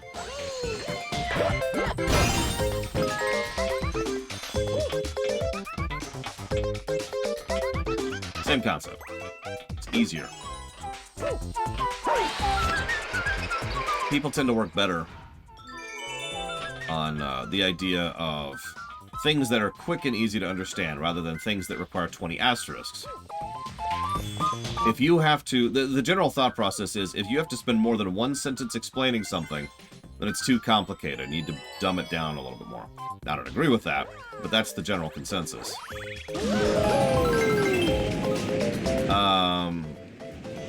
I would think about guides before cheats, but no shame in cheating in Brood War. It is Brood War. Everything that implies.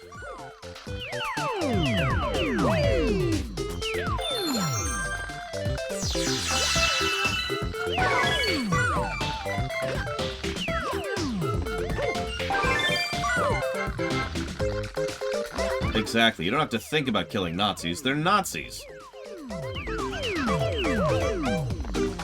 That's pretty much where that comes from. Well, not literally, but you get the point. The concept of an acceptable target's been around for a long time.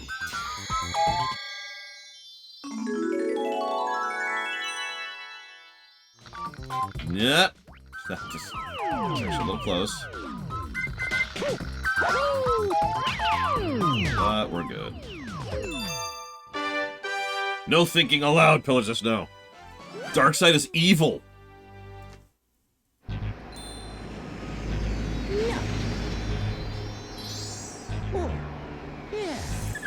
Probably, but I can't think of any off the top of my head, Loner.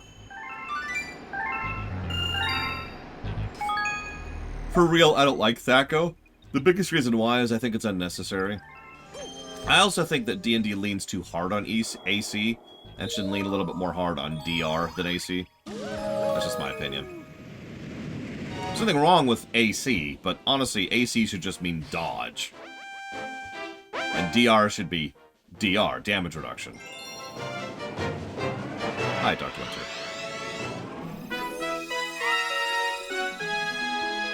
I mean, in some works in the EU, that was actually true, Pillars of Snow. But of course, nobody could agree on anything in Star Wars. So we had to come up with our own version for our wars. Oh god, percentile resistance. Let's not even get into that.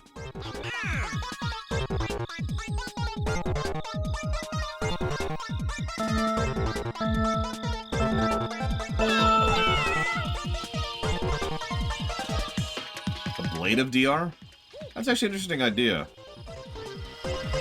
I like it. Let's do it. Also, a blade of DR does exist in D&D. It's called temporary hit points. Well, you see, Federation Builder.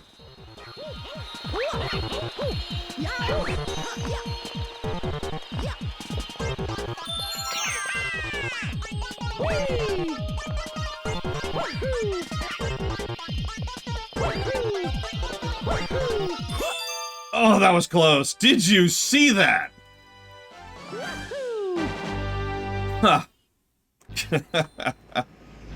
I'll take a flex on that. Wow. Okay, anyways. That's highlight material right there. That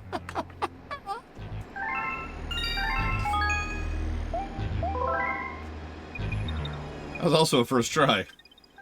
I honestly thought I was going to have to learn the route the first time and then, you know, do it for real afterwards. Okay.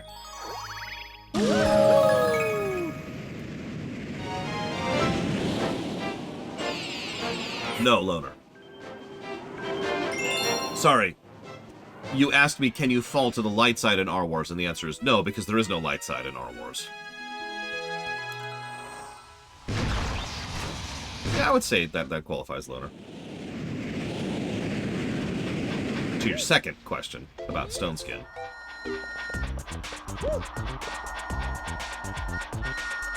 Sorry.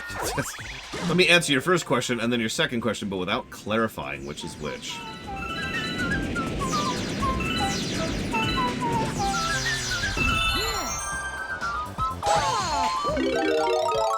This should be fun.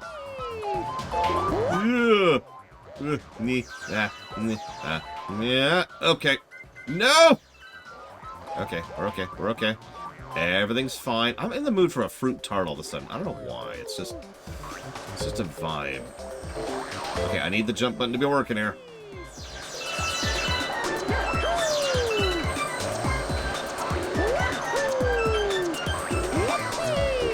I mean, admittedly, the idea of a standardized blade of HP concept makes a degree of sense to me. To introduce, even just from a purely gameplay perspective. Come on!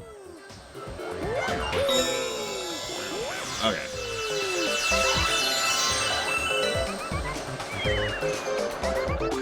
I'm always big on standardized, oh god, what do they call them? Whatever they call them in Magic the Gathering. I never think of the damn name.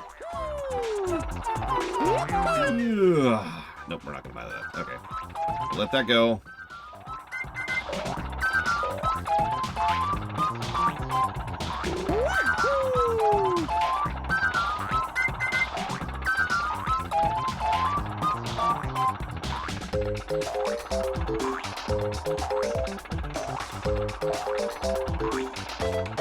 Well, That was perfectly aimed. Jesus. Oh, thank God for mid-mission checkpoints, am I right?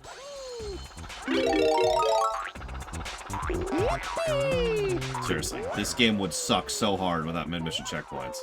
In fact, I've been thinking about that. Mario Galaxy did a lot of things right, but I think the checkpoints are actually the single biggest thing. The fact that they're so well designed and there's so many of them completely changes how this game plays compared to Sunshine or 64.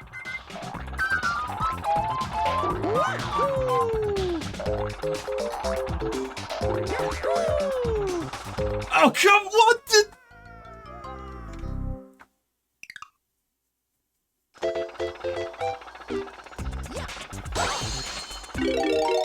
You didn't see that.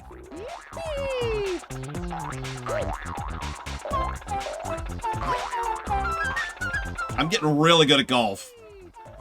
I'm batting 100 at golf.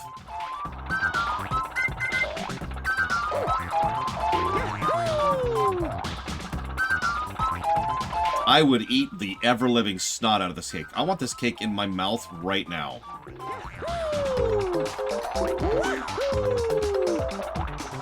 I love citrusy sweets, especially citrusy baked sweets. It's one of the reasons I love lemon meringue.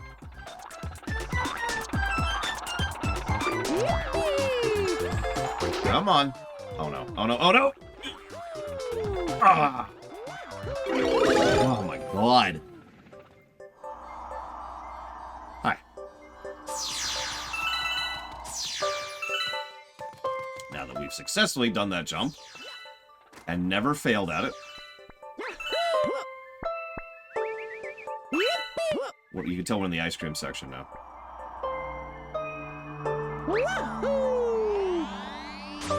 Why would you do this? Are you just in the antithesis of joy? Is that what this is?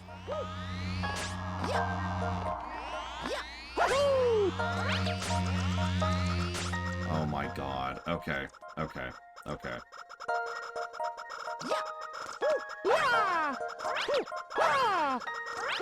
We're gonna slow-mo this because I'm not crazy. You're not supposed to slow-mo that, but I'm not crazy.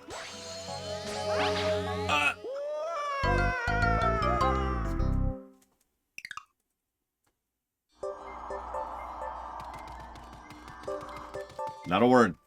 Not a word.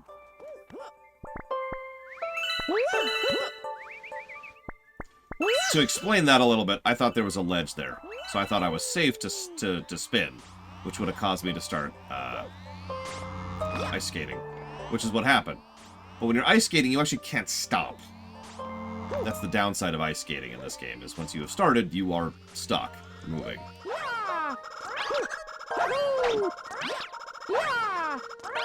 I believe the only way to pull out of that is to ground pound.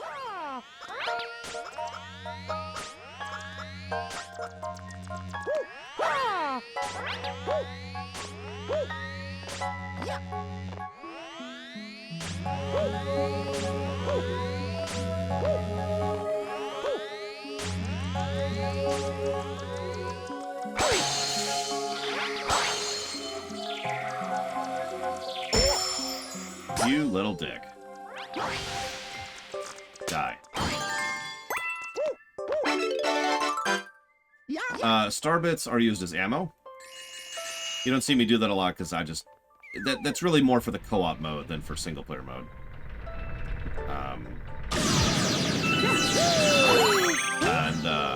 They're used to unlock stuff. They unlock stages, they unlock health upgrades in stage, and they unlock worlds outside of the stage. Now, would you eat this cake?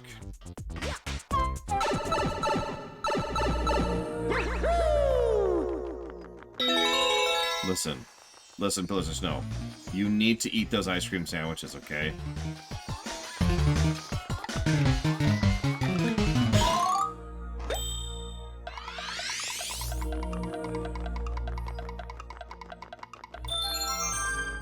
That's no cake. Yeah, this thing's a cake up here. Do it, Pillars of Snow. In fact, tell you what, I will get ice cream sandwiches next time I go grocery shopping. Which will be in about a month. But I'll remember. I got a list.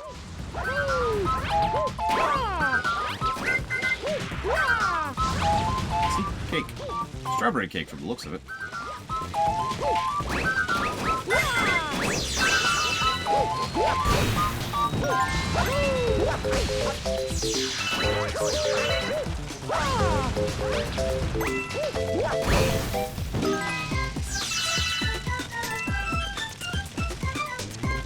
It's a good question, Pillars of Snow. What is wrong with ice cream sandwiches? I do love me fruit cake. I've always preferred fruit when it comes to flavoring for this kind of stuff. Probably makes me very strange. Fine, fine, fine. We'll get a fruit cheesecake. Ugh. So picky.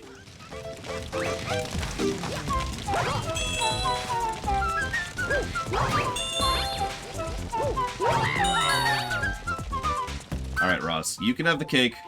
We'll have the cheesecake. Someone else in chat will get the pie. Who wants the pie?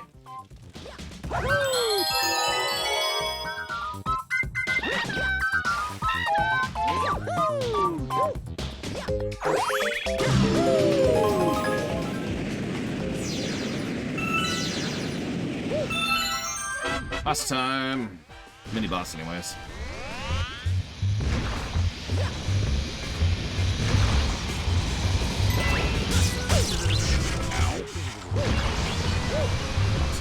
That even hit me. Whatever. Olive pie? I'm gonna go and be ignorant here. What is olive pie?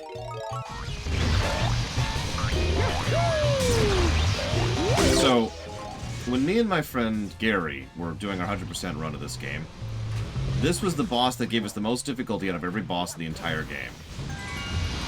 Now, you're probably wondering why. Well, it's because on the Wii version, this stupid bounce thing controls worse, for lack of a better way to put it.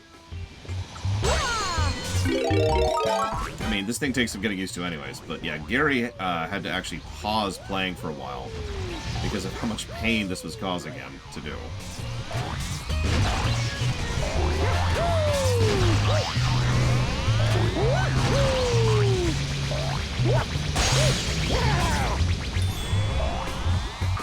We'll see how terrible of a time we have of it.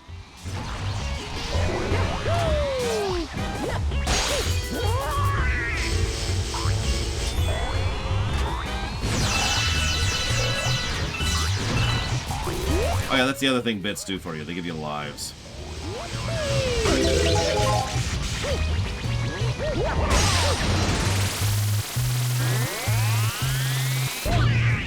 I can't even imagine what that would taste like, Dakota.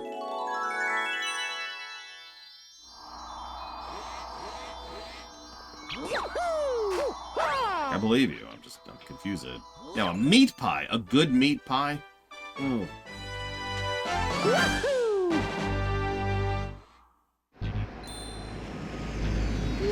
Love a good meat pie. Don't see them very often. Some good shredded pork or shredded beef. Mm.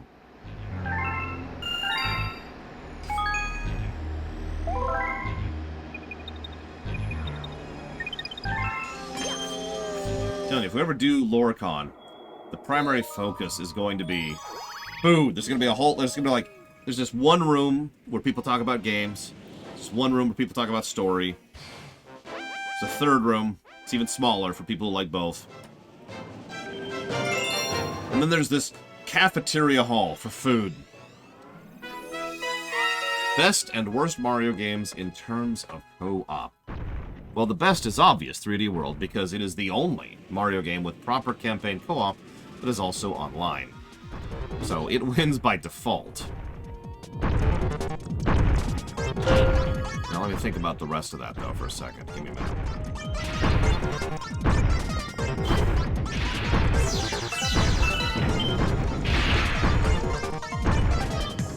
No, Wonder doesn't have proper co-op. At all. I shouldn't say that. doesn't have proper online co-op. Several Mario games have proper co-op, but only one of them has proper online co-op, and that is 3D World. So 3D World is going to get some points no other Mario game is going to get for that reason alone.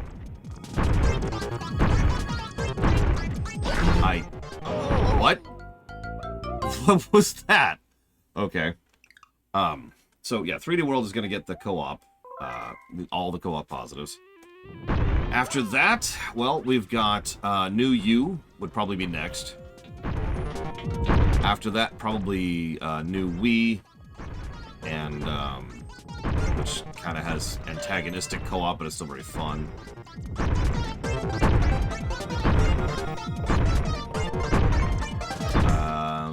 I'm trying to think of any other Mario games that have what I would call actual co-op at all.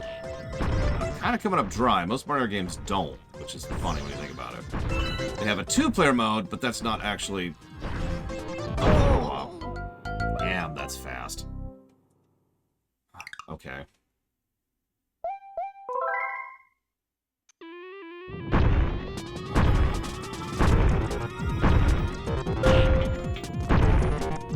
So, like, you know, Mario 3 and Mario World don't actually have co-op in any way that counts. They have, you can play, and then they can play. There's a term for that, I can't think of it. Hot seat, I want to say. But in other words, not co-op.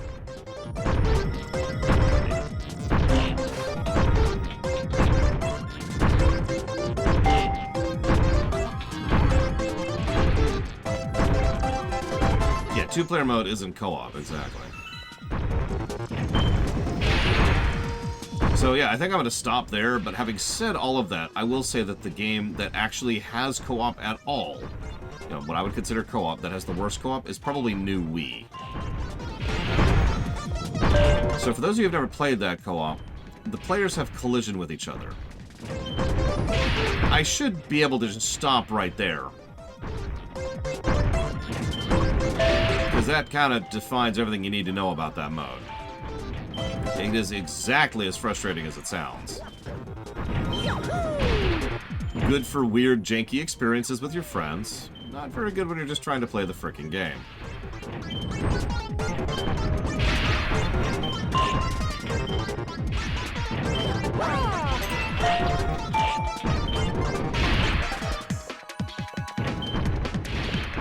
Like, me and my sister and Gary actually played, New Wii co-op, and we were laughing so hard we were giving ourselves a headache. But that doesn't make the game or the co-op mode any better, you know? It just made the game ridiculously terrible.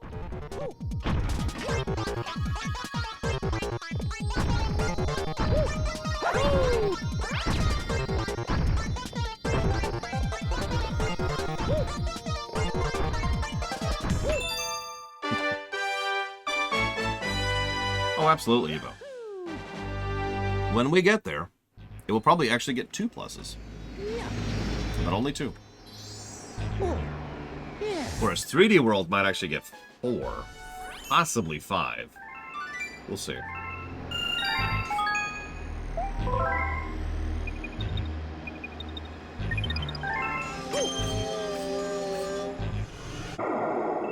Okay.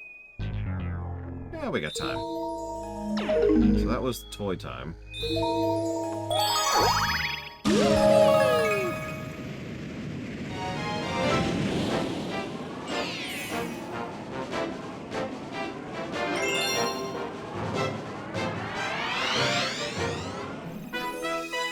So this is kind of a remixed world. It takes an idea from a previous world and just kind of runs with it. Hope you like swimming in water that's only being contained in place by gravity. Yes. And just to demonstrate this super quickly, just really quick. If you swim out of the water, well, it's not gonna let me over here. That's funny. Well, whatever. If you swim out of the water, you plummet. You're dead because you know there's nothing there. There's just water and then the eternal abyss.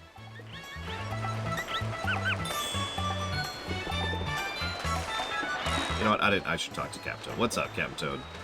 Talk to me, my bro. That's the hooligan that's been causing trouble. Yeah, I'll teach him.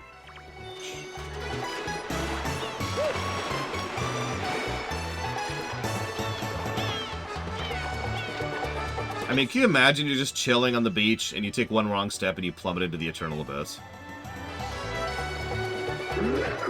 Hey there, here. Are you some friend of these penguins? Let's get something clear here, Landwalker. This sea's mine, eh? You want back, show me some gills, make it through the 8 rings.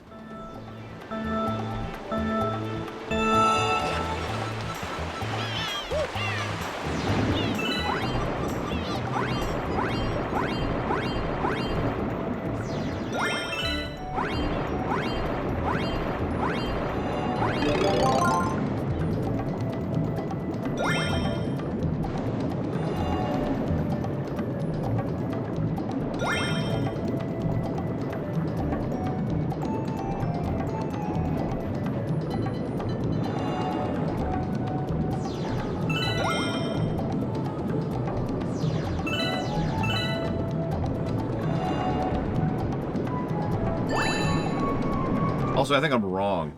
It looks like on some of the sides of the water, there's a physical object in the texture of water that maintains a barrier there so you don't just go flying out.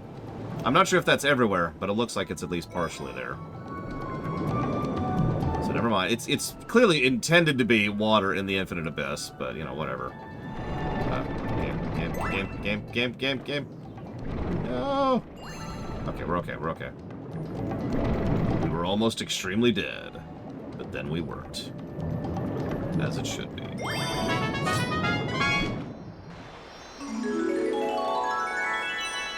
You can see it right there. Like, you see that kind of border right there on the edge?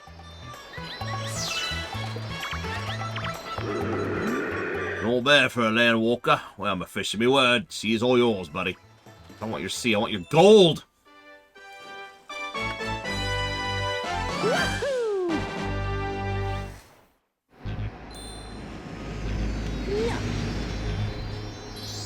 Eggs and cabbage pie. I would be down for that if it had meat in it. I would be down for a lot of things if they had meat in it. Just meat. Just meat.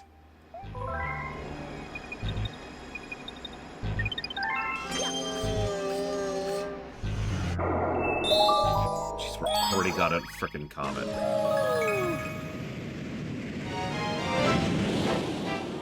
Alright, Evo. You've got 2 choices. You can sketch all the portraits for our trek, or you can eat cabbage. Ooh, stuffed cabbage with meat! Oh, drool. Just all the drool.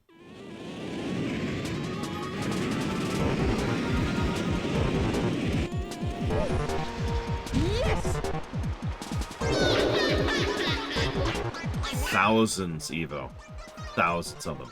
Or you can eat one meal that contains cabbage.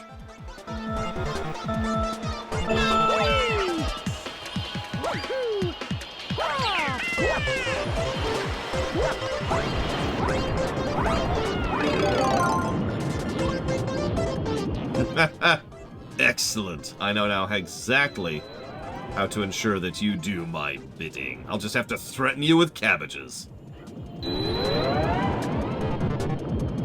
I'm gonna do the song. Just for you.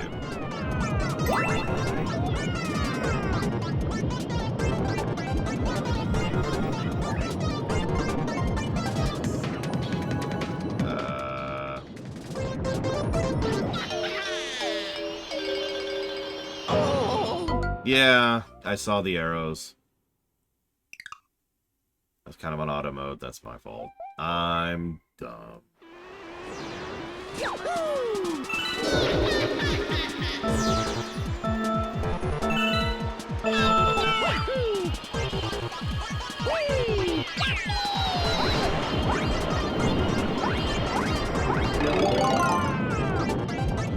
Okay, fine. I'm stupid and dumb and worthless and terrible. And not entertaining. That's the most important part. Can't even do my gerb properly.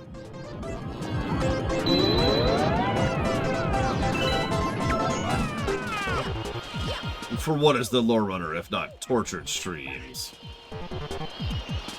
Is it like behind it or like, oh, there it is.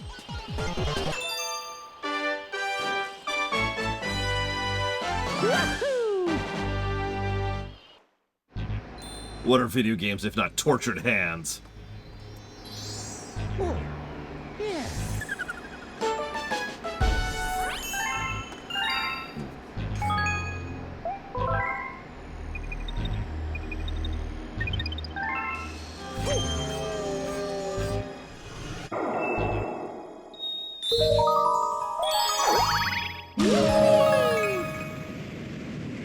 That's true, it could be tortured feet. That's true.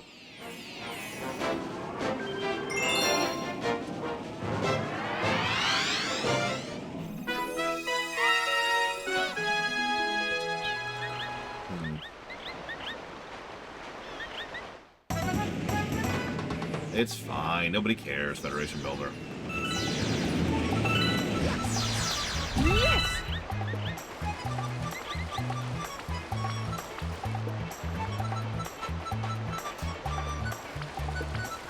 No, no, no. For what is cabbage if not tortured Evo?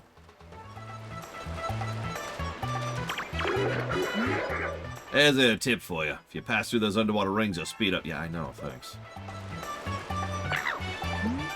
Seems like the hooligans finally start to straighten up and swim right. I'm pretty intimidating. Yeah, sure. Yes, I wish to race. Please engage in racehood. I'm sorry, Bamber. Do you mind reminding me, please?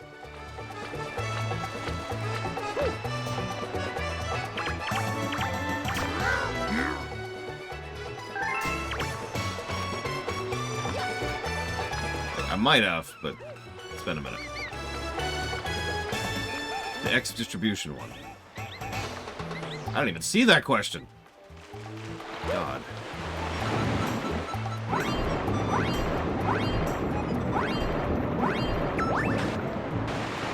Well, you know what? While we're here, let's see if we can die really quick. Yep, nope. It's a solid surface. Damn!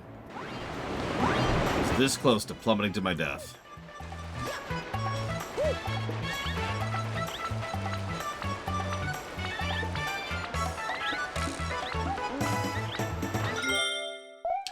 You know what? Hang on a second.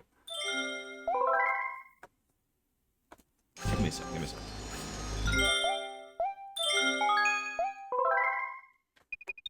I want to see something real quick.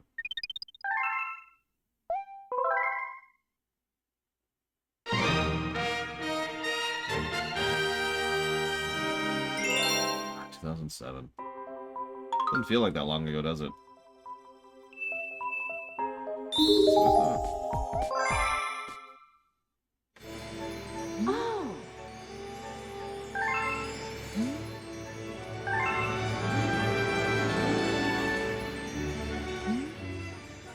That's the number of power stars you need to access the super world.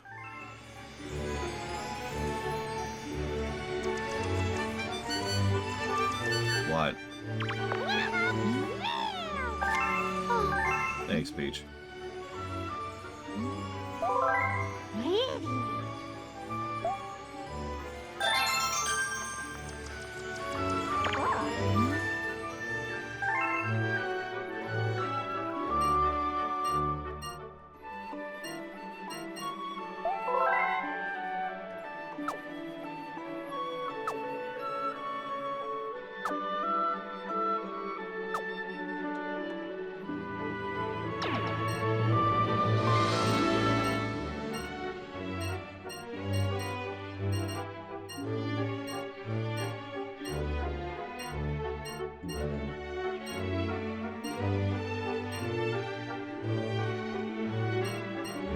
Okay, sorry, I was just checking something. I'm gonna go ahead and break for lunch. And, you know, do that lunch thing that I do. When we come back, or this.